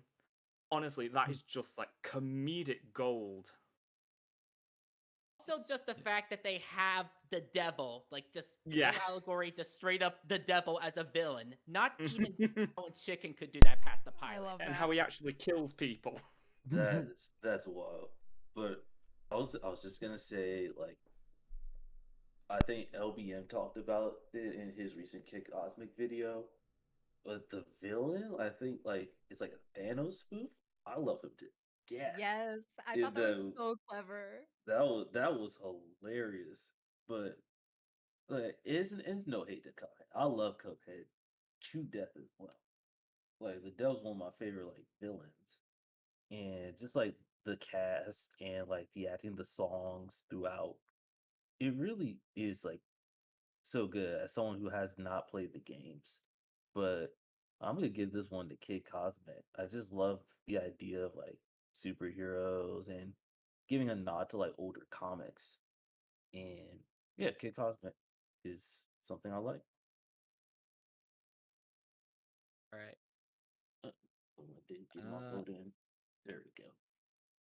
Yeah, Keeks, it was till 59, 49. Oh yeah. Yeah, that's fine. sorry. Yeah. I had my mic turned off. But yeah, did anyone have last thoughts that they didn't get to, and who didn't get to speak yet before we move on? I'm good. Okay. Cool. So it Yeah. looks like Kid Cosmic took the vote. Yeah. And By we the way, will chat, move on. Hey, chat, can we give some hearts to Kiki right here? Just, hey, Yes. Kiki. Yeah. That's not necessary, You've been doing a good guys. job with it. Yeah. Thanks. Putting a heart in. Doing my best. Yeah. All right. They put all this together and they put so much work into it. Mm-hmm. Streaming is hard. Thank you for hosting. Yeah. Thanks, guys. Doing Thank my you, best. Kiki. Thank you. I mean, none of this would be possible without you. I love you guys. Any- Okay. Let's move on and talk about the bad guys versus the rise of TMNT. Two prized movies with awesome art styles that I think we'll have a lot of passion and appreciation for in this conversation. So I will go ahead and open the floor. I'll go. Why y'all gotta make my babies fight? That's what I'm saying. Damn it. Every time. Oy. Well, this is definitely one of those cases where you got two honestly really great movies that have phenomenal animation, great character work. It manages to push itself well on its humor as well. Even so, like both hit on two different levels, but are able to hit them pretty hard, you know? Like, you can easily enjoy both of these movies. But the one thing that really separates both of them, Rise of the TMNT, sadly, is something you need to watch the series in order to enjoy. With Bad Guys, you can just go right in. It's an original idea with original characters and everything. With the Rise of the TMNT movie, you do need the context of what happened in the previous series, or to be able to understand who these characters are and understanding their connections. So that's one thing that sadly holds the Rise movie back. It's still an amazing movie. This is a really hard matchup, but I think ultimately it has to go to Bad Guys just for the sake of it has the better rewatchability based on the fact that if you haven't it doesn't have previous source material to have to pull from, save for the books, but it's still original enough on its own that you don't have to read the books to be able to actually watch it. Whereas Rise, you need the Rise series to go with it. Yeah, I completely agree. It's difficult with the Bad Guys because we've talked about it so much. I will just say, the one animated scene this year I have come back to time and time again is the moment Mr. Wolf gets the kitten out the tree. I just think that's Yeah, I such a love well that. acted, just well composed, beautiful scene. And it's just like it shows so much growth for the character, and especially just his journey in general makes the movie. It's like sure his relationship with Diane and Snake and all that, but it's him and how he specifically wants to change, but everyone else is trying to like keep him like in this old life. Yeah. Yeah, it's hard. That's a hard one. If y'all know, it's like picking between Bad Guys and Rise of the TMNTs, like picking between Paradise Island and Paramore. I love them both so much. But I would have to pick Bad Guys because, like Man says, like if you want to watch the movie, my best bet is I recommend you watch the show first, just to like to know what's going on. With Bad Guys, like you can just go in and it'll be just a great time. And yeah, I pick Bad Guys just because of that. Yeah, I agree. I think Bad Guys would win over that for those exact reasons. It's difficult because it's like we're putting against this movie where you've spent so much time with these characters and you're invested and you're seeing how the story ends with this other movie that's just like completely phenomenal on its own merits. I mean, Oh, I'm voting the Bad Guys because I'm still salty about the house. I said Paradise. I meant to say Palm Springs. I'm sorry. Ah. I'm sorry. I was like, Paradise Island. What band is that? Yeah, I thought you were talking Okay. about Paradise Lost. No, I was talking. I meant Palm Springs because last year we did Palm Springs versus Paramore, and it was hard to pick because those were like two of my favorite things. I'm sorry, I'm getting off. Oh, off during my topic. birthday stream? Yes, Yeah, that was chaos. I'm very sorry I got off topic, It's but okay. I just had to make sure. Like I said the movie right. Yeah, still Bad Guys. Yeah.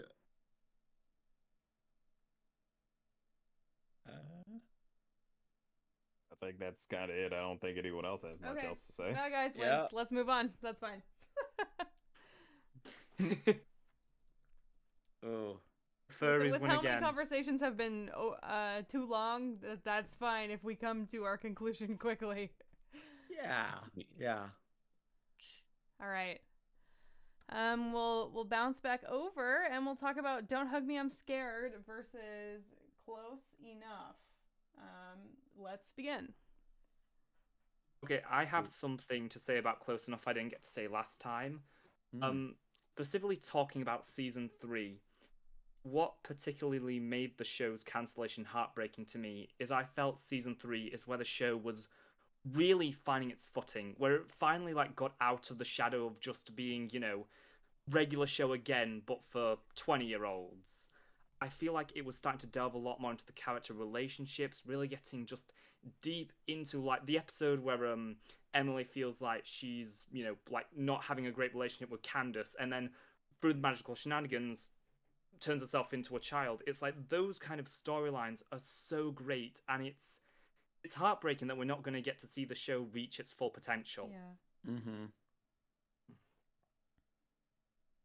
Yeah, I agree. I think that like something that Close Enough did very well is that it utilized a lot of great like interaction between these adults, and I think the fact that so much of that show is just built upon the way things escalate the way they do, it's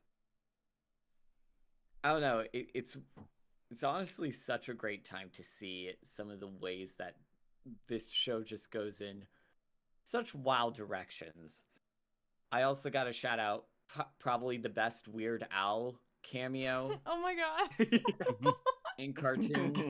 Like, and that's like, and considering how many cameos that guy has had, like that's saying something.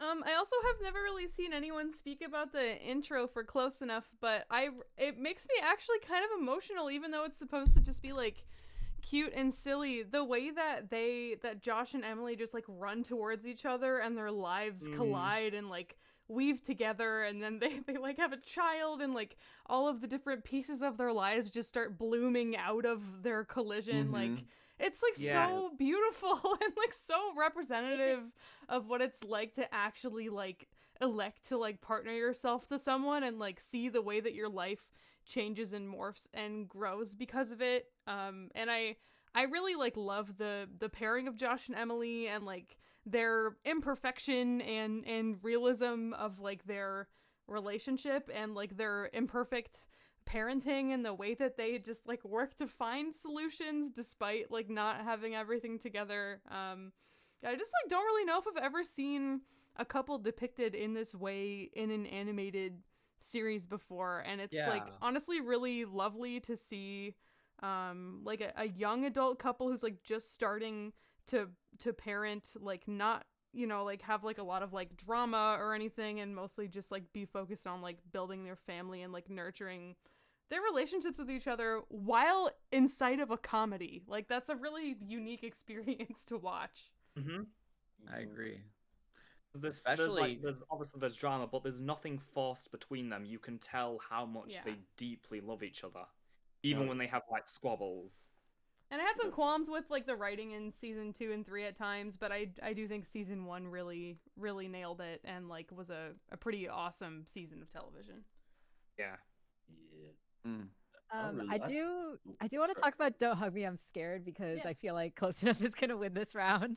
I absolutely love Don't Hug Me, I'm Scared. I think it's like one of the most like brilliant independently made pieces of media I've ever seen, and like it's one of those things where it's like they could only make it independently, right, because of like the type of social commentary they're doing, and it's such like biting social commentary that's such like it's so smartly done in my opinion. And I'm a big fan of like the way that they mix up like genres and mediums with like weird horror stuff, and I really enjoyed it when it first came out, like the original series first came out on YouTube. Like it was one of the like most original things at the time. Absolutely. You know, I feel like everything kind of copied it from there after that.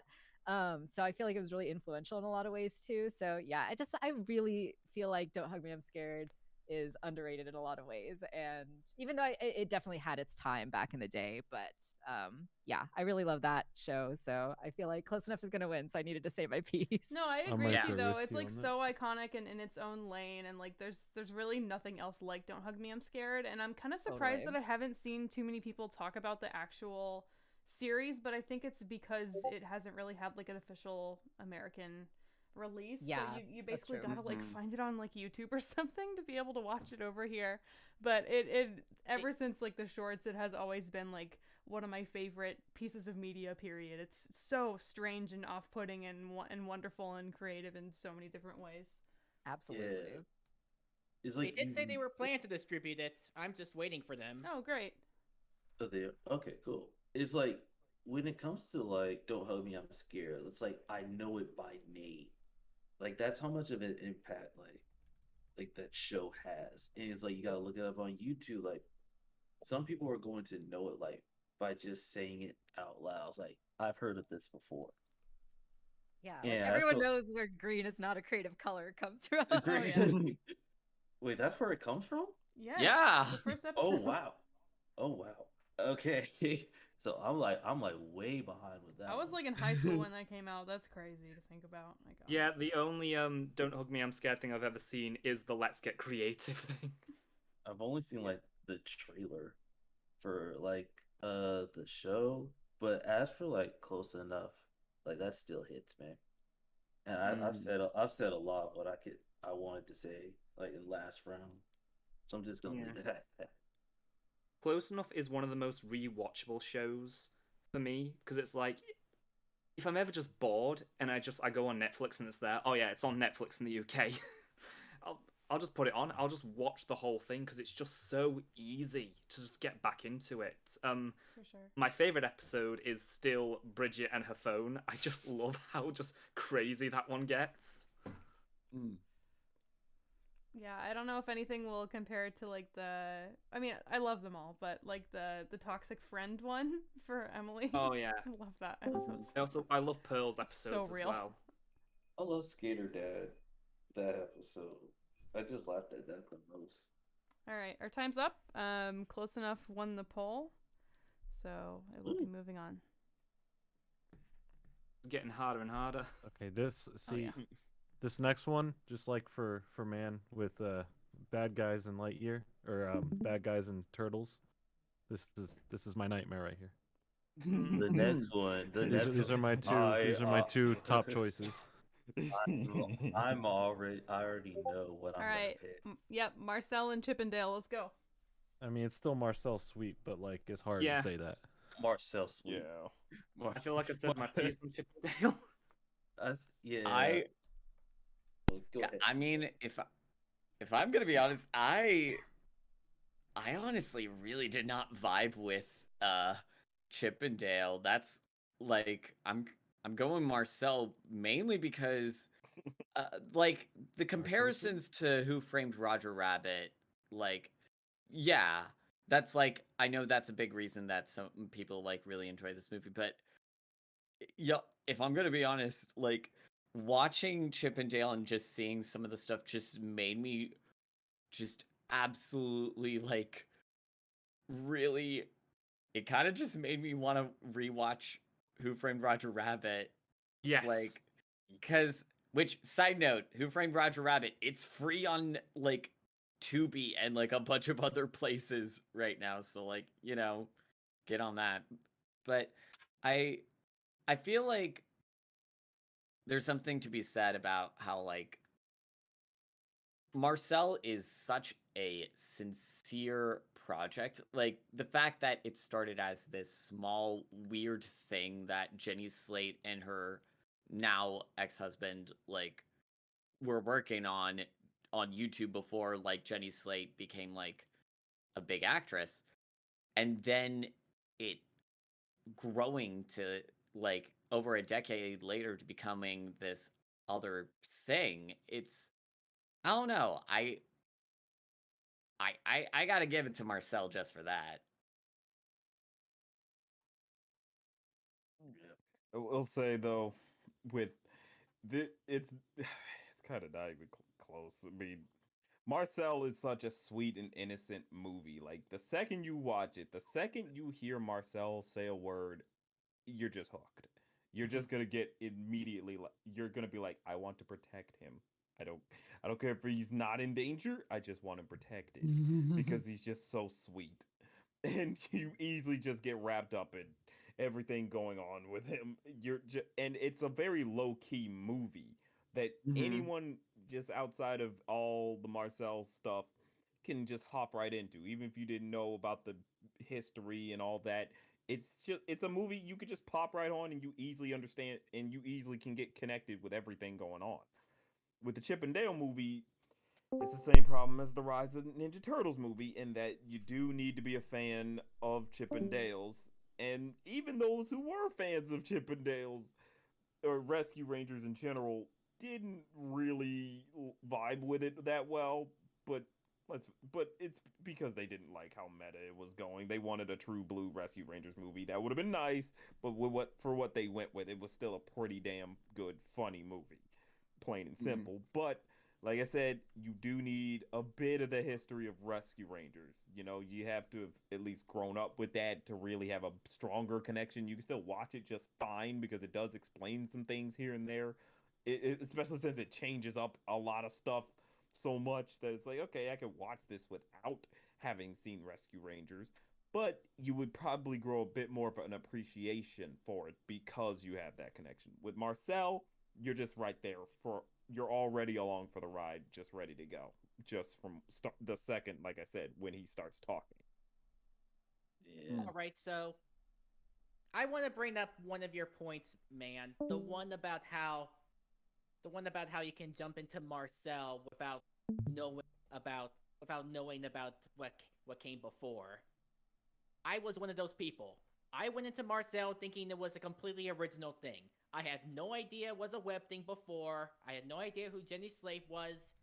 I still really loved it. So yeah, thought I'd back up your point. Wait, there's more. There's a prologue. Oh yeah, no, it was a whole YouTube series. It was a YouTube series. Yeah. Marcel in that show. Wow. So Nah, that this kinda is makes like the films early YouTube days. Okay, I wasn't on during those days. I didn't watch YouTube, so I It wouldn't was- know. So that kind of makes the plot of the film a little meta. Oh no, yeah, it does make it a little meta, a different kind of meta. That is dope, though. Not gonna lie. Oh, I'm Yeah. excited now. All this praise makes me want to watch Marcel. Oh, Yeah. Like right after this stream, I might watch it. Marcel, sweet. It's definitely I'll watch worth it the watch. tomorrow. It's really currently good. 3 a.m. for me. If Marcel wins, I'll get a Marcel tattoo. If Marcel wins, I'll watch it after stream. Oh, sweet. Mistakes. Dan dropped the YouTube it. Thanks, Dan. Yeah. I'm just gonna say the best part of Rescue Rangers was like the split-second cameo of David Tennant's Scrooge McDuck. I don't know. What about Randy showing up? Randy. Oh my Martin? god. Oh, that moment. I lost my The one mind. time we I got filmed a myself South watching Park that movie thing. with a friend, and it was just Oh, yeah, literally my mind broke by that point. I like that they got Ugly Sonic in, which I believe they only got away with because they called him Ugly Sonic and it fell under parody use. I think that's how it went. Well, I It's mean, because it's because Sega that is design generally, was like, friendly with that kind of stuff. Like obviously, like Sonic's and Wreck-It Ralph. well. It's more. It's not. No, Sega actually didn't know anything about Ugly Sonic being there. It's more a case of because they called him Ugly Sonic and they never registered that ugly design before. So like they just said, okay, scrap that and Oh, that's immediately change it. They hilarious. never Oh they my never God. decided this design is under copyright because they're like, yeah, why protect this? Nobody likes it. It's just so- Wow. that's what's just so funny about that whole thing. Oh my They just God. didn't bother to get the copyright for that ugly design, so Doesn't anyone that is add free to more, use like, it. fuel to the Free fire that it game. was all a marketing stunt? No, I mean, considering that what happened to some of the special effects artists after the whole Sonic thing, I can tell you, I've spoken with people that worked in the effects house with Sonic, and nah, y'all, some producer thought that first design was a good idea. Yeah, the actual people who designed that ugly design didn't even like it. They knew it's like this looks terrible. Like, Yeah. why would we use this? And And the Sega Director producer hated said, it too. They did not trademark that design, even though they had all the merchandise and everything for it. That's just weird. Yep. I think Yeah. I think it's one of those like, look, this is probably gonna give some kids nightmares. All right, we're at time. Marcel Yep. wins. Marcel's And sweet. we move on Marcel's to Inside Job versus Tuca and Bertie, which I think is gonna make Oh, me pass God. out permanently forever. Oh no. Oh That's no. actually my I'm worst gonna nightmare. need to. So. I'm gonna need to stretch. I'll be right back.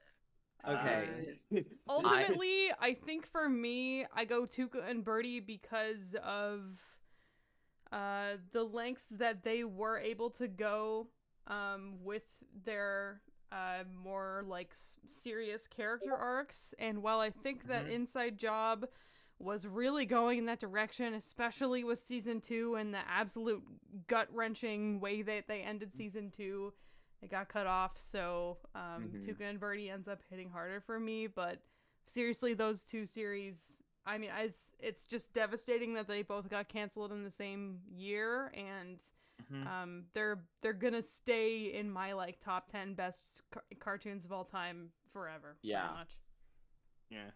Seen neither, gotta but support both. I mean, if I can add one thing to put Tuca and Bertie over Inside Job, it would have to be the fact that, like, again, this kind of goes into that same thing that made me want to go with Marcel, is that it's sincerity, where I think with Inside Job, your mileage is going to vary on this, but I think, like, something that I somewhat worry about is, like, so much of the humor of the series is based on, like, poking fun at conspiracies, but it's still a thing where, like, even in today's, like, world, like, I don't know, some of the topics, I do wonder, like, how some of these, like, how certain parodies of certain conspiracy theories are gonna age in, like, a couple of years, considering, like, some of the, I mean, granted, most of the stuff that they talked about, like, with Illuminati and stuff, they're pretty tame when you compare it to, like, some of the, like, more messed up kind of stuff that certain people believe, but Yeah. I don't know. It's something that, I don't know, it's something interesting that I think about with it. They both make me laugh a lot. It's just, Yeah.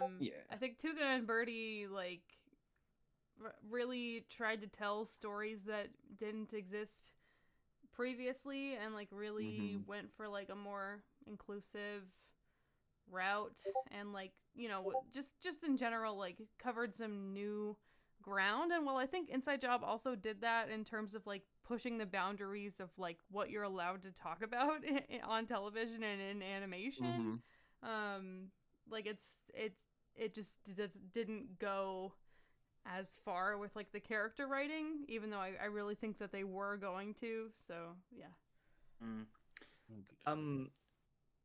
When I talked about Tuca and Bertie before, I talked about, like, the marriage of, like, the zany cartoon and this very, like, down-to-earth realistic story about, you know, these women struggling.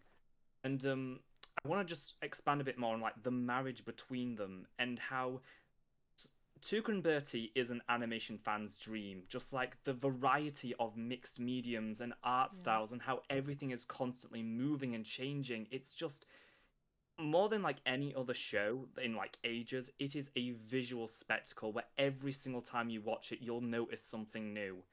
And especially thinking of, like, season 2, like, how it talks about Bertie going to therapy, and that's something that we've really seen, because, like, we got it in BoJack, but that's, you know, it's like celebrities. We haven't seen just a story about regular people living their lives, you know, having all these issues, going to therapy, starting a business, that kind of thing. But then how the animation, like, the fact it's animated comes back into that. It's like when Bertie turns into the house, and yes, oh God, I love was never that. ever gonna that be another metaphor joke quite of, like, it.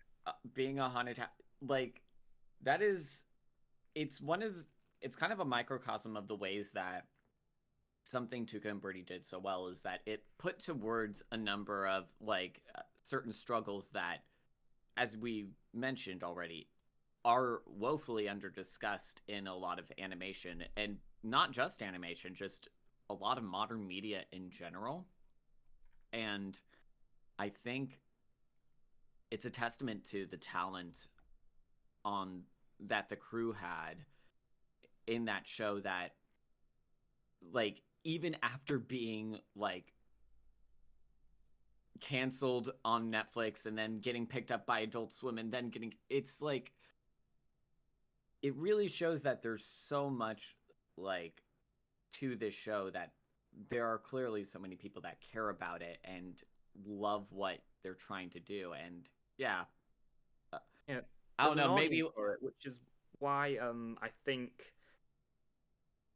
like, maybe it's a bit the optimist in me thinking, but there's an audience for it. It's come back like already. It's like maybe we have, like, this generation's Futurama in Tuca and Bertie. Yeah. Yeah. I feel like it's a show that's always going to be relevant. There's always going to be an audience for it if and when it comes back. I hope it does. I don't know. Yeah. I feel like the ending that they went with works though for like the zany nature of the series. Oh, yeah, if that's how it ends, I'm okay with it. I mean, yeah, I'm fine with it. Too. Adult Swim is commissioning a lot of movies lately based off canceled shows, so maybe the Birds will get one. That would be cool. That's just to tie all the loose ends. No, I don't know if they need nothing that ever though. truly Really goes away forever with that. Yeah, movie probably be too much. I do want to say something about the comparison though. I think Inside Job has a cooler premise, and also characters I better relate to. Reagan Ridley is a neurodivergent icon. I just had to say that on She stream. is, yeah. I relate to her a lot too. But Tuca and Bertie feels more special and specifically targeted to the crowd it wants to aim at, while still providing more than enough for other demographics to relate to. And of course, there's also the cartoony eds going on, at which Jake talked all about.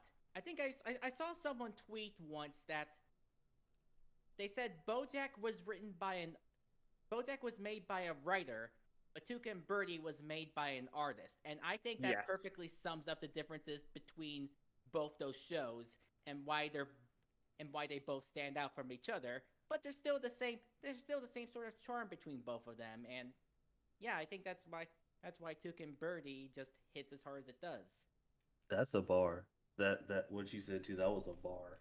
Yeah, that reminds me of the way that people kind of agreed that like BoJack is like kind of the story of an abuser in a way, and like Tuca and Bertie is kind of the story of like a victim or like a survivor. I don't know, and like it's obviously way more nuanced and complicated than that in both directions, but I do really like that observation because they tackle a lot of the same topics but in completely different ways.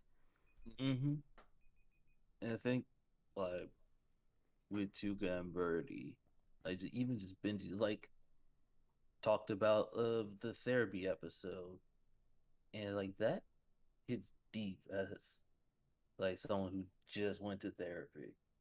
Woo! And it is like something that we love like, that.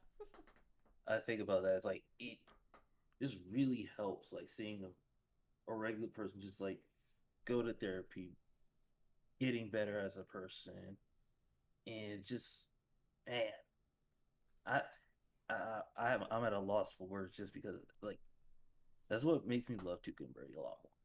So sorry, I feel like I'm ranting, but yeah. I also think their relationship storytelling was really nuanced, both with like Tuca's different partners with their various flaws that made them not black and white. Like we're just really complicated people, and there wasn't really like an easy answer to her relationships with them, and in like the stable relationship that contains instability within it between Bertie and Speckle. I really loved the way that they did that. Yeah. Okay. But we're at time, so Tuca and Bertie moves on. More time to talk about it later. Yeah. We love you, Inside Job. Thank you for existing. I'll just say really quick, as someone who hasn't seen either of these shows, but I do want to watch both of them. I just haven't had the time yet. I'll probably watch Tuca and Bertie first. So that's why I think you would like it. Yeah. That'll be It's also a complete story, so. Yeah. Oh, don't remind me. Dang. Salt in that wound, all right. Yeah. Dang. Too I'm- soon.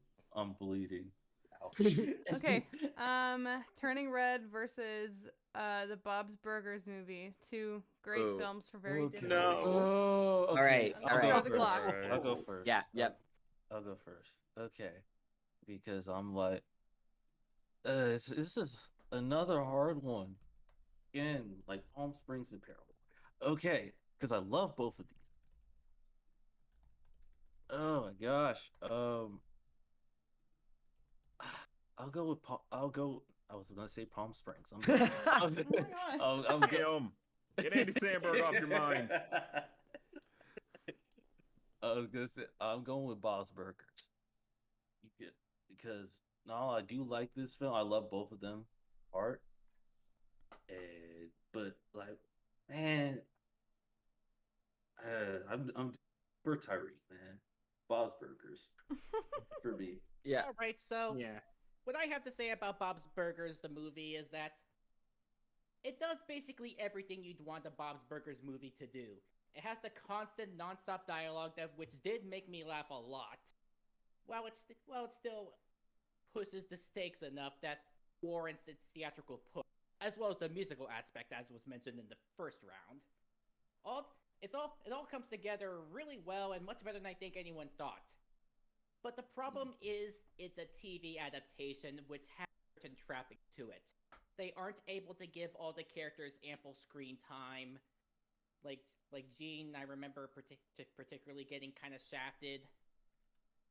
And also, not to mention, there's kind of the sense that you have to be somewhat familiar in order to follow. I personally think you can. I personally think you can jump into it and still get a great laugh out of it. But as Man said before we started streaming, there's still the sense that you'll feel a little lost still. You won't characters, and Yeah. Turning Red just it feels so much more like a full theatrical experience, which is ironic given how they release, but that's beside the point. It has a more resonating message. It goes more all out with the aesthetic it has, and it hits in a certain way that only a great Pixar film really could. Mm-hmm. Well, to bounce off of that, this is actually something that I've been doing some research on, but something that I appreciated a lot about Turning Red, and the reason why I would go for it, is because when you look at Pixar's library of films, most of their stories are very masculine coded in terms of like their protagonist and the kinds of like conflicts that they deal with. Like one can look at Toy Story as a story of fatherhood, of Woody and Buzz being surrogate like parents for Andy. Monsters Inc. ditto with Sully. And it goes on throughout most of their catalog. The one exception you could say is, what about Inside Out or Brave? Well, I mean, Brave was shafted by a lot of involvement with people like John Lasseter and stuff like that. But, and I don't know, this gets a little spicy. I feel like Inside Out, Riley could have easily been like a young boy character, and it wouldn't have really changed much of the story. Yeah. But I feel like with Inside Out, you do genuinely see a perspective of a young, like, teenage girl and the sort of unique struggles that come with that. I'm saying this, I'm going at this from like a I'm a cis dude, so like, take all of this with the biggest grains of salt, but I don't know. I think that there's something to be said about the fact that Pixar is kind of like getting out of like the sort of same routine bubble that they were kind of stuck in for the past like 10 years in terms of like some of their movies. Like, I mean, look no further than Lightyear as like a contrast of like some of the other like stuff that, you know, kind of where they were and like what kind of ways they could change from here. For sure. The feminine slant was like very important to me. I Turning Red was another thing that I turned on. I was like, okay, my friends are talking about this. I guess I'll watch it. And then I was just absolutely floored by the end. For the record, I think that the Bob's Burgers movie and Turning Red are both like perfect movies. I honestly don't have critiques of either of them. They both made me cry. They both got emotions out of me. I enjoyed them both quite a lot. But I feel like Turning Red took what Disney started to do in Encanto and then brought it to the next level. And their willingness to like wholeheartedly represent the experience of a female preteen socialized in, you know, North America. It was, I think, like really, really special and something that hasn't really been tackled before. I love like the early 2000s aesthetic of everything, the scenes of May like drawing like fan art under her blanket or whatever, getting like embarrassed afterwards, like her relationship with her friends and how like her whole world revolves around them. But something that matters even more to me is like, as like obviously I'm like half South Asian. I'm not like, you know, the same Asian as May's family, but the amount of like rigid expectations and just like tradition that you experience and the way that your life is different from your parents when your parents have grown up in like a different culture than you and then like, you know, had you in America is like, it's hard to articulate properly, and Turning Red did a really good job of depicting that feeling of like, you know, just wanting to like leave it all behind. And then on top of that, they figured out a way for May to actually like help her and the entire like lineage of women in her family like escape that generational trauma and like, you know, allow them to be themselves and break the chains of these like antiquated expectations and traditions. And the way that they like portrayed that like mother-daughter relationship where like the mother clearly has like nurturing intentions, but, you know, may not have like all of the tools to do it properly because of the way that her mother was, is like so important and meaningful to me, and that is what informs my choice in Turning Red. I was an emotional mess like the last half hour of that movie. It was really an amazing like peak sequence. Yeah, I totally agree with everything you say, with everything you said, Keeks. Like just that first generation experience, I feel like we're just now like starting to get more stories that offer that perspective. And as someone who's in that demographic, like it's really cool to see more of these stories coming up. And Turning Red was like my favorite Pixar movie since like Up. I feel like it was the best one in a really long time.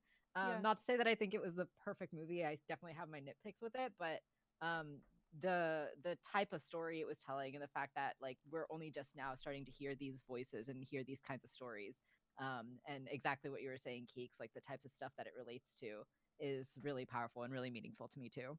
Oh, and I love the musical sequence when like all of the different songs, like the traditional music and like the boy band music all like build into each other. Oh my god, that was such an incredible scene. Like wow, they really knew how to like tie all the themes together in like a perfect way. It gives me chills just thinking about it. Yeah, real quick. Sorry, I'm gushing because I love Four Town and I love Jordan Fisher. That high note, he did put like goosebumps, chills in my spine. My good, like he and the rest of the game were cooking in the booth, doing that. And like while I still pick Bob's Burgers, the one thing I can say about Turning Red is that it's relatable. It's just like you can say it loud for the people in the back. Yeah, well, it's relatable. People in the back, did you hear me? Did you hear? It's like how you can relate to these characters. You can relate to Mei Lee, no matter what background like you have. And it's just like it's unfortunate that it got like controversy because of Oh my some god. people. Yeah. Let's 'cause of not go some there. people, but we're not gonna Yeah. go there. I'm No. sorry, Kiki. I'm sorry, Kiki. I'm sorry. I just mentioned that. But it's just like in general, it is so relatable just to see other people from different backgrounds tell stories. It's something that I can appreciate. So yeah, that's it. Okay, we're at time. Anyone else have something they want to say about the Bob's Yeah, Burgers movie? just very quickly. I agree with what you've all been saying about Turning Red. You know, Bob's Burgers for me was such a perfect movie as a fan of the show because it was made for fans of the show. It Yeah. reveals so many mysteries. It is a direct sequel to the season 4 finale, which at that point was like 7 years old. But Turning Red is so culturally significant, and especially its main message about everyone has so many different sides to them, and some of them are prettier than others, but, you know, it's not about running away from those messy parts. It's about learning to live with them and accept them as these other parts of yourself, because only then can you turn them into something positive. Yeah. But yeah, that's my 2 cents on Turning Red. Yeah. Love it. Okay, in the interest of time, oh my god, we're already at 3.5 hours. Let's keep moving. Oh yeah. Yeah. Whoa. And We let's kinda do should start Smiling breezing through. Friends versus Amphibia. I'm gonna start the clock. Well, no. okay. As someone who does love Smiling Friends, I still gotta go with Amphibia because Yeah. you get you are gonna get way more out of Amphibia than you can out of Smiling Friends because right now there's only about what like 8 episodes for Smiling Yeah. Friends, and they're all funny and really like they're absolutely hilarious, but at the same time it's a type of humor that's like it it tends to work for a few but not all, sadly. Whereas Amphibia, I feel, is a bit more of an all-encompassing series that just about almost everyone could get into, and hell, a lot of people have, clearly. And it hits on many different levels, be it people who love fantasy stuff, people who don't, who just mainly want to see fun characters in fun situations, or just want to see a unique world and the characters going through that world. It gives you just about everything, and you're gonna have you get a lot more out of it. With Smiling Friends, sadly, it's just a more of a you're gonna get a lot of great laughs out of it and some fun characters, but it doesn't have as many strong like character connections as Amphibia does. Yeah. Yeah. Agreed. Yeah, I talked already a little bit about how I'm not the biggest fan of Smiling Friends, so I won't repeat that. But I didn't get a chance last round to talk about how much I love Amphibia, and I absolutely love Amphibia. I have done 2 videos on Amphibia, one on my channel and one on my friend's channel. It was one of my favorite shows of like the recent years, and I feel like it's like the perfect balance between episodic and overarching story. And all the character arcs, like all the main 3 girls are just really compelling to me. Like I related to all of them in different ways. It's just really fun. The humor like really meshed with me. I almost constantly laughed like throughout the entire show. I just really enjoy everything. Also, having so much like of the Asian representation at the forefront, like having Anne's Thai heritage be such like a crucial part of her character, and getting to see so much of that, especially in season 3 with like her parents and everything. I really appreciated that because I haven't seen too much of that, especially in this kind of cartoon. So I thought that was really cool. And I love Amphibia, and I will talk about it to death if you let me. So I'll just shut up there. Yeah, And that seems like a good space for me to talk over this, because I'll state it again. Amphibia is my favorite show of all time. And thinking about how it ends, because Amphibia is a show that started with this girl in these toxic relationships, and you think it's a story about her breaking free and finding herself, and that's how it starts.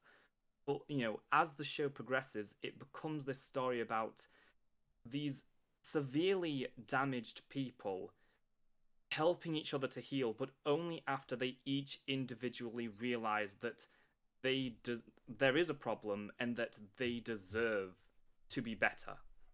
And it's just the ways all the characters really just mesh together, and how the finale really, it tells this story that I've never really seen in animation before. I really think the finale focuses a lot on Marcy in particularly, talking about how she's always felt a bit left out of the friend group, how Anne and Sasha have this like special bond while she's kind of just been, doing her own thing, still a part of it, but she doesn't really feel connected. And how it goes on about things change, people move away, but at the same time, if you let those things happen and you accept them, you'll be allowed to bring part of the past with you, which was, again, something that they telegraphed to us in just a random season 2 episode, because this show, literally anything can come back and be this massive, like, plot twist.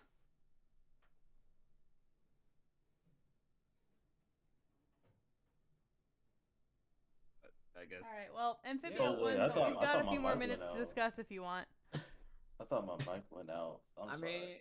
mean, no, that's good.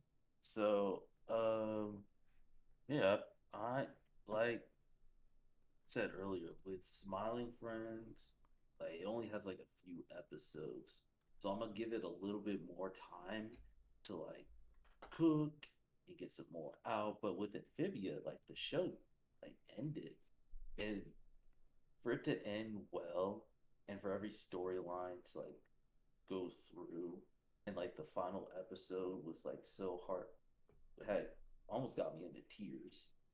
Like I think Amphibia like is probably one of my favorite Disney shows of recent years.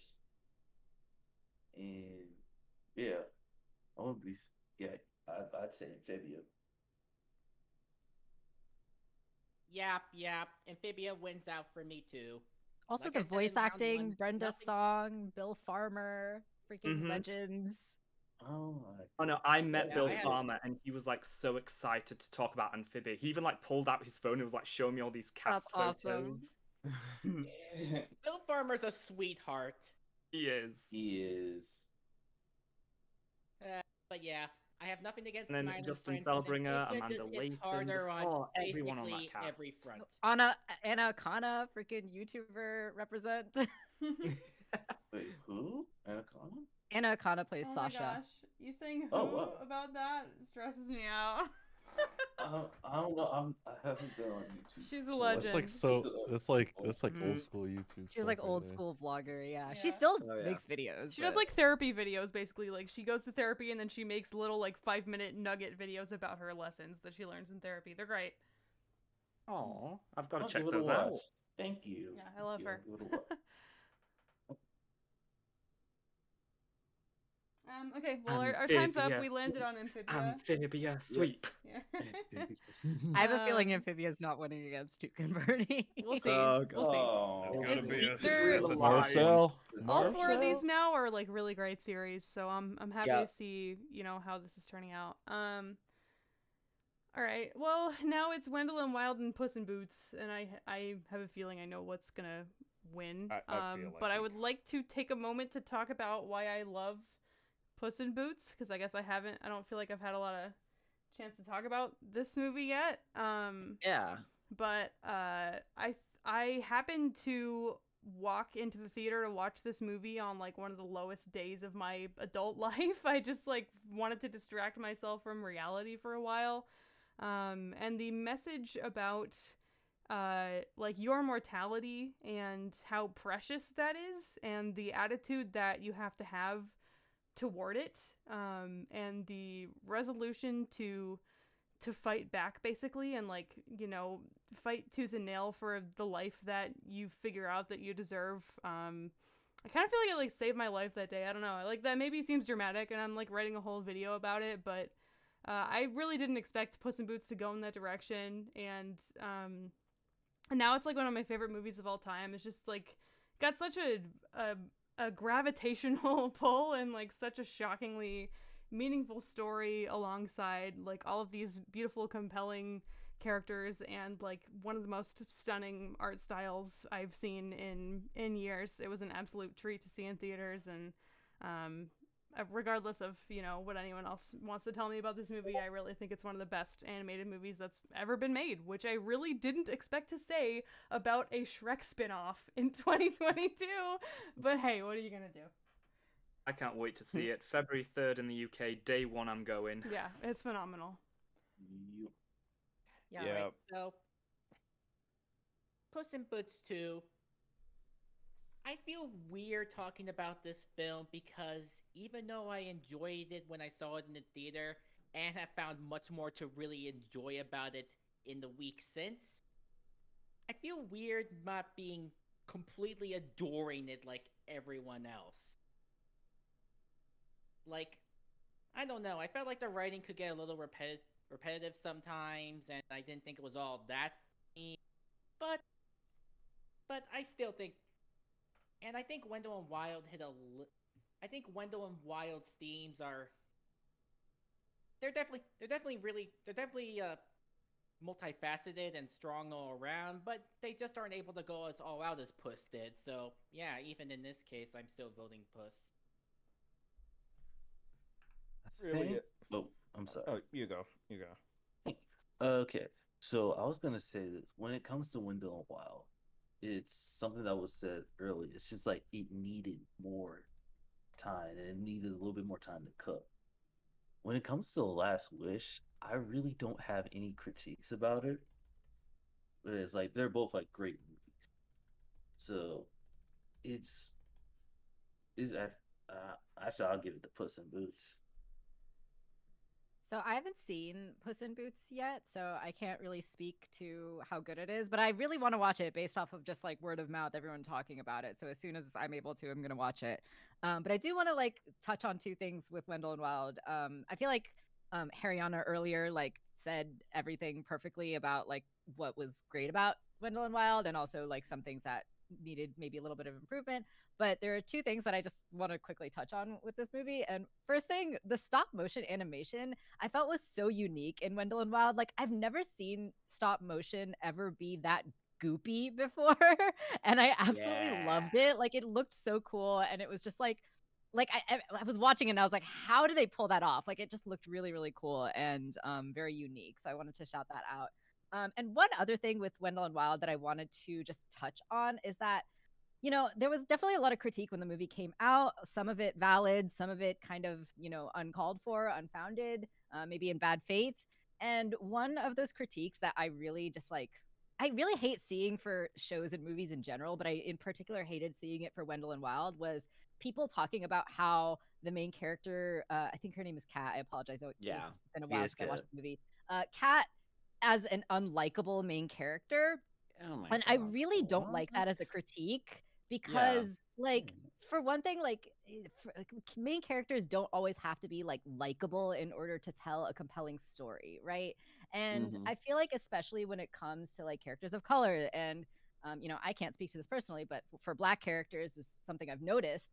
People tend to be harsher with their critiques on them and tend to have a double standard for characters, Black characters and characters of color, that they don't necessarily have with white characters. And so I feel like if there was another character going through a similar arc to Kat, that it maybe would not have gotten as many of these critiques as Wendell and Wild got. But I felt like her arc of dealing with the grief of her, like the loss of her parents and the grief surrounding that, and like coming to terms with that, I thought that was one of the things that the story did really well. And like Kat to me was a really compelling main character, and like of course she was frustrating at times because like she was going through it, like she was going through so much stuff, and like you can't necessarily blame her for that. And so I don't know, that critique really rubbed me the wrong way. It just felt like people were lacking empathy for the character, and not really understanding what the story was trying to say, and like what the story was trying to do with her.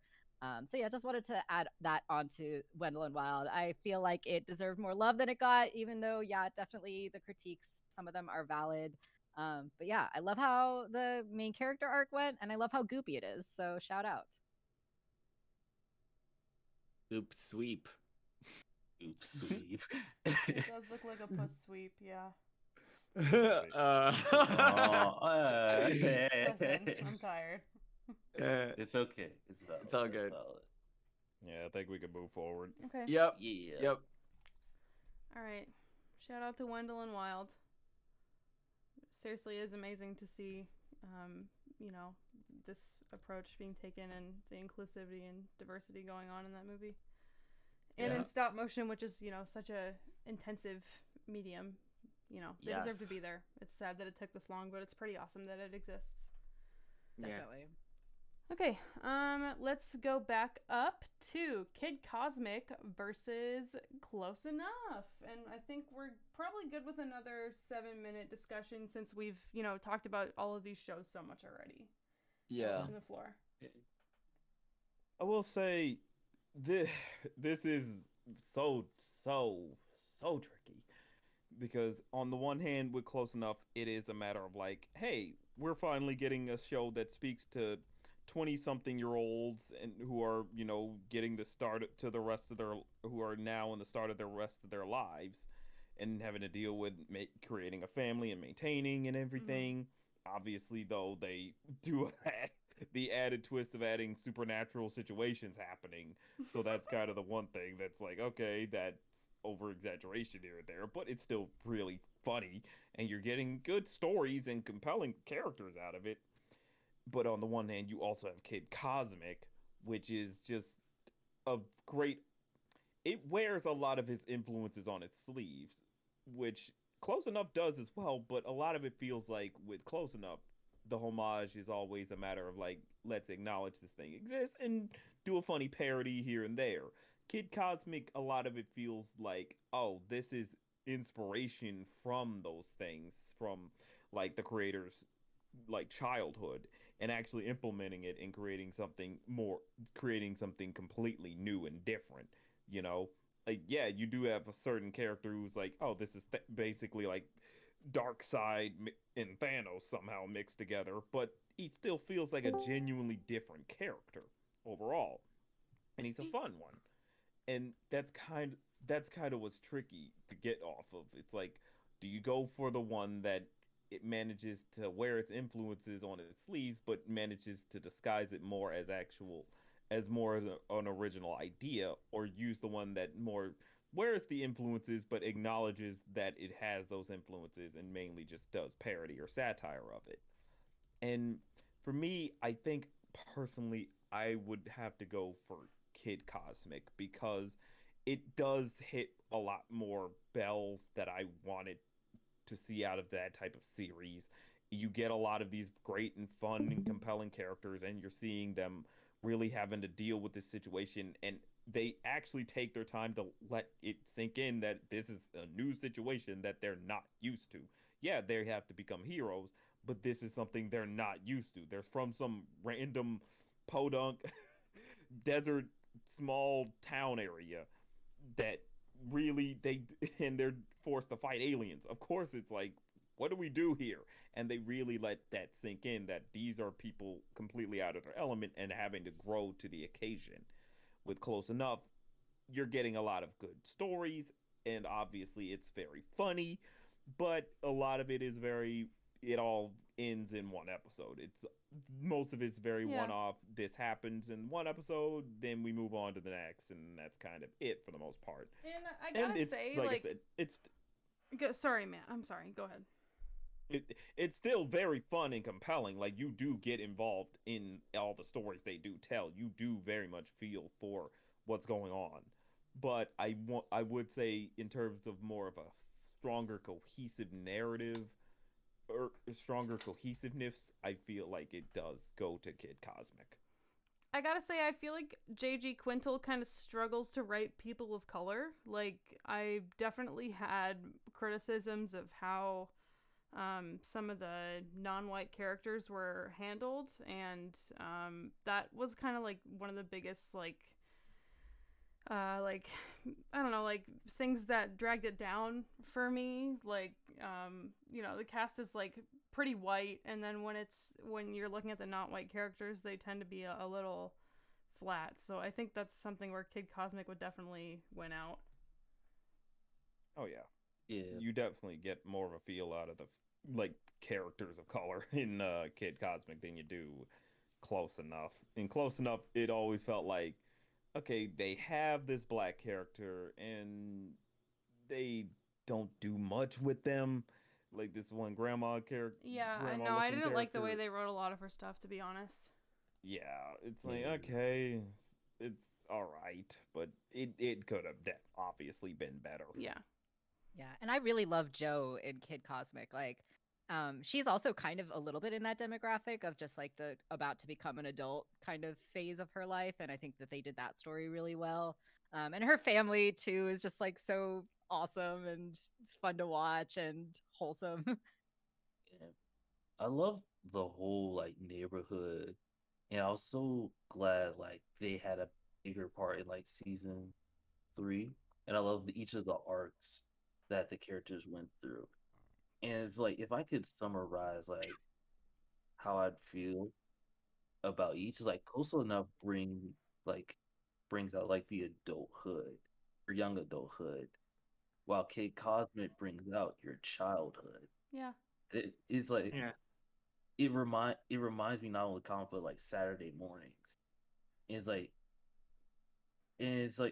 that's why I love Kid Cosmic a lot more, and why I pick Kid Cosmic a lot more than Close Enough. Kid Cosmic wins it for me just because of the brilliant bait and switch with the start of season 3. Oh yeah, that was really good. That was good. Just like honestly, the tension, the emotion in that episode. For me, that's kind of where the series peaked.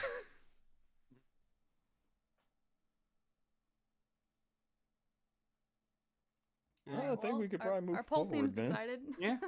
Yeah. Nice. I think it's cool to see we've got like 2 like episodic kind of more lighthearted shows and 2 more like character driven more serious shows on this side. It's neat. Neat. Heck yeah.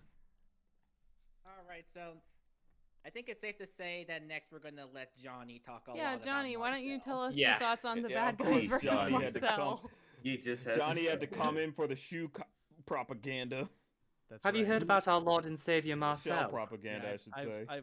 I've come to bring you guys the good news of Marcel. Spit. Spit. All All right. So here's the deal. I knew about Marcel from the shorts. The shorts are cute. Jenny Slate is a great actress. She is such a good voice actress. I thought they were funny. I did not expect much out of Marcel the Shell with Shoes on. And what I found is one of the most profoundly moving films about navigating transitional periods in your life and not letting fear stop you from moving forward and finding new things to live for. I thought this was going to be a cute little movie about a shell.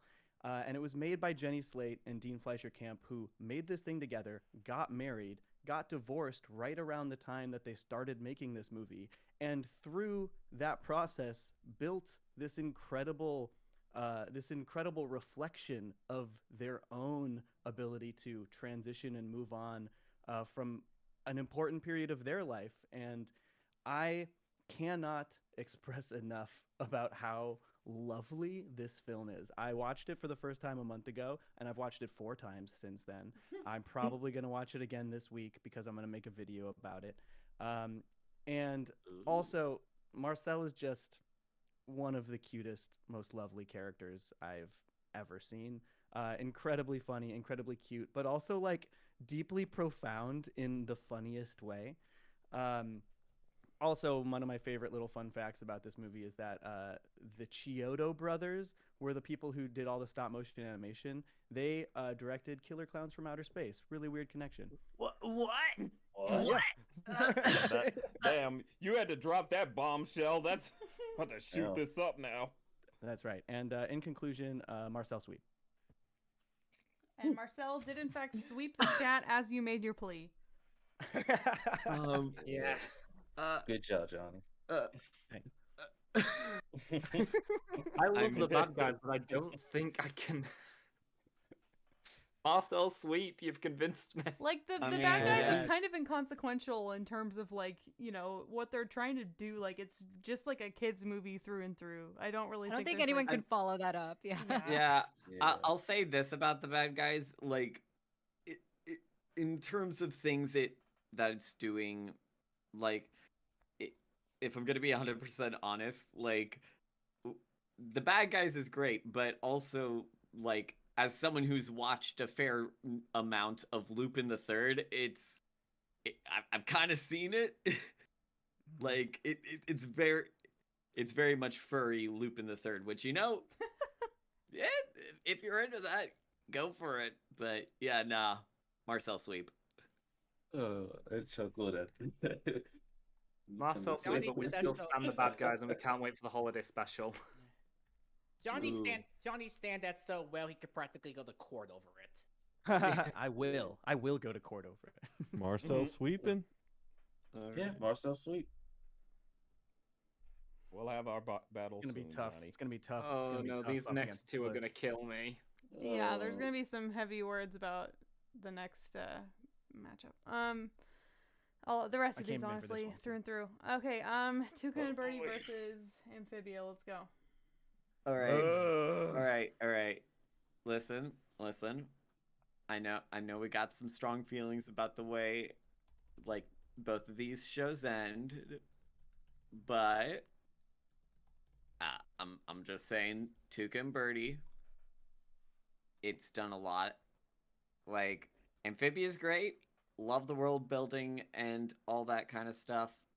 I think that considering, like, the obstacles that Tuca and Bertie was up against in its lifetime, it's honestly like a miracle Yeah, that it we is. were able to get the kind of ending that we did, and I think it deserves to be celebrated for that. Yeah. I just keep thinking this whole stream about the scene where Tuca finally goes off on Kara, and then they have that animated piece of Bertie and Yes. Tuca dancing and like, you know, symbolizing their friendship, and you know the way that Bertie pulled Tuca out of essentially an abusive situation, and you know celebrating their like womanhood and friendship together. And there are so many moments like that in Tuca and Bertie where they didn't have to pop off like that artistically. They Nor really did they did, have like, to the go stop so deep with the motion. storytelling. The dance is amazing. Yeah. Oh, the Oh, stop the- motion the scenes about egg, Tuca's mother, like, and the- like, oh my the- god. Like the egg cutout. That Yeah. like in So good. So- I think the one thing that I always come back to with Tuca and Bertie is that there just simply isn't anything like it. Yeah, Like there really there's isn't. there's not and hasn't been any other animated show remotely like it. And I know Amphibia is great, but like there have been other really great fantasy epic serialized series as well. Yeah. I just don't think there's anything. I think Tuca and Bertie is doing something entirely its own, and I can't not vote for it. I'm in the same Yeah. boat. Yeah, I yeah, I just have- like I I've have never to felt agree seen with like that that before. logic. And I will. Okay, I will go to bat a little bit for Amphibia before I fully make my vote or stance. I will say Amphibia is one of those shows that came along and is able to speak to a much broader audience. And what's important is the fact that it is a kid series, and kid series honestly are kind of more important in terms of media because of the fact that kids are growing up and they need some sort of guidance. And Amphibia was one show that managed to look at the idea of the power of friendship and actually break that down. It broke down the idea of what does it really mean to be friends? Does it mean letting one friend take advantage of you? Does it mean letting them do harm even though you know it's wrong? And it was willing to actually have a consequence to that, allowing it to be clear that, hey, maybe these three are not good friends and clearly need to take a step back and reassess some things. And we actually see that come to fruition in the finale when it's revealed that they finally separated for a bit and actually live their lives accordingly. And they do reunite, obviously, but it did take this grand adventure to make them realize, hey, maybe we weren't exactly the best of friends, and we probably needed to step back and learn and grow before we could continue. And that's something I think that many kids growing up wouldn't understand, that because you see many people have friendships and they go on, but something inside is clearly saying this should have ended long ago, because it's not healthy. It's very problematic. It's toxic. It's acidic. And this show was something that was not seen too often. That's not usually something they do. Like, they don't have the friends just stay together and that's it. They have to actually take some time away from each other to really understand who they are, and really have their and have some spouts along the way as well. And I think that's just something that it isn't as appreciated about Amphibia overall. That is super valuable. That's But something. with all that said, if like Johnny and Keeks has said, Tuca and Bertie is a show that came along that we have never seen before. Nothing has ever been like this. We have never gotten a Tuca and Bertie. You cannot look at really anything to compare it. Even if you try to say it's like BoJack, it's not really, though. It's so far removed from BoJack that it stands on its own as its own original thing, to the point that how do you it's tricky. It might be tricky to market. And so really, in the idea of pushing the medium forward, ultimately Tuca and Bertie is that series, plain and simple. And to your point about teaching lessons, which I agree is like super valuable and very necessary in children's entertainment. Like I was, that made me think about like, and as told by Ginger, when like Dodie and Macy like fuck with Ginger's relationship with Darren, and then they're like all just friends again in the next episode, when they really should have like taken some time apart. Like, I'm glad that Amphibia went in that direction. But I do also actually feel like Tuca and Bertie was like trying to do a similar thing for adults. Like, I think of the Anxiety Shoes episode of Tuca and Bertie, and the way that watching that episode was like a slap in the face to me, making me realize like the sort of like agoraphobia that I was feeling because of like anxiety that I was dealing with through like my own life situations, and like, you know, I was like just like fear of like going out into the world and being perceived. And after I watched that episode, I actually was able to like take lessons away from that and like go like deal with my agoraphobia and like start being able to like go outside more regularly and like go to my job without having like panic attacks and stuff. So I do think that adults still do need that type of storytelling, even if it's like a little bit more nuanced, and, you know, maybe not as like, you know, patting you on the head and like giving you something you need for like formative years. Like, we definitely still do need those types of things being shown in the media that we watch, because we're all always learning and growing as human beings. So there's my 2 cents on like, you know, teaching lessons in animation. Right, well, here we go. Time to fight this losing battle. And we're at time, so we should probably wrap up the discussion. Yeah. So, just quickly, talking about like what Man said about Amphibia being important for kids, it's like, I wish I had a show like this when I was a kid, because it's like, you know, some of you guys have talked about your connection to these things. Amphibia is such an important show to me because it's a show that helped me process a lot of things that happened in my past and made me realize that I deserved to ask for help.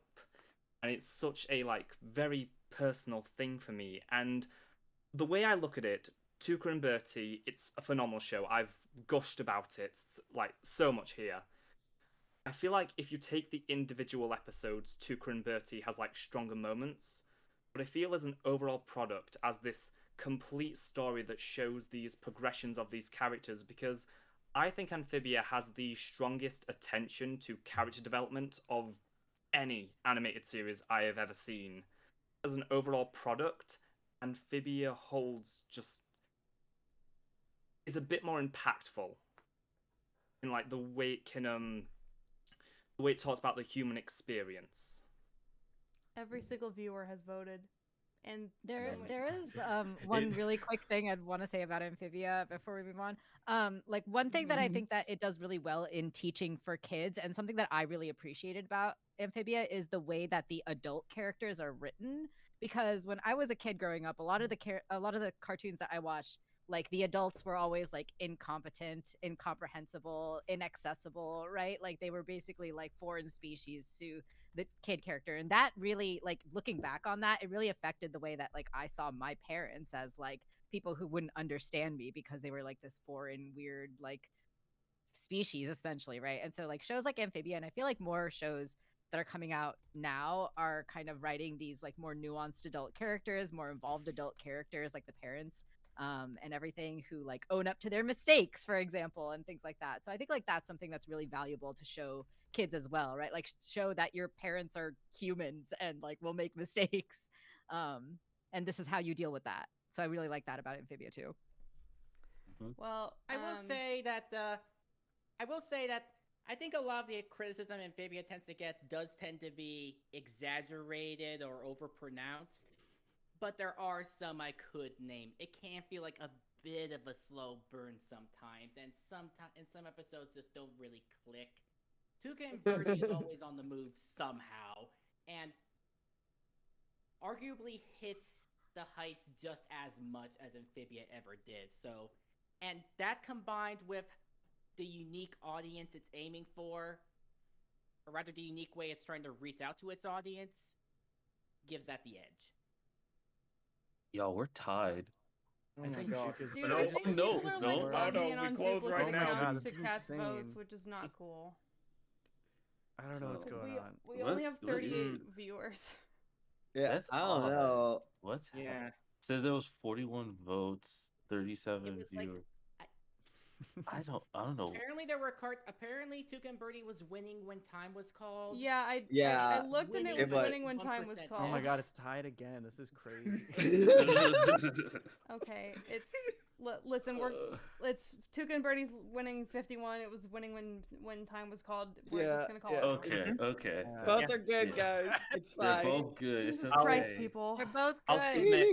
I'll accept Don't it. pit two beautiful women against each other. Yeah, really. Amen. Two really important More shows. people in here were advocating for Tuca anyway. At the end of the day, I fought as hard as I could, and I will take solace in that. Tuca and Bertie is an amazing show. Now I'm Tuca and Bertie sweep. Let's go. Well, I will say you guys have fully convinced me to watch Amphibia. Like, I think I'm gonna start it later. Yes! Yes, let me know what you think. Hey, Yeah, let us We're know. gonna take over the world eventually. hooray, we're doing our Take- jobs. Well, maybe that helped I'm gonna our watch Tuca and engagement or Bertie, something. so. Have people logging in. Who knows? Let's talk Yeah. about Puss in Boots and I'm gonna watch Turning Marcel Red. a second time. Oh jeez. Oh jeez.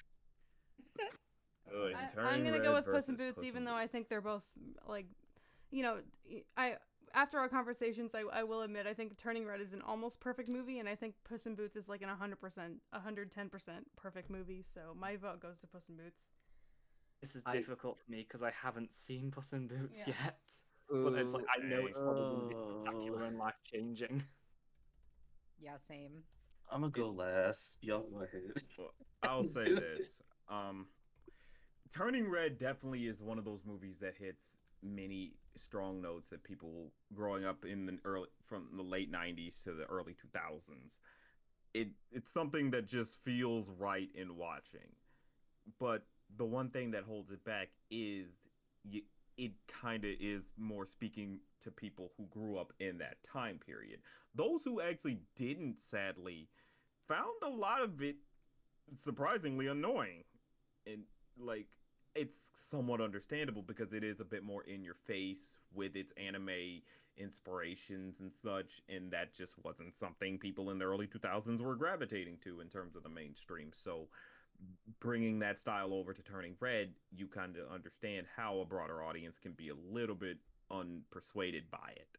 So that's the one thing, but it still hits such strong notes talking about generational trauma and everything, and it does it with really fun and very likable characters. I But would then, almost argue. Oh, sorry. You should finish. yes, then you come to Puss in Boots, where you have a really great story talking about coming to the acceptance of death. That's one thing that's like, oh, you're willing to talk about that, and they're not even they don't shy away from it neither. They're able to say, let's actually delve into this crisis this character is having. Let's show him having a genuine panic attack. And instead of playing it off like a joke, they have a really good moment where Perito just puts his head down on Puss's stomach to actually actually ground him.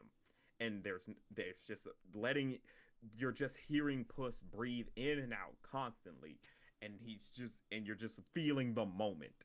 That's something we constantly been kind of missing a bit for a while, just letting the moment breathe and letting it just settle, with you, versus having a one-off joke just to pass on by or anything like that. We just actually really grasp the situation as is, and that's something I think can resonate way more to a lot of people, by the fact that we all eventually have to experience death in some way, shape, or form in our lives. And this show is and this movie is willing to go to that extreme and let you experience it like an actual thinking adult person, or just a person in general. Like, even kids can grasp exactly why this is so important. And that's why ultimately I have to go for Puss in Boots. I totally agree with what you said about it being like a more universally accessible story. All of us are gonna die, so yeah, I agree. Peace. Yeah. That's the Death way, is like, inevitable. But it's a beautiful Embrace the message about unknown. mortality, Puss in though. Boots sweep. Yeah, Yeah. yeah. Like Well, I he's, think it's, everything. I think everything man said is. I think everything man said is correct, and yeah. However, I think there's something about Turning Red that just strikes me as the better written film. I don't know. I feel like allegory going on. I feel like the writing wasn't as sharp as it could have been. I don't just mean humor wise. I feel like the characters repeat their catchphrases a few too many times. And yeah, that's about all I have to say. it's very hard. It's very hard to pick. It's kind of neck and neck to me. Yeah. I'm sorry. I didn't. I want Go, to. Rod. Wait, what? Okay. Were you got something to say? Oh yeah, I will. I didn't want to. Okay, so it's hard to pick that between these because I love them so much. But if anything, like, I have least critiques on Puss in Boots than Turning Red, and like that's the thing. Like, there are a few little nitpicks I have, but it's like they're just nitpicks. Like, I still love Turning Red a lot, but I would go with Puss in Boots, honestly. Yeah, so I haven't seen Puss in Boots yet, so I can't speak on it. I really want to watch it now, especially after what everyone said here, especially what you said, Keeks. So I definitely want to watch it. But I want to kind of like take something that Man said and kind of look at it from a different perspective. Like the idea of it being like not necessarily that accessible because it's like so specific to a certain time. I would almost argue the opposite. Like, I would say that, like, because it's so specific in its time, like, that almost makes it more universal. Like, I don't know, there's a funny way that stories like do that sometimes, right? Where like it's about this Chinese girl in Canada who is like dealing with this generational trauma from her mom, that's like, and where she goes through this very specific thing, right? Like, it's really specific and it's very much based off of like the creator's own experiences, right? Like, she's talked about how like this is essentially her experience and her friends. But like there's almost a universality in that experience that like everyone can kind of find and relate to, that I think can resonate with a wider audience. And also, like, I would argue that even if it doesn't resonate with you, like, that's okay. And that's also kind of a strength of the movie, in my opinion, like the fact that it is so unapologetic to be itself and like be what it wants to be and not necessarily appeal to the masses. Like I personally, as someone that it does appeal to, I find that a strength of the movie. So that's just another way of looking at something that Yeah, that you I said. love that. I mean, you don't have to like find yourself in a movie to enjoy the movie. Exactly. Well, I want. Here's the. Let me preface. It's not that you can't find yourself in a movie. It's that I think people who didn't grow up in that like time period, and particularly the way they do it, like a lot of the humor, the big overly exaggerated anime faces they like doing in the movie, that was a massive turnoff for a lot of like older generations. Surprisingly, like they just couldn't get into it because they thought it was too loud and obnoxious with that style of anime. Like they're basically like old taku who like more subtle, drawn back anime than Yeah, it's not anime though. It's a freaking Pixar movie. Well, oh yeah, it's not anime, but I'm saying it wears that influence of anime, you know, with the over exaggeration on expressions. I don't know, and such. like having been a teenage girl, like they're pretty loud, so that just Yeah, means you that's- don't like It young goes back girls, to the pretty whole much. thing of- Yeah, that's And I but definitely that's saw what I'm that saying. bias. Yeah. Well, yeah, that's what it is. It's like there is a clear-cut bias, but that sadly is a thing that does kind of work against the movie. Is that it's like if you're not the way the style of the movie itself can be somewhat of the turnoff for a lot of people. Well, I think it goes back to the whole thing about it being unapologetically itself, because that's the whole point of the thing. Yeah, It's like I like, have screw never 'em. seen child characters written like this naturally. Like this, where it's like they're allowed to be loud and a bit obnoxious. They don't have to be like these squeaky clean Tiny Tim characters. Yeah, and if Yeah. you don't like it, like screw you. That's like what the movie is kind of saying too. Yeah. That's just reality. I loved Turning Red. It was great. But the timer's up, and the audience has picked Puss in Boots by quite a margin. So, Okay, the final four. Yep, the final four. All respect Two movies to, I've not seen Turning and two Red. shows I've seen probably too much of. All right. Let's talk about Kid Cosmic versus Tuca and Bertie, which is a pretty crazy matchup. Oh no. Oh man, this I don't know what to say here. I mean, they're Okay. wildly different. Is there They wildly are. different? Very I'd different. it's the same thing I said about with Close Enough and Kid Cosmic to a degree. And it's just, I don't know, it's just hard because I love both of them, but I'd rather choose Tuca and Bertie, me personally. I would too. I personally think that while I love that Kid Cosmic exists and that Craig McCracken was able to tell the story exactly how he wanted to, I feel like if it didn't exist, we'd be missing out on less than if Tuca and Bertie didn't exist. I totally agree. Yeah. Agreed.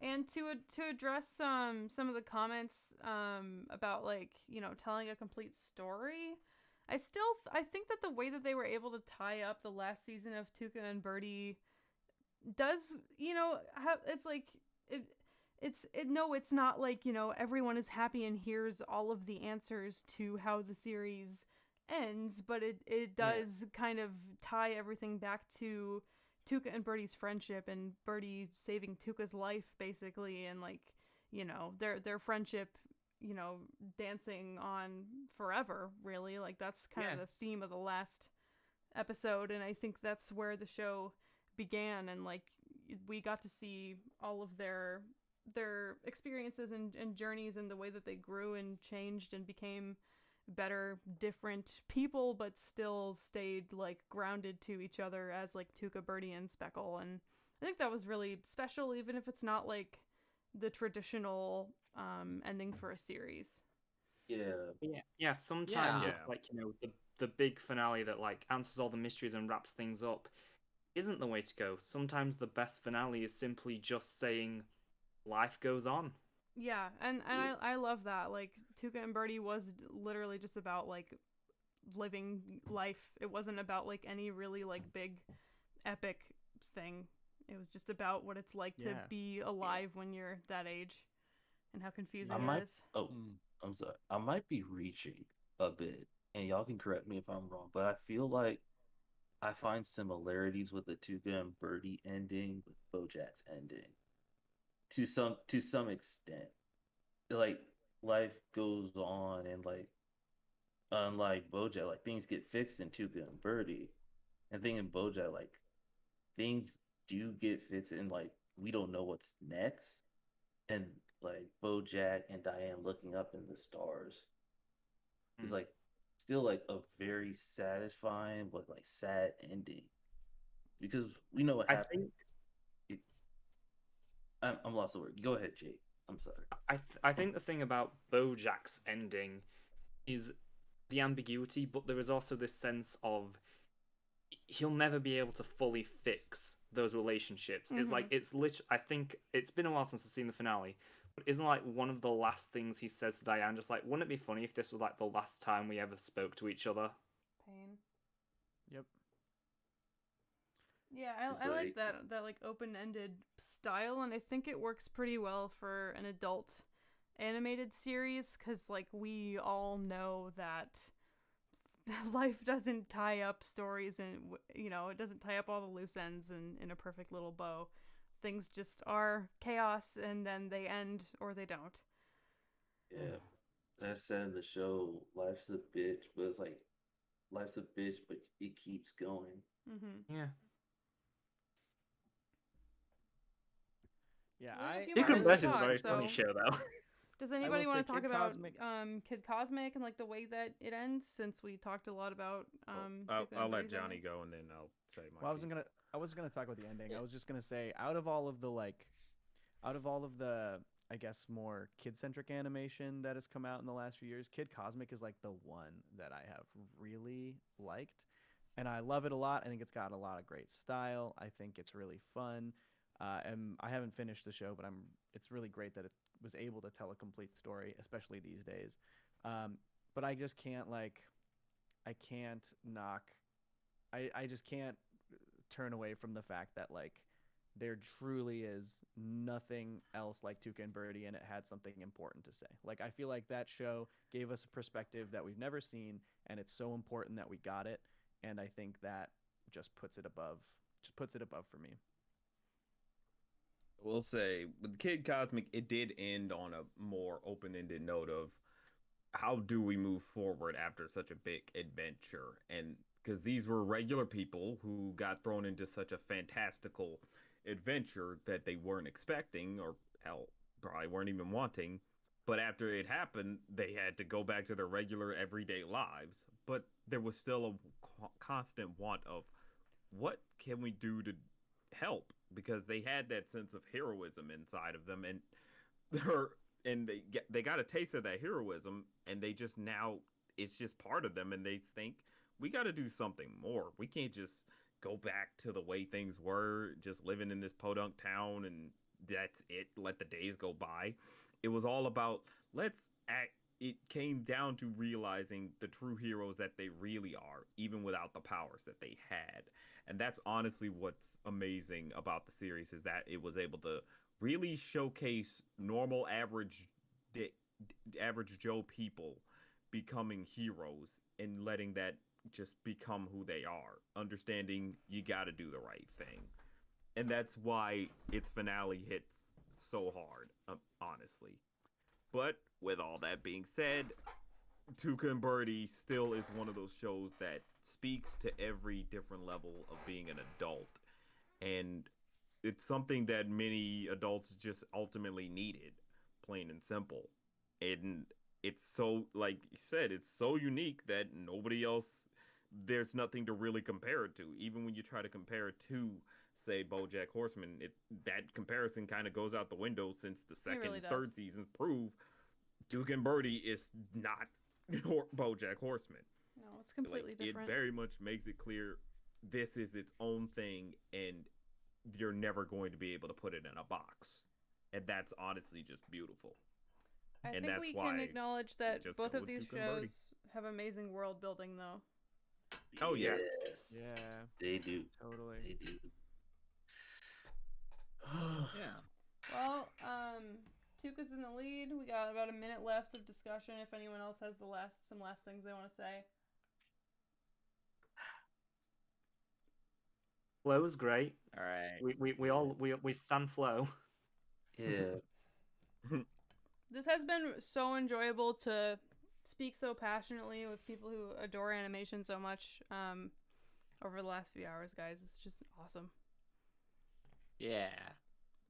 It's Yeah. been good. Yep. Heck yeah. All right. Okay. Well,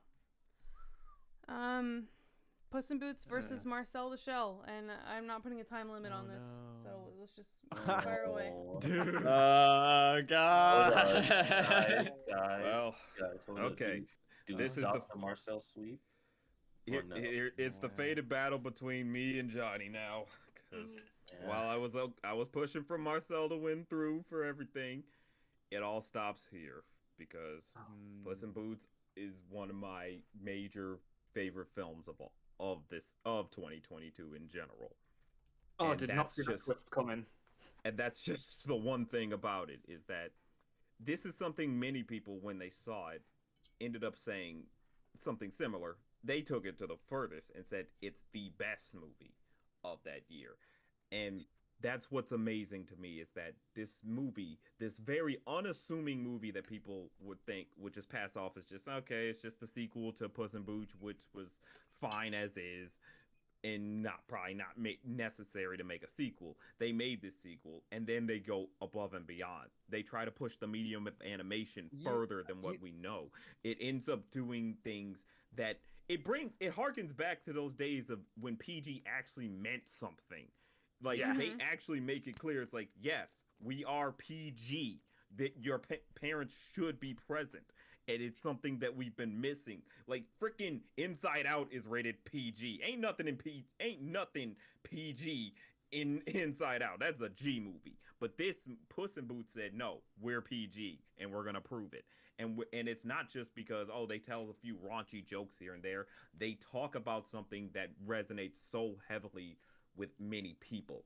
That is the idea of death, and understanding this is something you can't just escape from.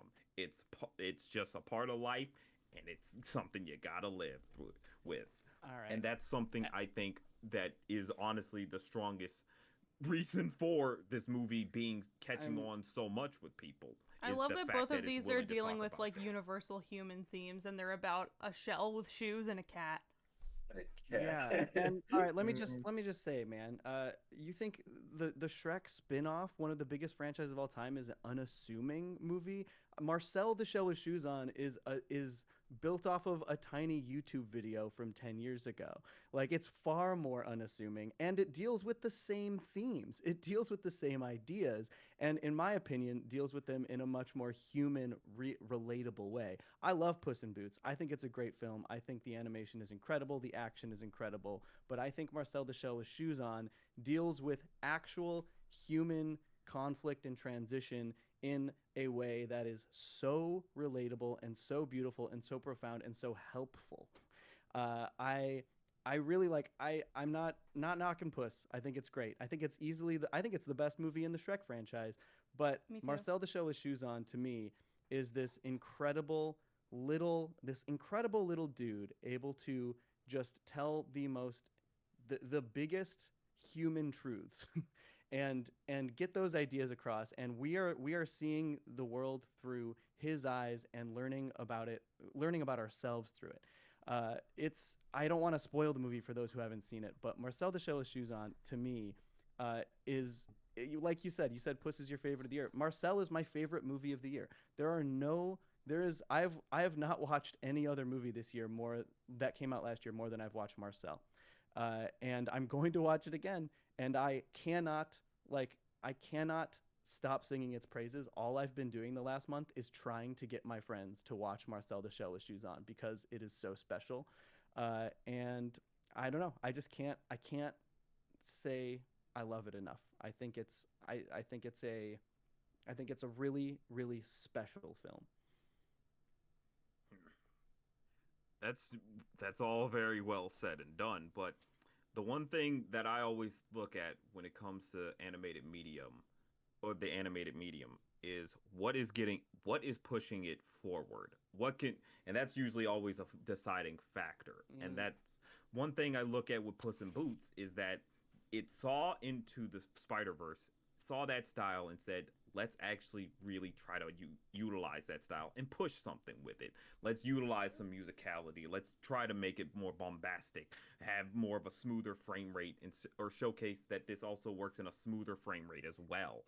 And that's something that I think Marcel, while it does well with the stop motion, it does rely heavily on its live action elements. I think you are underestimating what goes into making Marcel the Shell with Shoes On. The way that film was made is truly a absolute masterclass in stop motion animation, because first they did an audio play. They wrote the script and did an audio play that include ad-libbing until they got this script to the place they wanted. Then they did an animatic, and then they shot the live action, and they had to do so much stop motion to match handheld live action shots. Do you know how hard that is to match stop motion perfectly with handheld live action shots to make it look like a documentary? You basically have to take the shots that already exist as the plates and match them perfectly on a stage with stop motion. And in addition to moving those characters perfectly every frame, you have to move the camera with the camera shots that already exist.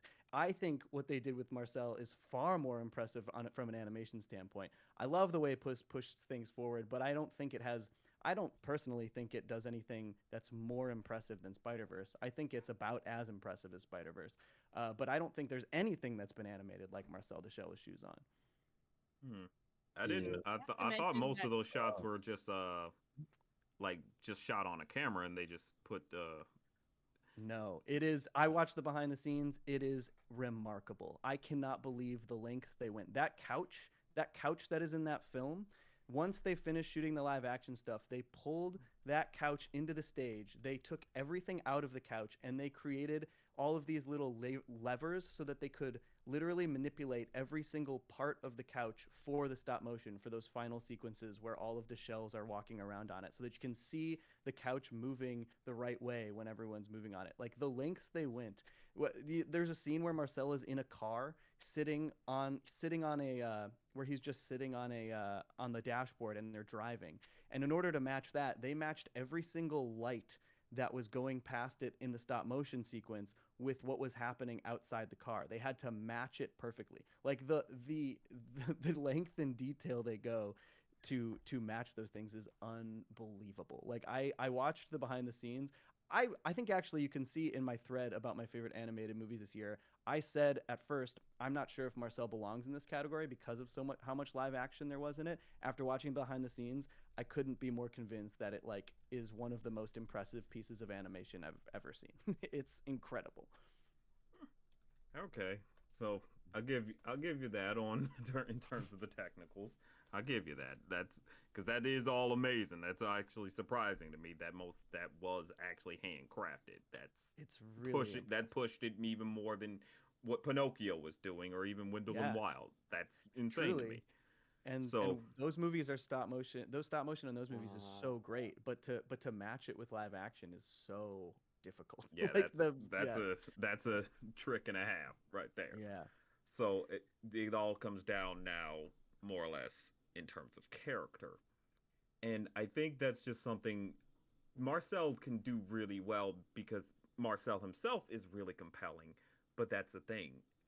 You mainly only have two strong, compelling characters with Marcel and Nana, and the big thing is though I don't know if I really count the cameraman. He was nice and all. His name is Dean, and he is a main character. And you got to look at the subtext. You got to look at the subtext, man. He was Everything. nice. I don't want to but, spoil this movie for people. That's my problem. I want to talk about this so much, but I can't spoil the movie. He was for the nice. people who haven't seen it. I will say that he was nice, but The- I was more invested in the shells than I was him. And everything with him is, like you said, subtext.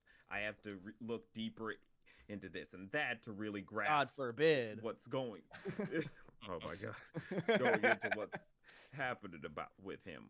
But that's the thing with Puss in Boots, you get all these different characters, and in lesser movies they would not mesh.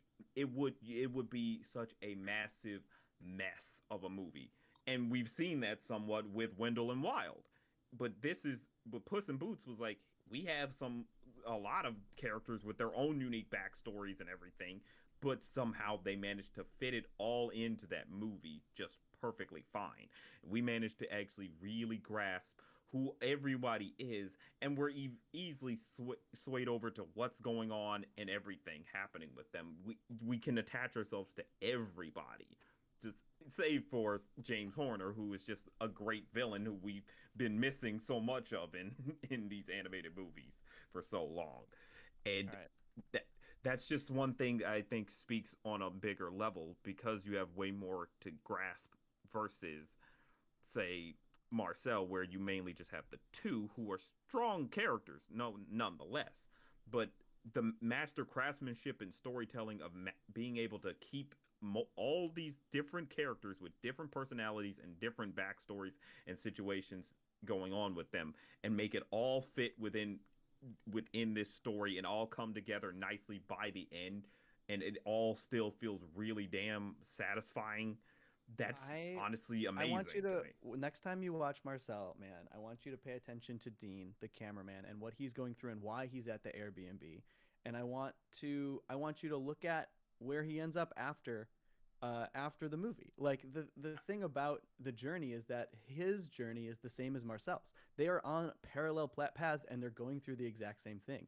That is what's special about their stories, is that I got that subtext, Johnny. I understood that subtext. It's just I look for personality, because a big important thing to me in terms of any type of writing, no matter what, you can have the greatest writing of all time. You can write the greatest story of all time. It's the most amazing, epic thing. But what matters most is the actual characters. And what matters most in character is personality.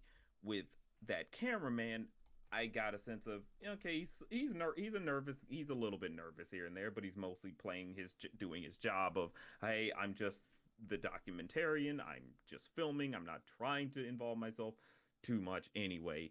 So that's why he kind of has to his personality has to take a step back, because he has to play documentarian. That's his arc, dude. That's his arc, is that he's doing that, and over the course of the movie, he relents more and becomes more a part of the story, because he realizes he has to open up to new things and new people. That's his arc. That's part of it. Is what the reason that you're saying that he wasn't interesting is actually part of his story and why he becomes a bigger part of the story down the line.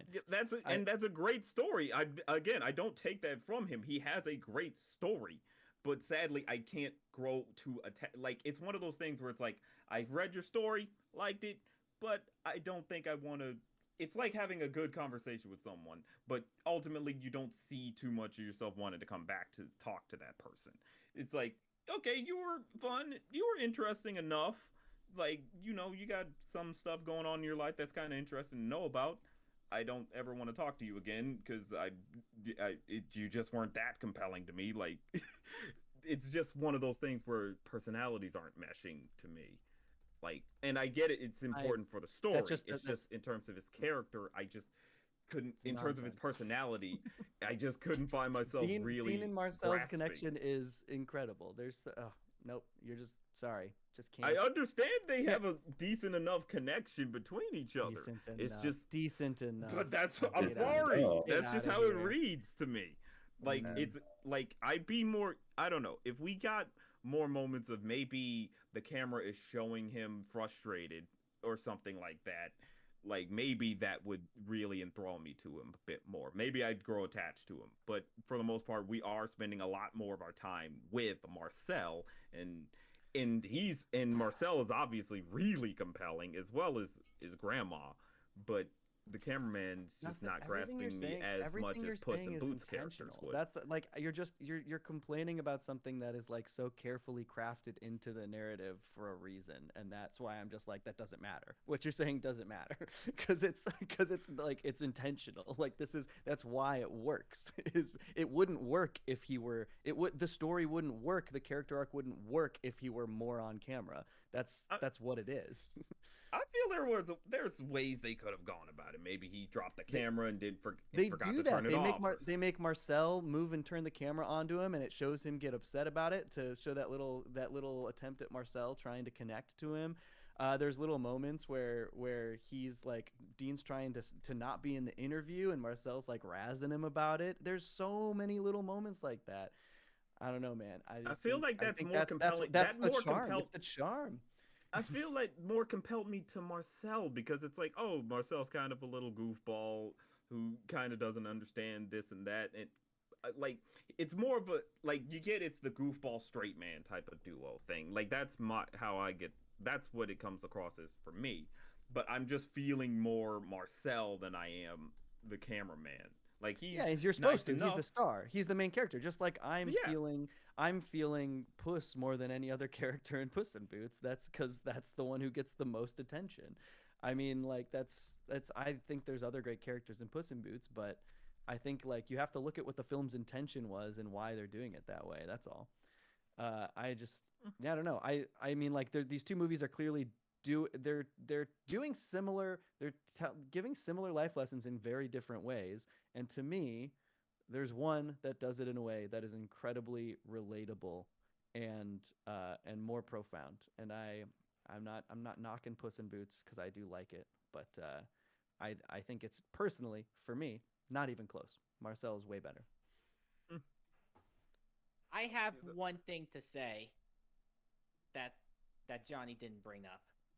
All right, what you got? All right, so regardless of how well Puss in Boots 2 is made, I know I said I wasn't the hugest fan of it, but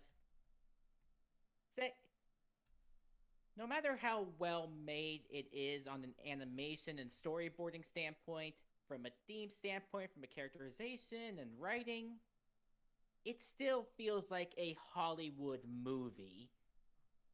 Whereas Marcel is this independent passion project that really just beat the tiny crew's asses to make, and I don't know, isn't that more charming to watch?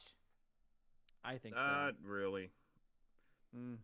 But personally, I can understand. It's like, you know, hey, there's deep passion here and there, but at the end of the day, what matters most is how does it grasp the audience in general. Like, you can have a very compelling story about how it was really difficult to make this thing. Look at, say, Boyhood. That was a movie that took, like, what, over a decade to make? It was a major passion project. It was also fucking boring. But I give props that they put in the effort, but it's fucking boring. Wow, we got some Linklater slander on here out of nowhere. I'm sorry. I'm sorry, but that just... But either way, we got to wrap this up. Puss in Boots takes the win. Like, yeah, guys, we ran 2 polls. Puss in Boots won both times. We froze the poll at the amount of viewers and votes the second time, so people couldn't inflate it.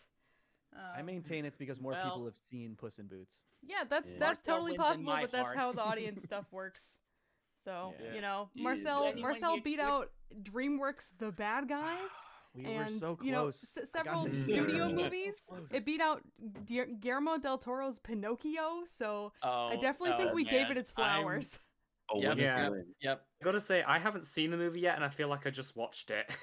Yeah, the thing You're not even I haven't seen the movie, but I purchased. Oh, just to you guys wait till Oscar night.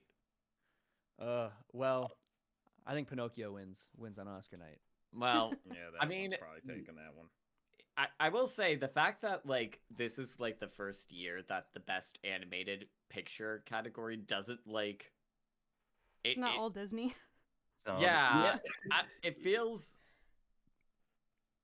I don't know. I feel like that's like a pretty good sign of a couple of things. That was a surprise, but like so much stuff, good stuff came out. Well, Yeah. typically, It is a you good know, year. we'd With argue over 30-something like people these watching. two, but is it really, you Well- know, what's the better thing that came out of 2022? Puss in Boots or Tuca and Bertie? Man, this feels kind of weird. Or should we just do Yeah. something funny and put like Tuca in a pair of boots and call it a day? Yeah. I mean, we put that's Bo honestly Burnham not in a purple being them. backpack. Yeah, Or with exactly. a purple backpack, so why not birds and boots? Wait, wasn't it the Bratz funk? I just- box. No, I don't know. So I'm gonna be honest. The Bratz thing and the backpack were 2 different years. Johnny's face Oh, on a yeah, that was backpack was different. the It was answer my a face few on- years ago. Oh shoot! Oh shoot! That was a good year. That was fun. Okay. Yeah. All I'll say about this round is I would just so much rather see the unique little show that could win out over the fifth film in a giant DreamWorks franchise. That's all I'll say. Honestly, oh, I'm sorry. Go ahead, man. Go ahead. I was gonna say this. Like, I get that. Like, Johnny, like, of course you're the resident Shrek hater, so like, this obviously This is true. hurts you the most, and it's understandable, somewhat. Not really, but I was ready to love Puss in Boots, man. I think it's a good movie. Damn. like, but the thing is, people who are massive Shrek fans, they've been hurt. You know, when it came to the franchise, you got because all the first movies one- are so bad. Oh my god! Oh no, you don't, Johnny. Like, you got the first one. Look, we're at which- the end. I'm just gonna go all out here. You might as well. Like, Oh, well. you got the first one, which, you know, really just defined a generation, and then you got the second one, which My emphasized that definition, Mhm. and then the third one, which was like watching a We don't toilet talk about that flush. one. Yeah, it was And- meh. And then you got the the fourth one that tried to redeem it, but was like, okay, you're better than the third one, but not as good as the first two. And then you got the Puss in Boots like movie more that than came. one. Huh? I like it more than one. I like Shrek Forever After more than I like the Yeah, first Shrek. one. Shrek 4. I do too. I think Shrek 4 is what? better than Shrek What? 1. Wow. But Oh, I'm sorry. Go ahead, Henry. no, I'm just processing what I heard. All right, carry on. Yeah, sure. Here's my I think thing. Shrek Oh. 2 and Shrek 4 are the best Shreks, I think. Yeah. Here's my thing. I don't like Shrek the Third. No, Because it's no, a bad no. But movie. it's like, I love But Shrek. yeah, I that- think it's terrible. I kind of have a soft spot.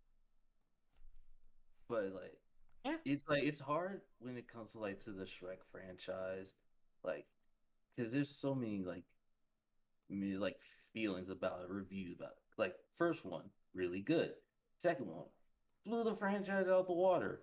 Third one, just Justin meh. Timberlake. I don't know, but like the fourth one, Worse like, than was Matt. also- worse than that.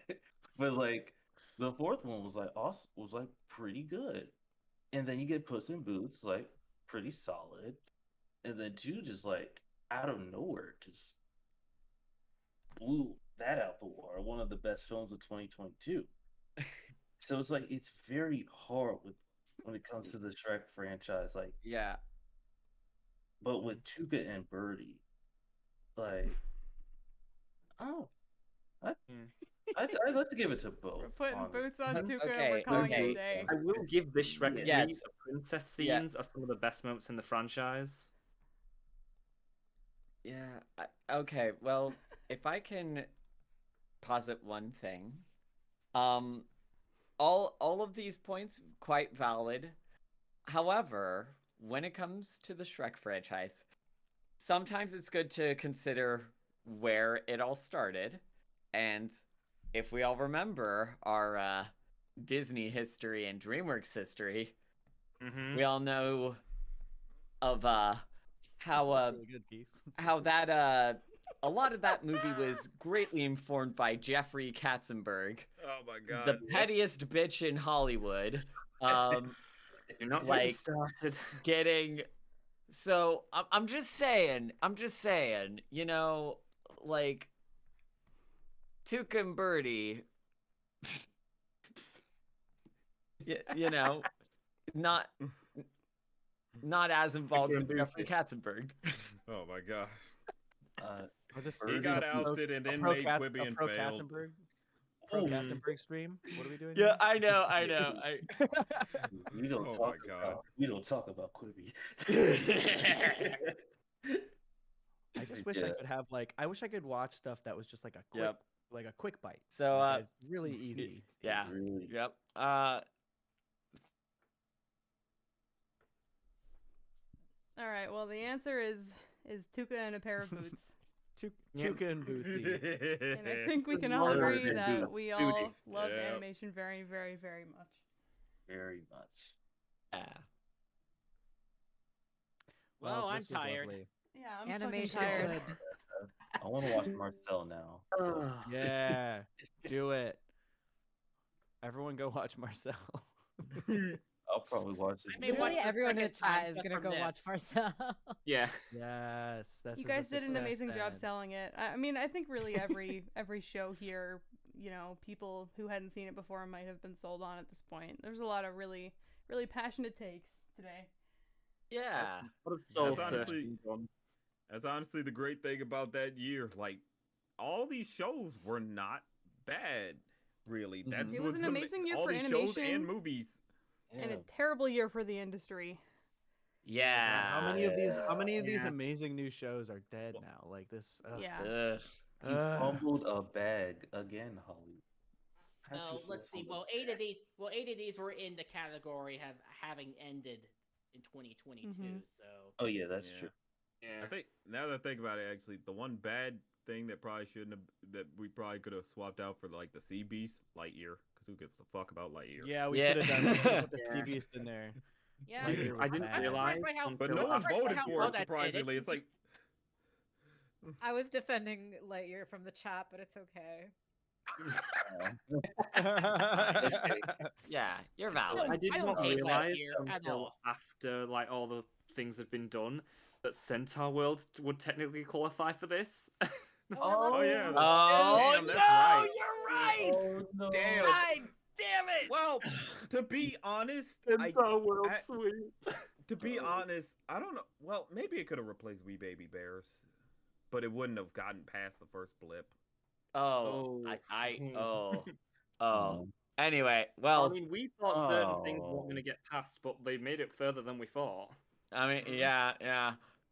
All right. Well, I mean, It's been fun, guys. Why don't we It's have been fun, it's been everyone fun. sign off and say a little promo blip about themselves before we go? oh, Start All at the right. top. And I think the top is Henry right now. Yep. Alrighty. So, before we leave, you can find most of my stuff at Henry Kathman, or if you want to find me on the Bad Bird app at Kathman Henry or henrykathman.tumblr.com. I'm a co-host of the Barbie podcast, The Pink Isle, where we discuss the Barbie movies and a bunch of other stuff. And if I need to plug one video, just because I have so many feelings about this movie, I made a video about the house like earlier this year, and y'all, well, the house is so good, and yeah, you can find that stuff all around there. Okay, cool. Johnny?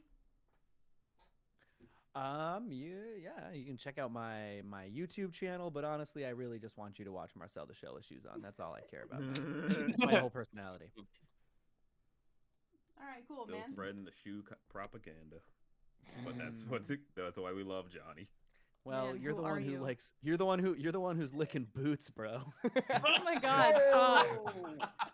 Holy shit. Hey. All right, man. Had to have that. You cooked him. Had to have one shell of a comeback, didn't you? Oh my god. Okay, man, Okay, tell us who you are or I'm skipping Oh, you. brother. Oh. Okay. It's you already know it is Man of 1,000 Thoughts. I analyze cartoon and cartoon accessories. My latest video is on Velma and the weird backlash that it's gotten, so go to my channel and check it out. You can also follow me on Twitter at Man of Thoughts. That's at MANN of Thoughts on Twitter. So go check it out and stay tuned to the channel. All right, Covey. Yeah, my YouTube channel is OMG It's Covey. Right now we are middle of weekly discussions of the new Owl House special. So we talked about the first 15 minutes of it last weekend, and we'll be continue talking about it on Sundays moving forward. And I do other stuff elsewhere. You'll find me. Just Google it. Cool. Rod? All right, you can subscribe to my YouTube channel, Rod's Variety. Right now I'm working on a script. There was a video I had to plug. It would be Mr. Morale and the Red Panda. That was like probably my favorite video I made last year. And if you want to follow me on Twitter at Rod's Variety, all lowercase. And all my other socials are in my link tree. Cool. Jake? Yeah, I'm the Gladding Gladiator. You can find me at the Gladding Gladiator, where I talk about animated movies and TV shows. If you haven't heard enough about me rambling about Amphibia tonight, I have a 2-hour and 18-minute retrospective on the franchise called How Amphibia Became Disney's Greatest Love Story, which is a very personal project to me, and it's also Matt Braley approved, so there's that. And awesome. Stay tuned this Sunday, because I'm going to be releasing a video called To All the Side Characters We've Loved Before, about the various fandom darlings that have the side characters in shows that become fandom mascots basically, and the kind of psychology as to why fans will become attracted to side characters. Cool.